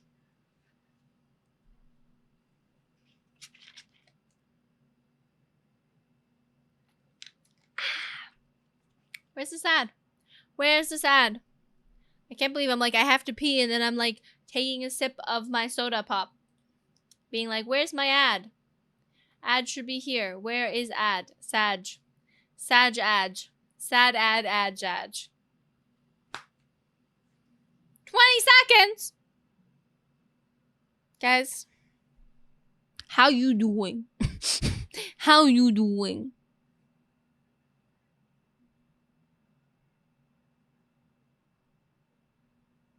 It's coming. It's almost here. The ad is almost here, guys. It's arrived, has it? I feel like I don't see it. Is the ad with us in the room right now? Is the ad here? Not yet. I got a visual. Who plans to be faith damage spells as well? Oh. Interesting. That I think you'll like the dragon magic. Nothing for me either. Okay, guys. It says it's starting soon. So, I'll be right back. Okay? It should be starting right now. I'm going to press my be right back thing. It sometimes takes a second. It's Twitch is searching for the ads at this point, Jacobo, but I'll be right back. I need you to send me a picture of your hands on the D. Don't forget. Bonk. Don't forget. We have little Sprouty up here. Bonk. Smart. S-M-R-T. I mean S-E-M-R-T. I mean S-M-E-R-T. I mean S-M-A-R-T. Hey, zoom, zoom. Zoom. Zoom. Zoom. Zoom. Zoom. Nicholas! Why? The appeal is for viewer retention. It's so I become more appealing. It's you guys give me more devotion and more biddies. It's all for the boy Nana. Boy Nana. Is that really it? That's what I was thinking it was, guys. Alpha candy body these nuts. But I'm like, what? I don't understand. It makes no sense to me. Alpha candy body these nuts? Indeed, dear Camellia, you are quite remarkable. The best? Well, that's subjective, isn't it? I'm remarkable, but not the best! Like, you're my favorite poop tuber. I watch you exclusively while I'm pooping.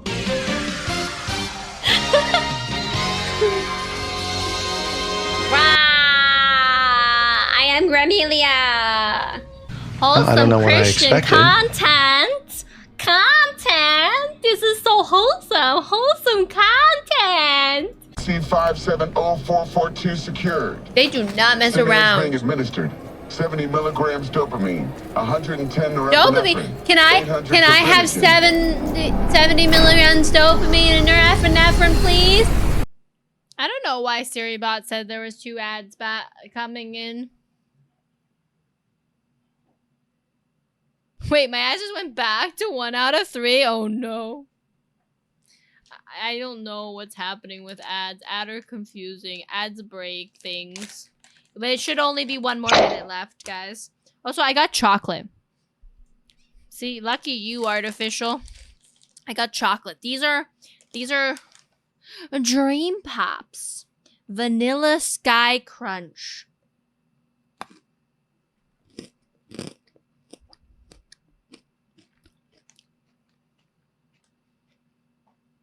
They're like a light, fluffy, like, candy inside. And then dark chocolate on the outside. Once we're back from the ad, we'll continue our chocolate video.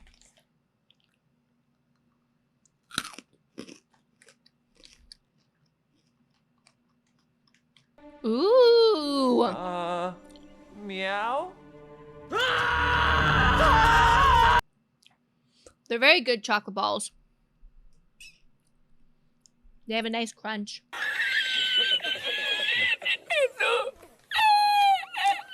Good night, Solfan.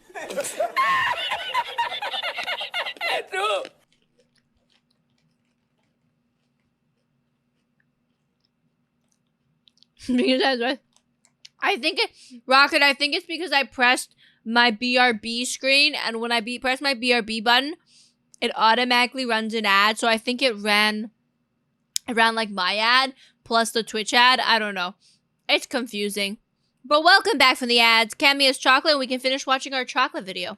Wonder if we can put our next factory piece in the middle of this jello thing. Let's see. It doesn't really want to. But let's see. Maybe I can just shove myself in here and then put it in. Oh, we can bounce off of it. Because of course we can. But I bet if we bounce off it a certain way, maybe... oh, there we go. Okay, I do believe we're inside of it now. How exciting. We better make this work. We can't embarrass ourselves in front of the corn syrup. And it looks like, yes, now we can build it in here. And before I leave, I should probably connect it too. And this thing's going to be making lollipops. Ah, God, it takes 2 things. Well, first we have to see if we can get out of this thing. Come on, let me out, let me out, let me out. Ah, there we go, did it. And we're free. And as expected, our factory...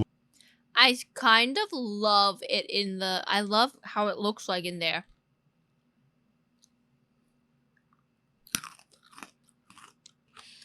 Oh my god. Hi, Lombax! Welcome home.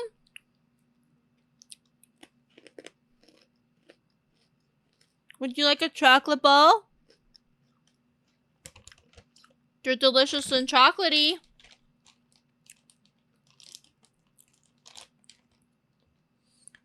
I hope you were okay. I hope work wasn't too exhausting. You're late. Wow. Are they salty? They have like a slightly saltiness to them as well, which makes them taste even better. They're very good. And they're from this company that like makes like healthy... not healthy, like low calorie sweet treats. So there's like, if you ate the whole entire bag, it would be only 400 calories. So you could eat a whole entire fishful of chocolate balls. You guys ever have chocolate-covered pretzels? It's next level.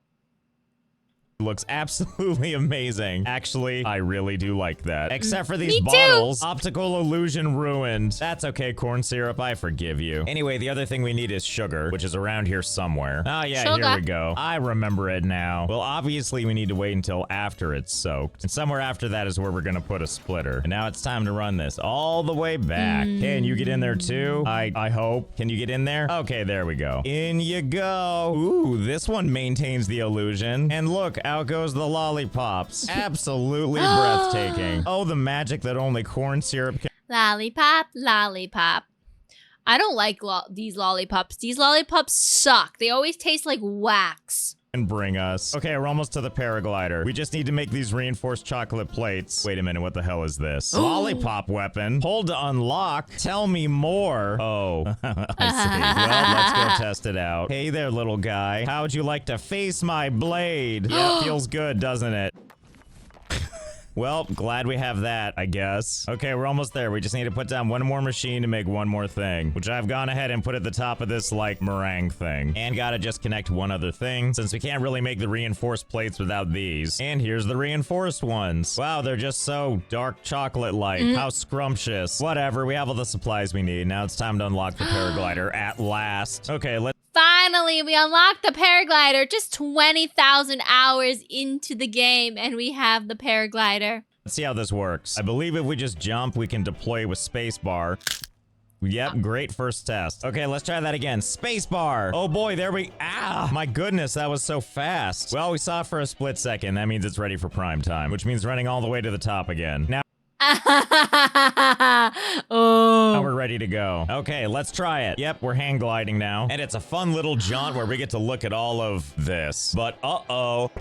Problem. Looks like we're stuck on the invisible walls. Let's see what happens when we glide into the surface. Oh, we're okay. And if we look under the surface, it looks like we're on the other side of the barrier. Oh, and it's nice to see that Eternity down there has grass. I'm gonna call that Eternity's chest hair. Wait, can I just put a platform down right here? And then maybe try to put stairs. Yeah, leading down. Perfect. Okay, now we're getting somewhere. Now let's see if we can get around these invisible walls and over to that underworld. Well, the good news is just like building stairs up, I can keep building stairs down. Here's what we're going for. He will find any exploit and do it. By the way, we can actually build stuff over to our left as well, but there's one caveat to that. The invisible wall is right here. So part of this is we're kind of charting the space. As an example, the stairs down here we can walk on, but it also means that right here might be where the invisible wall starts. But then I realized if you take a step to the right, suddenly the invisible wall is clear. Now we can build back up. Yeah, take that invisible wall and build this all the way to the top and add a foundation right here. Okay, we're one step closer to understanding how this works. Oh my god, how does these invisible walls work? Hi, Shadow Souls. Hi, Jules. He finds the most random exploits. And if we climb all the way up here, we still hit another barrier. So give me a second, I'm gonna dig around and see if I can figure it out. Oh, hi. Let me show you what I've been doing for the last several hours. So as mentioned before, if we kind of shuffle over to the left, we hit an invisible wall. So we get around that by going all the way to the bottom here, where I put a wall to make sure I don't just run off the edge, which would have been so easy for me to do. And then we can freely walk across all of these stairways. And then we hop onto these platforms and we do a little bit of running all the way down to these other platforms I've made, which is where we run into another issue. Another invisible wall. And it was hard to figure out how to go around this one, but I figured it out. We just go down even farther. And after making our way really far down here, where there's currently an invisible wall between these two stairs, eventually goes away. And then we can head back up. Ah, what a brisk climb up these This makes me wonder how invisible walls are made in these games. chocolate stairs. All the while we're hearing this noise. Yeah. Okay, now we're successfully on the other side of the barrier. And now it's time for another stair climb, because now we're finding our way closer to the surface. And now here we have two options. We can either go over here, where I've Good night, Polygon. I hope you sleep well. lay down some foundations that stretch about as far as the entire landmass. Or if we want to head back to the surface, that's what these stairs are for. You just go through all the weird grass as close to this texture as we can, then we duck and really shove ourselves in there, and then we can just pop out the other side. Ta-da! We're back in civilization. I'm gonna celebrate with your death. Feels good. And if we want to go back down there, it's super easy. We just head back to our stairway that takes us to the heavens, run all the way to the top, look off the side, see that right there? That's our target. And now all we need to do is hang glide over to it, getting closer, and just patiently glide our way into a landing. Afterwards, all we have to do is turn around, walk deeper into the moat, and begin the whole process all over again. Couldn't be more simple. I can't. I'm glad, Lombax. And then while we're here underneath the world, there's all kinds of unnatural wonders we can look at. I guess these are technically like the roots of the gummy mountain stuff. But then we've also got interesting stuff like this. Mysterious structures. And more than that, we can actually build stairways to go up there and see what they are. So let's head on up there and take a look. Hello? Hello? Oh, it just leads to more stuff, I guess. Still pretty neat, though. But I also have another question about something we can do down here. Can we build machines? Well, that seems like a yes so far. This is a farm, by the way. I know they all kind of just look like science. Chocolate, science. And I'm gonna assume I can find a way to get some power poles connected. Yeah, there you go, like that. And then we'll just use these foundation pieces to build a little bit further down. Yep, that did the trick. Power poles are within our grasp now. Good, yes, we can totally get power down here. And are we gonna get delicious corn from the underworld? Oh, space under the world, you shouldn't have. Well, I can only think of one thing this is gonna result.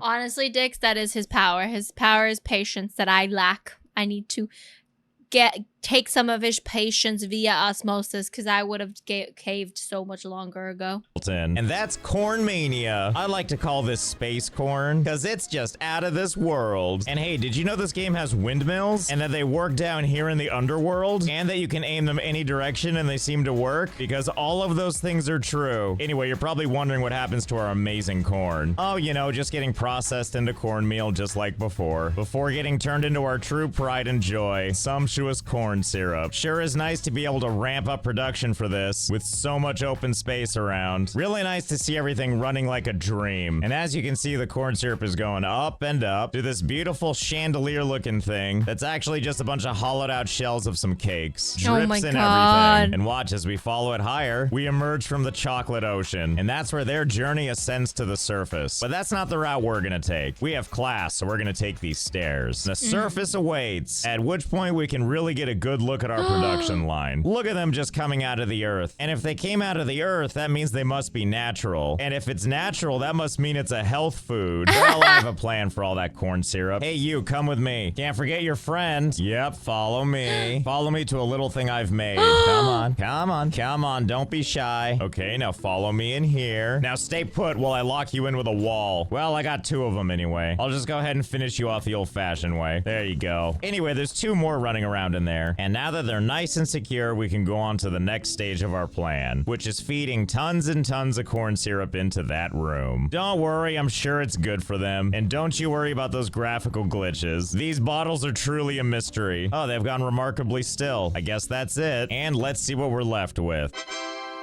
The perfect corn syrup infused previously living cookie. Prepped There's a factory in there. He lied to us. And ready for me to ship to every local grocery store. Well, something tells me I know what I'll be doing. Hey you, how would you like to join my growing business? I thought you'd say yes. I want to thank World of Tanks again for sponsoring this video. Linky's in the description if you want to check out the game for yourself. So I hope you had fun. I know I did. And I'll see you next time.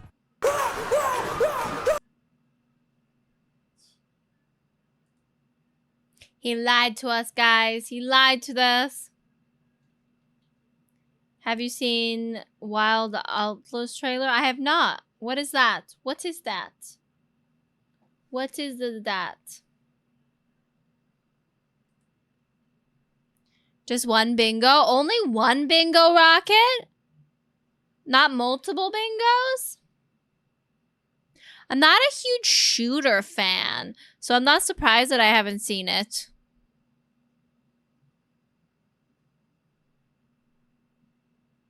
It looks awesome. I imagine if you're a big shooter fan, I would imagine. No, totally, Jules. It's just cookies being force-fed high levels of corn syrup turns into bigger cookies of supply. Wait.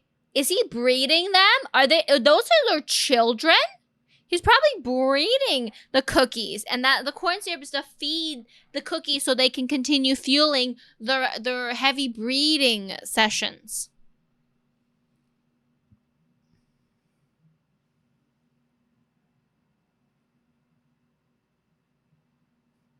So the pack of cookies is now worth. Yes.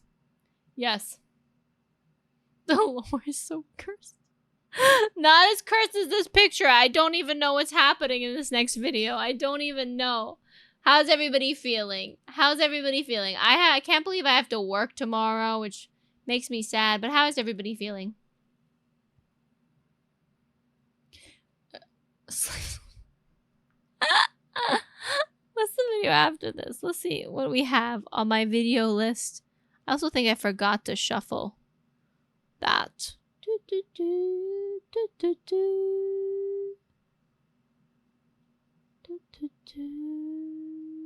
I feel like all the videos I have are like super long videos too.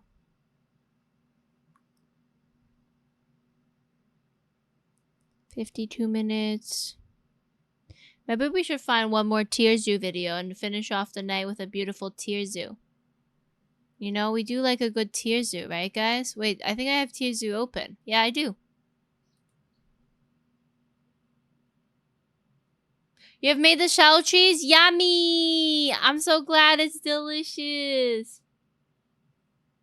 Zombie girl? What do you mean, zombie girl? Oh, you mean Cereza? Is that who you're talking about? Her down here? My friend Cereza?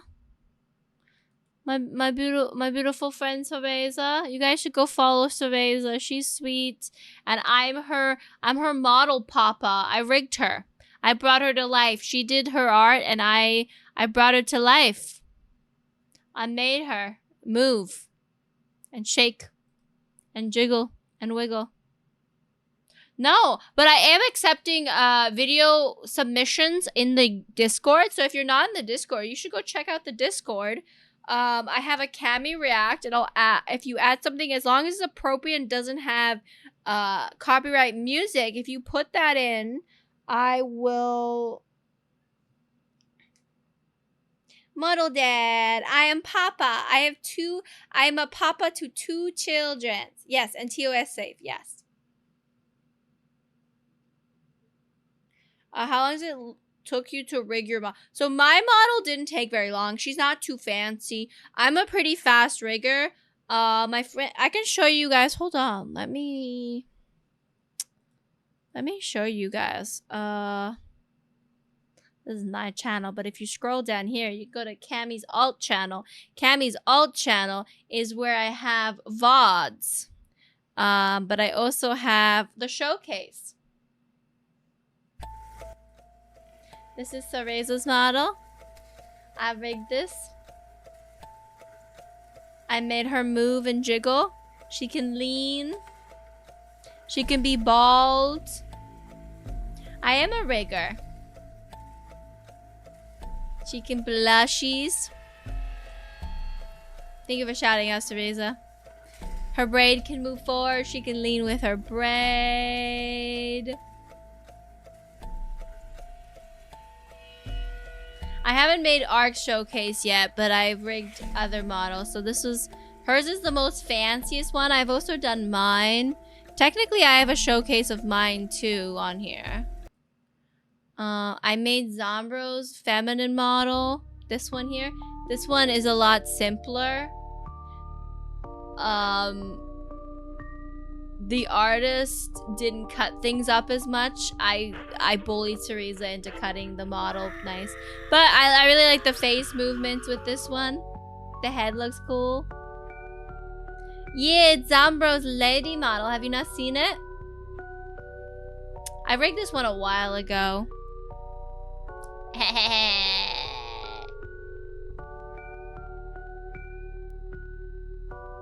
Smash. And then I do have mine. Hold on. Where's mine? I don't know. Hold on. Let's go to videos. I think mine. There we go. Mine. This is mine, but it's before I re-rigged. So I actually made changes to the face. If you could probably tell, I made a few changes to my model. I don't have as many fancy toggles as my friend's model. It's changed.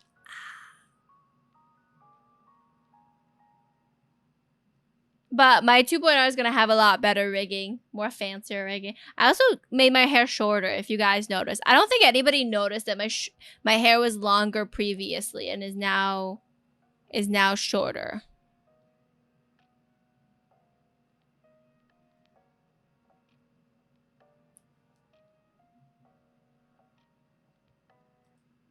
How much would I need to save for someone to rig it? I would like to be a VTuber someday, but I'm very expensive for sure. But first I need a good PC equipment, so I need a power program for sure.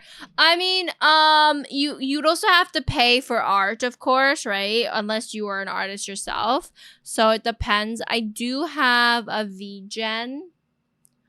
And I have rigging on there if you guys are.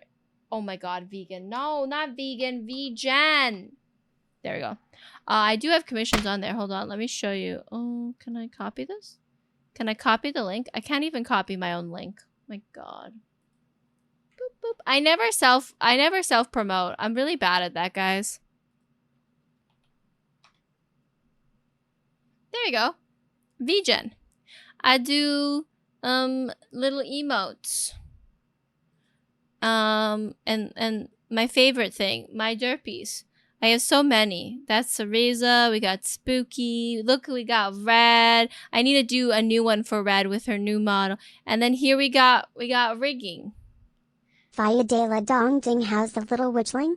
Hi, monkey. Here we got rigging. So we have my showcases as well as like everything that's included, including add-on and add-on prices, important stuff, and like rules.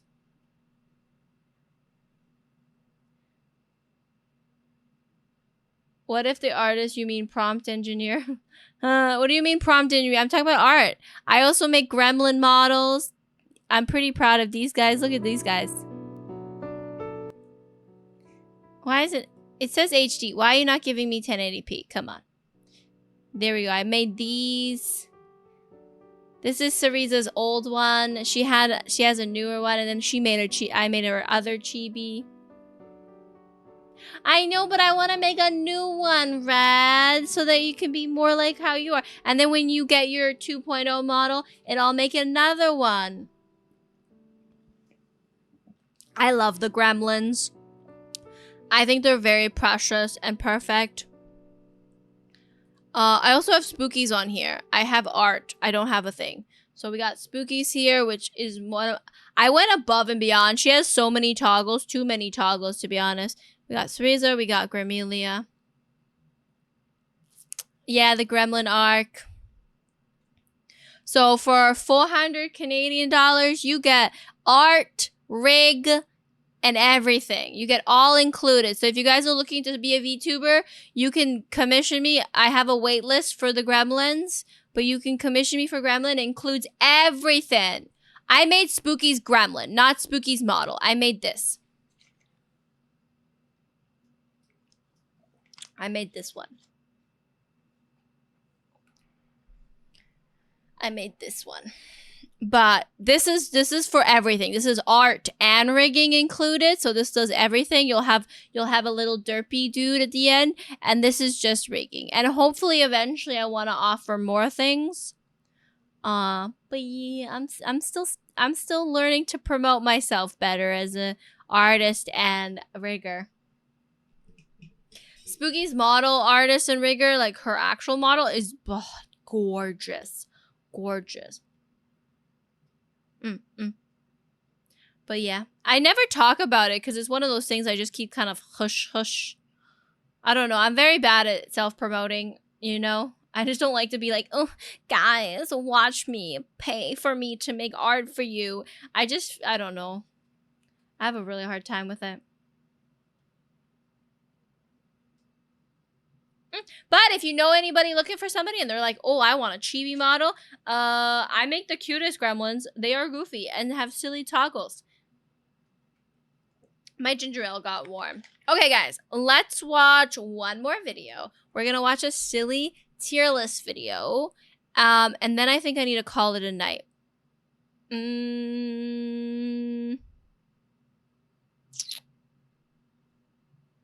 I think we should watch the insect one. I like insects. And I would like to know which one are the best insects. It's hard to self-promote when you don't want to come off too strong. I mean, it's my stream. I can self-promote myself in my stream as much as I want, but I always forget. Like, I feel like I focus so much on being, like, entertaining and having fun and chilling and vibing with everybody that I forgot to be like, oh, by the way, I have a YouTube channel you can subscribe to and support. Oh, by the way, if you're looking for art, I am an artist. 5 for self-promoting. Oh, my God. Oh, Cammy focuses too much on others. She forgets herself. What do you, Taka? I'm just really bad at it because I always feel like, and maybe it's because I feel like that way when people do that. But I feel like if I self-promote or talk about myself too much, that people will be like, ooh, gross. All Cammy cares about is herself. Ooh, cancel Cammy. You know? I don't know. I'm a little delulu. Okay, let's watch the insect tier list by Tierzu. Look at the ant and his weird little eyes. Oh my god. Play of the game. Yuji no Kyoto! Yuji no Kyoto!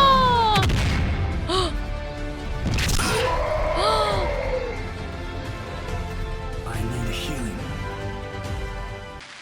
Insects are one of the most broken factions the game has ever seen.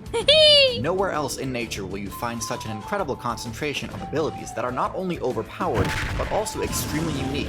It's tough to even know where to start when talking about what makes insects such a successful group, because in a lot of cases, it's not just that their individual abilities are overpowered, but some of them feel like they should be mutually exclusive, since they're just insanely OP when used. This is so pretty. Hi, Nin. No worries. Please take care of yourself. Don't ever feel bad for not being here. Like, even as a mod, don't feel bad. Life is hectic. Life is busy. It's important to take care of your mental health no matter what.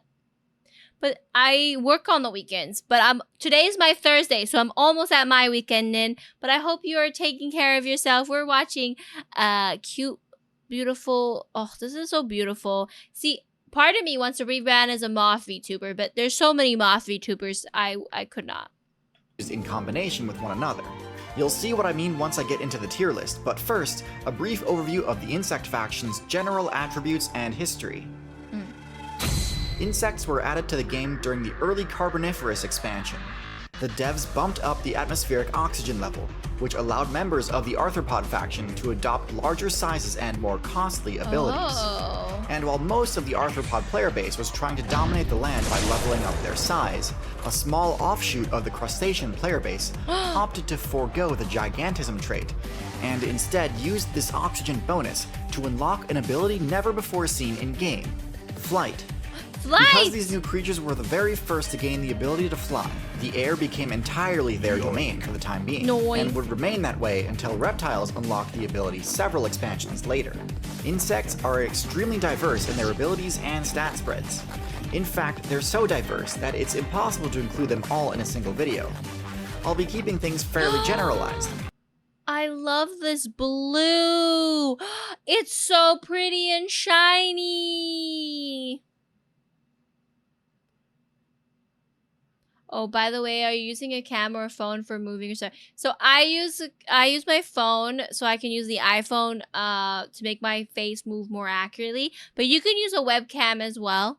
But truth be told, many of the groups I'll be discussing today have so many standout members that they could easily be an entire tier list in and of themselves. So it's a little tough to pin down their general attributes, but there are a few commonalities. Being members of the arthropod faction, all insects are granted the exoskeletal armor perk, which greatly raises their AC compared to soft-bodied builds of similar sizes. Hello, Dwarven Dawn! I hope you are doing well! Welcome in! Hello, hello! With the only downside being a massive reduction in those same defensive stats for a short time every time the player levels up. This makes insects quite tanky on average, allowing them to excel in combat. The insect build also has access to the Compound Eyes perk, which grants them vastly improved awareness compared to other arthropods like scorpions and centipedes. With 360-degree vision, their ability to avoid obstacles, dodge attacks, and pursue targets while flying is far superior to most other flyers. I love watching frogs leap. That's valid. I hope you're doing self-care, Dawn. I hope you're taking care of yourself. I'm doing pretty okay. I've been having a pretty Mondayness of Mondayness. It's raining, it's cold, I'm sleepy. But I've been really enjoying hanging out with chat today and watching silly little videos. Enhanced Perception perk is important because insects tend to have naturally high stealth. So in order to compete with other insect builds, acute vision is required. We've only just scratched the surface of the insane abilities insects have access to though. For a more in-depth look, let's get into the tier list. Let's go! At the bottom of I hate you, Silverfish. How dare you be on this tier list? You are a failure to society. My freaking bathroom has silverfish and I hate it. It's not even my fault. It's because somebody in the apartment, somebody in this fucking big, massive apartment complex is feeding them. I don't know. The tier list, we have the silverfish. The silverfish is the most primitive insect build still in existence. It kind of blurs the line between what is and is not considered an insect. And not in a good way. Unlike other flightless insects, which decided to respec and drop the flight ability in favor of more refined strategies, the silverfish build actually never had access to it in the first place. Aside from having an exoskeleton, they don't really have any of the abilities that make insects powerful. They do not have wings and have essentially no combat abilities. They have fairly low defenses and get bodied left and right by pretty much everything, with their only useful stat being their decently high movement speed. Their special ability allows them to gain XP from eating cellulose and lignin, meaning they can farm XP from wooden structures, which normally don't grant any experience. This ability would be fairly powerful in forest biomes, but because they're such weak combatants, they tend to actually stick to urban areas, feeding on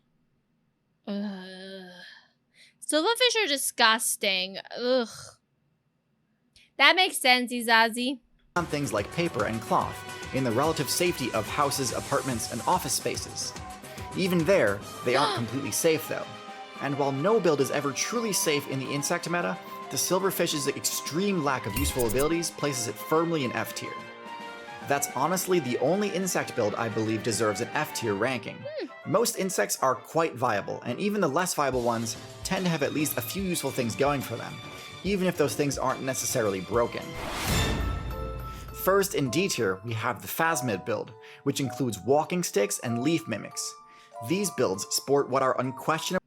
These are the interesting types of bugs that, like, they went all full on in stealth.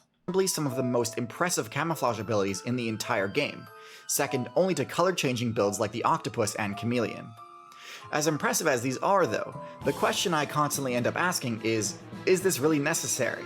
Because with the exception of insects which deliberately lower their stealth as part of the aposematic coloration strategy, insects as a whole already have an above-average stealth, and are usually able to maintain this while still speccing into other equally impressive abilities. Their camouflage can only take them so far. While they're near undetectable while remaining motionless, walking sticks still need to move to find food.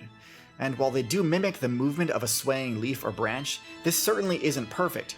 Ew, Arky. Hey, Ark. In fact, if they're ever caught in an environment where camouflage doesn't match as well, their instincts to sway and move can actually end up giving their position away even more. Can I get a shout out for Arky, please, Lombax? rather than aiding in their attempts to hide. Some phasmids do possess chemical defenses, but as we'll see further up the tier Is he peeing on him? list, this attack is quite mild compared to the heat some other insects are packing. Phasmids have a similar game plan to sloths, complete with all the major flaws this strategy is riddled with. Although at least phasmids don't completely forego all common sense and make a dangerous trek to the forest floor once a week just to It sucks. Sloths have to poop once a week and they have to go down to the ground. And when they're at the ground to poop, they actually are more risk to getting attacked, and it's really sad. poop. Moths and butterflies. This one's so pretty. You got an astrodon. Ark, did you take a second to breathe and peel your eyes away from once human? Thank you for the posture check. I love moths. These green ones are so pretty. Don't you think I would be a cute moth tuber? Next in D tier, we have the Lepidopterans, the faction which includes moths, butterflies, and skippers.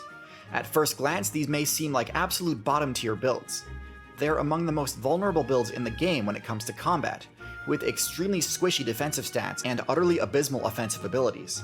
Many of the larval forms of these builds are 100% defenseless and have a mobility stat in the single digits, literally the freest kills in the game. However, the Lepid player base is quite crafty and has come up with a few ways of at least sort of mitigating their many weaknesses. See, they're smart. They learn. They're just a weak little chubby thing, so they learn to fly. Caterpillars and adult lepids alike can adopt quite convincing disguises, some designed to help them blend in, and some designed to intimidate. Why does a caterpillar look like a snake? I didn't know they could do this. Granted, these strategies often don't hold up against high intelligence builds, but it does help. Some caterpillars spec into quite potent defenses, like spines and toxins, which make them simply not worth the potential damage to take on. And credit where credit is due, even though they still are fairly defenseless, butterflies and moths do have excellent mobility. And they're beautiful. Welcome, Neonova. Hello, hello. I know. Who would have thought? Who would have thought? Soda, you never told me what kind of phone you got. Thank you for the hydration. And can fly much greater distances than most insect builds. This enables them to avoid high conflict areas of the map, and reach higher quality loot that might be too rare for most players to rely on. Their massive wings, in addition to being highly customizable, Look at that, so fuzzy and cute. I now need to draw myself as a moth VTuber girl. for a variety of stealth or intimidation purposes, also just make them look much larger than insects of comparable body sizes, which helps dissuade attacks. But ultimately, lepids still take plenty of Ls, and most high-tier insect builds have quite oppressive matchups against them, so they're definitely a below-average faction. That's actually it for D tier, and I know it might seem like we're moving up the tier list quickly, but again, insects are a massively successful faction, and are going to be concentrated in the higher tiers. At the bottom of C tier, we have the cockroach. The cockroach is the ultimate survivor, which opted to spec into mobility, stealth, and a multitude of elemental resistance. I was gonna say, can you even kill cockroaches? And then I'm choking. In lieu of any offensive abilities. While they don't pack much heat, their flat shape allows them to easily wedge themselves into locations that are extremely difficult. Oh my god, guys. I'm getting a coughing fit. I'm dying. My lungs are closing up. For other players to attack them in. They're rather clumsy flyers, but they do have an above-average ground movement speed, enabling them to quickly scurry to cover if they see a predator player approaching. However, when caught out in the open or backed into a corner, they're fairly helpless and easily one of the most vulnerable builds in the entire insect faction. They're also somewhat carried by human mains, making temperate and tundra servers viable for them, because really, as impressive as their toxin and radiation resistance abilities are, they're quite vulnerable to the cold, and would still be mostly confined to jungle servers if not for humans unlocking the fire control ability. Basically, if you find a cockroach, put him in the freezer, he will die.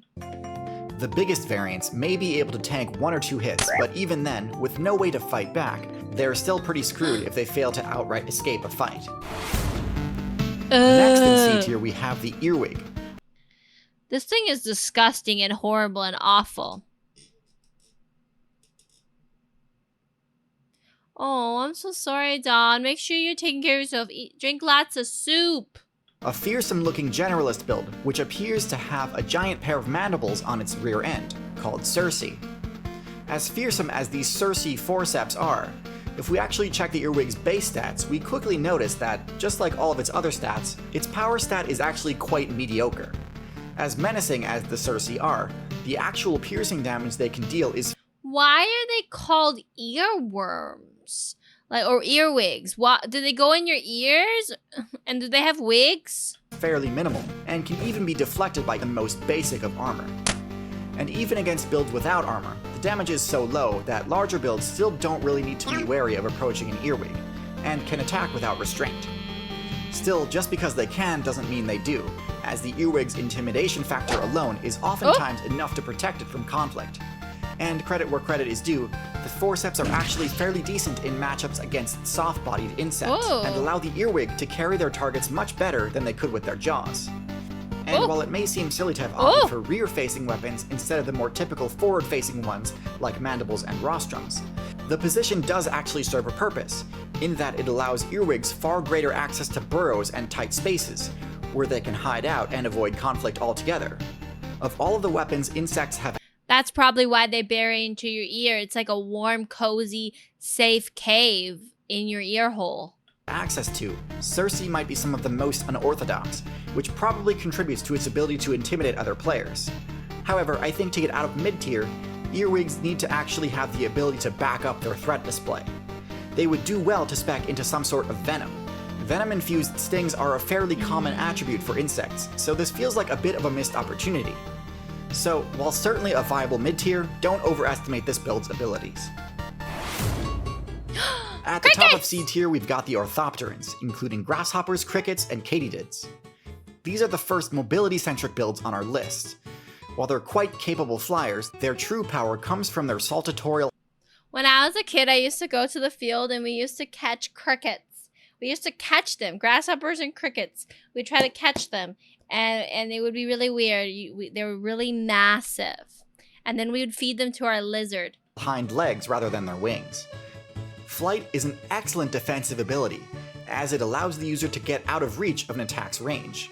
But this utility is lessened if their ability to get airborne has too much startup lag. And so instead of using their wings to get themselves up into the air, a powerful jump enables the orthopteran mains to escape vertically at instant speed. Their excellent vision makes it extremely difficult to get within striking range without alerting them. And because their jump has such excellent frame data, landing an ambush strike on an orthopteran can feel near impossible at times. And even if a player does manage to secure a grab, their powerful hind legs can function as quite an effective combo break. The spines on their legs augments the damage their kicks can deal, meaning that if a grasshopper can tank the first few hits of an ambush attack, they may be able to turn the tide of a confrontation and escape after dealing serious damage to the attacker. With that said, I think there are a few flaws in their strategy which I think keeps them out of the upper tiers. Grasshoppers can jump so far that there's really no way of knowing what sort of situation they're about to put themselves in. In a similar... Yeah, if you jump too far, you don't know. You could land into somebody's mouth or into Cammy's hands. manner to the flying fish, using such a drastic escape option can sometimes end up putting you in a worse position than you were before. Especially if your local meta has a lot of spider players, and although they do present a challenge, most predator players aren't disrupted by the grasshopper's kicks, and can either tank the damage outright or one-hit the grasshopper before it even has a chance to retaliate. At the bottom of B tier we have the hemipterans, a diverse order of insects with a few things in common, including generally having high defense and being somewhat shield-shaped. Oh, these are weird looking bugs. However, the most notable thing is that rather than slicing or pinching mouth parts, the Hemiptera build opts for a piercing. Good night, Lombax. I hope you have a good night. Good luck at work tomorrow. Rostrum, perfect for puncturing through tough surfaces. For the majority of Hemipteran builds, this allows them to farm XP from sources that are normally hard to access, like the energy-dense sap inside trees and stems, or the starch inside of seeds. However, there are some hemipterans which use their sharp rostrum to deliver a venomous bite that is able to pierce through armored targets. Their venom is powerful enough to one-shot just about any other insect, and can even deal severe damage to larger builds. The only major shortcoming here is that these so-called assassin bugs tend to actually have fairly low stealth, opting for the aposematic intimidation defense I mentioned earlier. And on top of all that, they have fairly low mobility, making actually ambushing another player kind of difficult if they're actually paying enough attention to simply dodge the attacks and flee. Some do break this trend though, and opt for both better camouflage and high aquatic mobility, making them some of the most That's a big bug! Why is he so big? fearsome aquatic builds in the game. On the herbivore side of things, hemipterans tend to fare a bit worse. They usually still have fairly low mobility and low stealth, and their defenses may be higher than the average, but are nowhere near as impenetrable as some of the builds higher on this list. They tend to rely on a chemical defense similar to some phasmids, which is where they get the name stink bugs from. However, similar to phasmids, these defenses also tend to be a bit lacking, and often fail to deter attackers. So certainly a group with some standout members, and fine for XP farming, but still nothing too broken. And topping off B tier we have the Neuroptera, a rather clumsy build with some pretty pathetic looking base stats. Genuinely one of the least agile flyers in the entire game. However, looking at the final form of this build paints a highly misleading picture of its capabilities. The larval form, which is the form they spend the vast majority of their time as, is a brutally effective predator build for any player who prefers the camping playstyle. Oh, look at it. It's so weird and ugly. And so many little spikes and hairs. It's so hideous. Taking a look at the larva's stats, we see that they have incredibly high power and stealth for their size. Antlions have a devastating, venomous bite, which they use to one-shot unsuspecting players before draining all of their life points with their hollow jaws. Because of their ability to construct pitfall traps, their passive stealth rating is extremely high, making their ambush playstyle unbelievably effective. As if escape wasn't hard enough, once the prey gets caught in their trap, the antlion even has the ability to launch projectiles to stun its target, making escape a near impossibility. I have an entire video dedicated to the overpowered abilities of Neuropteran larvae, but in short, they are what the earwig pretends to be. If you took the earwig Circe, put them in front and made them sharper and gave them deadly venom to boot, you'd have an antlion. So why the weak adult form? Having spent all of their evolution points optimizing their larval form, they spend hardly any time at all as adults. Granted, looks really fun. It really does. It looks like a very cute game. They don't even have the ability to eat in this form, and really only exist to be a vessel that allows players to find each other and complete the mating questline, something they lack the ability to do in their much less mobile larval form. So while I do... So basically they evolved to these big, beautiful, bird-looking, butterfly-looking creatures so that they can go and snoo. Makes sense. I think it'd be more impressive if they didn't take such a massive cut to their power level during their final level up. There's no denying that for the vast majority of their playtime, these builds are an absolute menace to encounter. Mantis! At the bottom of A tier, we have a personal favorite of mine, the Mantis. Mantises have a fairly straightforward playstyle consisting Good night. Auf Wiedersehen. Tschüss. Sleep well, Steven. of slashing and grabbing their targets using powerful spiked raptorial forelimbs. Good night, Dawn. Sweet dreams. Thank you for hanging out. If we take a look at the Mantis' stats, we see that the Mantis has one of the highest base power stats of any non-venomous insect. It also has a stealth stat similar to that of a walking stick, which it desperately needs in order to be able to get within striking range of its targets. Its clumsy flight and slow ground movement speed makes chasing prey basically impossible. However, what they lack in movement speed, they easily make up for with strike speed. The Mantis' They are so interesting. strike is lightning quick, to the point that it's easily able to hit targets that are normally considered hopelessly evasive. As powerful as these strikes are, one weakness of the strategy is that the grappling attack doesn't immobilize the target, and actually brings them within range of a counterattack. And while the Mantis' large size Thank you, I appreciate that, Lurk. enables it to tank most counterattacks, attacking a venomous target can end up being a serious blunder for a Mantis player. So definitely a powerful high tier predator, but not one that's so invincible that mantis mains can get careless. The fly? Next in A tier we have the flies. This does get a bit confusing due to the amount of other builds that use the word fly in their name. But this group, the true flies, are defined by a very specific feature. True flies only have 2 wings. This might seem like a major trade-off, but while it does leave them more vulnerable to having their flight ability disabled from taking damage, the perk they unlock in return is more than worth the risk. Instead of a second pair of wings, flies swap them out for halteres, a sensory structure that grants flies an insanely powerful buff to their aerial maneuverability and their evasion. Their superior I always wondered why flies could fly like that. aerobatics make them all but impossible to land a hit on midair, and also enables predator fly variants such as the robber fly to launch incredibly precise attacks mid-flight and take down targets that would He's attacking a bee! normally be too powerful to confront head-on, but are unable to effectively counterattack during flight. However, most flies are either scavengers or parasites, using their quick mobility and superior reaction speed to weave past the defenses and avoid the sweeping counterattacks of larger players. While they do have an extremely short lifespan, there's no denying that they make the most of the time they do have, and are one of the most efficient and evasive builds in the entire game. Do you hate flies more than you hate mosquitoes? Come on. But while flies are excellent aerial combatants, they are no match for the ultimate aerial hunter build. Dragonflies! The dragonfly is similar to the crocodile in that it is one of the most well-optimized PvP builds that has ever existed in the game. It's already such an efficient build that across several balance patches and game expansions, the dragonfly has seen very few changes to its core strategy. They simply aren't necessary, as the dragonfly is already equipped to deal with just They're just built differently. about anything the devs throw at it. So what is it about the dragonfly that has given it such Hi, anxiety. How are you today? Welcome in. a competitive edge? Dragonflies have the best aerial maneuverability of any build in the game, and the highest top flight speed of any insect. Unlike most insects, dragonflies have spec'd into the ability to move their wings independently of each other, which grants them the ability to move in any direction without needing to turn and face that direction, meaning they can strafe mid-flight and even fly backwards. That's so cool. Well, I hope you're having a nice vegging out time.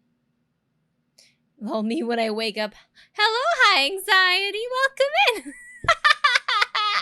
This ability makes their flight more energetically demanding than it is for other insects. So this is a high commitment, high reward playstyle. In order to ensure a proper payoff for their incredible agility, dragonflies have also spec'd into what is arguably the best vision of any arthropod. Extremely large, high resolution eyes that take up basically their entire head, granting them full 360-degree vision. This allows them to track all potential targets around them with ease, and allows them to see attacks coming long before they're actually at risk of getting hit. Crazy. Unlike many of the other builds on this list, which either have a powerful larval form but a weak adult form, or a powerful adult form that can only achieve this after enduring an extremely vulnerable early game, the dragonfly is a high-tier predator in both forms. While everyone knows they dominate the skies when they reach their max level, what you might not know is that as nymphs, dragonflies are one of the most vicious aquatic builds in the game. Wait, dragonflies are aquatic before they hatch and grow wings? That's so interesting. I guess that makes sense why they're always around water. Able to one-shot similarly sized fish and amphibian players. Now, while it was tempting to put dragonflies in S tier, they do have a few shortcomings.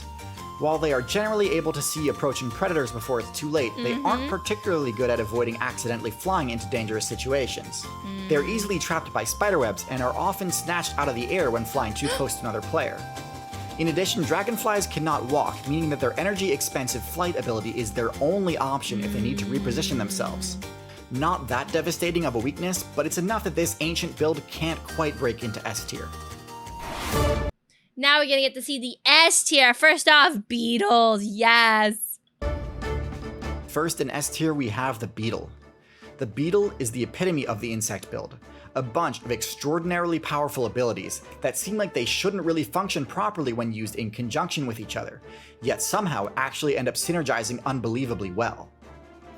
Beetles are the premier tanks of the insect faction, with an outer cuticle sturdy enough to deflect just about any attack with ease. It has such a high AC that it can confidently plow through a swarm of aggressive ants without taking any damage, something that even many reptiles and amphibians can't get away with. Now, typically when a build is heavily invested into defenses like this, it has to make a lot of sacrifices in its other stats. This is the opposite of what we see in the beetle build, as in addition to being the most heavily armored insect in the game, it also excels in several other metrics. The most obvious of which is its power stat. Beetles can obliterate their enemies in combat using powerful jaws and explosive chemical weapons. Their ability to bulldoze opponents Look at those guys, they're fighting each other. With their forward-facing weaponry is hard to overstate. But in my opinion, their real damage potential comes from beetles which possess the ability to blast their attackers with a toxic or acidic chemical burst.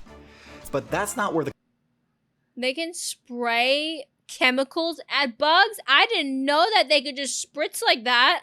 craziness stops, because although you'd probably expect a high-power tank to be a slow, lumbering build, beetles also possess the top terrestrial movement speed of any insect. And if that weren't enough, despite often having heavy horns or giant mandibles, packing a tank full of noxious chemicals, being clad in heavy armor, and strapped with enough muscle to move objects far You dung beetle. above their weight class, the beetle is still able to fly without much issue. Now, they did sacrifice one of their sets of wings for additional armor, so they can't perform the advanced aerobatics that dragonflies and houseflies can. But the ability to get from point A to point B via flight is still extremely valuable, both for escaping danger and for reaching valuable points of interest. In short, beetles have essentially every ability they could ask for. They are an amalgamation of everything that makes the insect faction so powerful. That's crazy. Like, look at this guy. This is a freaking, like, white see-through scorpion. And this beetle's just, like, whacking him like it's nothing. And so it's no surprise that beetle species comprise a whopping 25% of all species in the game. They're so versatile and adaptable that a beetle player can find a niche in essentially any server. They truly are the ultimate insect and deserve a tier list of their own. As incredible as this combination of powerful abilities is, ultimately the beetle is still lacking the most powerful insect ability of them all, eusociality. Now, I have an entire video dedicated to explaining just how broken this ability is, and there's no question that the insects that incorporate it into their game plan simply dominate all in their path. Termites! Now, technically, termites are a variant of the cockroach build, but they have such a unique and powerful playstyle that lumping them in with mid-tier cockroaches seems disingenuous. Termites? I didn't... The termite queen is the longest-lived insect in the game, with a lifespan near that of a human or elephant. And it Being a termite queen sounds really bad. spends these many decades building one of the most powerful armies the game has ever seen. These termite armies are able to construct some of the most well-fortified bases in the game, giving even beaver dams and human skyscrapers a run for their money. Not only do they build incredible bases, but termites literally transform the map in order to better optimize their colony's ability to gather resources. They will pave paths and build ramps and bridges to important resource deposits. This efficiency allows them to support a huge army and command vast territories. Termites, despite being most closely related to cockroaches, have a combat style that is actually most similar to the spitting cobra, which, if you've seen my snake tier list, you know is also a top tier build. Termites can accurately fire acid from a needle-like horn on their face. Termites have acid? Dealing heavy damage to anything caught in its blast. Some termites opt for giant slicing jaws instead of acid sprayers on their head, and are crucial for defending their base from an onslaught of invaders. Termites are a somewhat imbalanced build, with crazy powerful forward-facing weaponry, but extremely vulnerable abdomens with no armor at all. This means that oftentimes, despite a larger size, they are quickly overwhelmed if they get outnumbered and flanked. Not usually an issue, as termites are proficient at defending in a phalanx formation which covers the weak points of individual members. So certainly not a bad It's all about teamwork, guys. enough weakness to negate the top tier status of eusociality. But this weakness does mean that I gotta give the top spot to the other eusocial insect faction. Hymenoptera Bees, ants, and wasps are the is the best. group of insects that includes ants, bees, and wasps. Unlike termites, these insects are a bit more well-rounded, having decent armor all over, and tend to have both forward and rear-facing weaponry, with most hymenopterans packing strong jaws and a venomous stinger. The wasp's signature buzz and yellow banding are so infamous that almost every other insect faction in the game has at least a few members trying to replicate it to gain advantage on their own intimidation checks. Makes sense. Eusocial hymenopterans can build extremely complicated structures without the use of tools. They can launch organized attacks containing thousands of combatants. Oh. They can capture prisoners, cross major barriers, and control territory to an absolutely incredible degree. Thousands of players will lay down their lives in defense of a colony if need be. Ants in particular are masters of both empire building and military tactics, often having to wage war on multiple fronts while undertaking large construction and agricultural projects in their own territory. So, the truth is, the more bugs become like humans, the better they are, because working together is what we need. while beetles may take up a larger percentage of total insect variants, termites and ants both vastly outnumber any other insect build. Ooh. And while I don't base my tier lists purely off of population, there's no denying that the abundance of these insects is due to their incredibly powerful strategies and their ability to bend their environment to their advantage. In fact, the only genuine threats to eusocial players tend to be invaders disguising themselves as members of their own colony, but are really there to disrupt, steal, and attack. Many spider, hemiptera, and mantis mains adopt the strategy, and are incredibly successful in doing so. As the ant troops forage and browse unknown territory, the parasites weave their way into their ranks. It's like a freaking spy! Something similar happens when you browse the internet without using NordVPN, the sponsor of today's video. Oh my god, going straight into NordVPN ad. Let's skip that and see if there's anything at the end that we don't want to miss out on. Next time, good luck out there.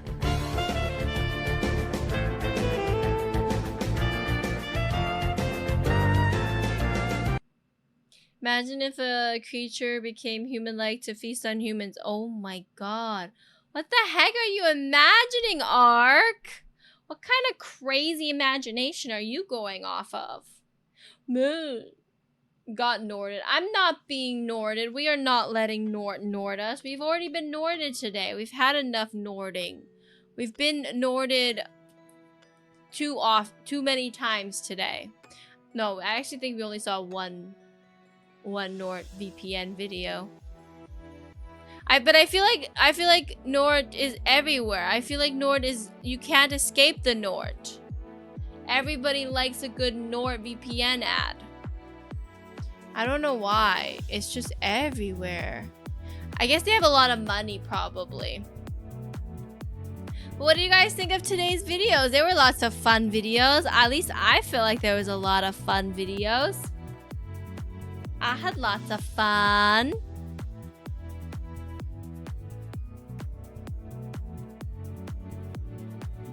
Nord is a lifestyle, is it though? Is it really a lifestyle? Do you live the Nord lifestyle? Just like marketing NordVPN?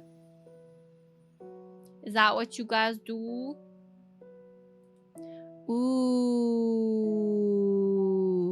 guys. We're about to hit an ad. You're a NordTuber? No, you're not. Thanks for hanging out, official. We're gonna raid out, but there's gonna be an ad happening in a second. So while you guys are not in the ads, we got socials. Go check out my socials. Any of the videos we watched today, I'm gonna be editing and posting them on my YouTube main channel, so you can react to them if you missed anything and see what I said about other things. I edit them down highly because we get distracted easily, guys. We're very distractible. Ad's about to happen. Let's snooze it. Let's snooze the ad and raid out before the ad. I'm not gonna put you guys through the pain of another ad just to raid out. Next stream is gonna be on Wednesday. We're probably gonna be playing more Elden Ring, make some more progress in some Elden Ring DLC, and then on Thursday I won't be streaming, but I'm gonna be hanging out over on my friends' streams. I'll be posting their links in the Discord when I go live, so make sure you're part of the Discord. I have ADHD. I get highly distracted. We're gonna raid into a very cute panda VTuber. She's very sweet, And she's playing Liza P, which is one of my favorite Souls games, even though it's just a Souls-like. So we got our raid message. I hope you guys enjoyed tonight and hanging out and vibing. I'm getting eepy. Hopefully I'll get a good night's sleep. I just have to get through tomorrow, and then I got my weekend. Make sure you guys feed yourself, hydrate, do all that good stuff. And thank you guys again so much for hanging out. Have a lovely night. Auf Wiedersehen. Tschüss. Bye bye. Behave, please.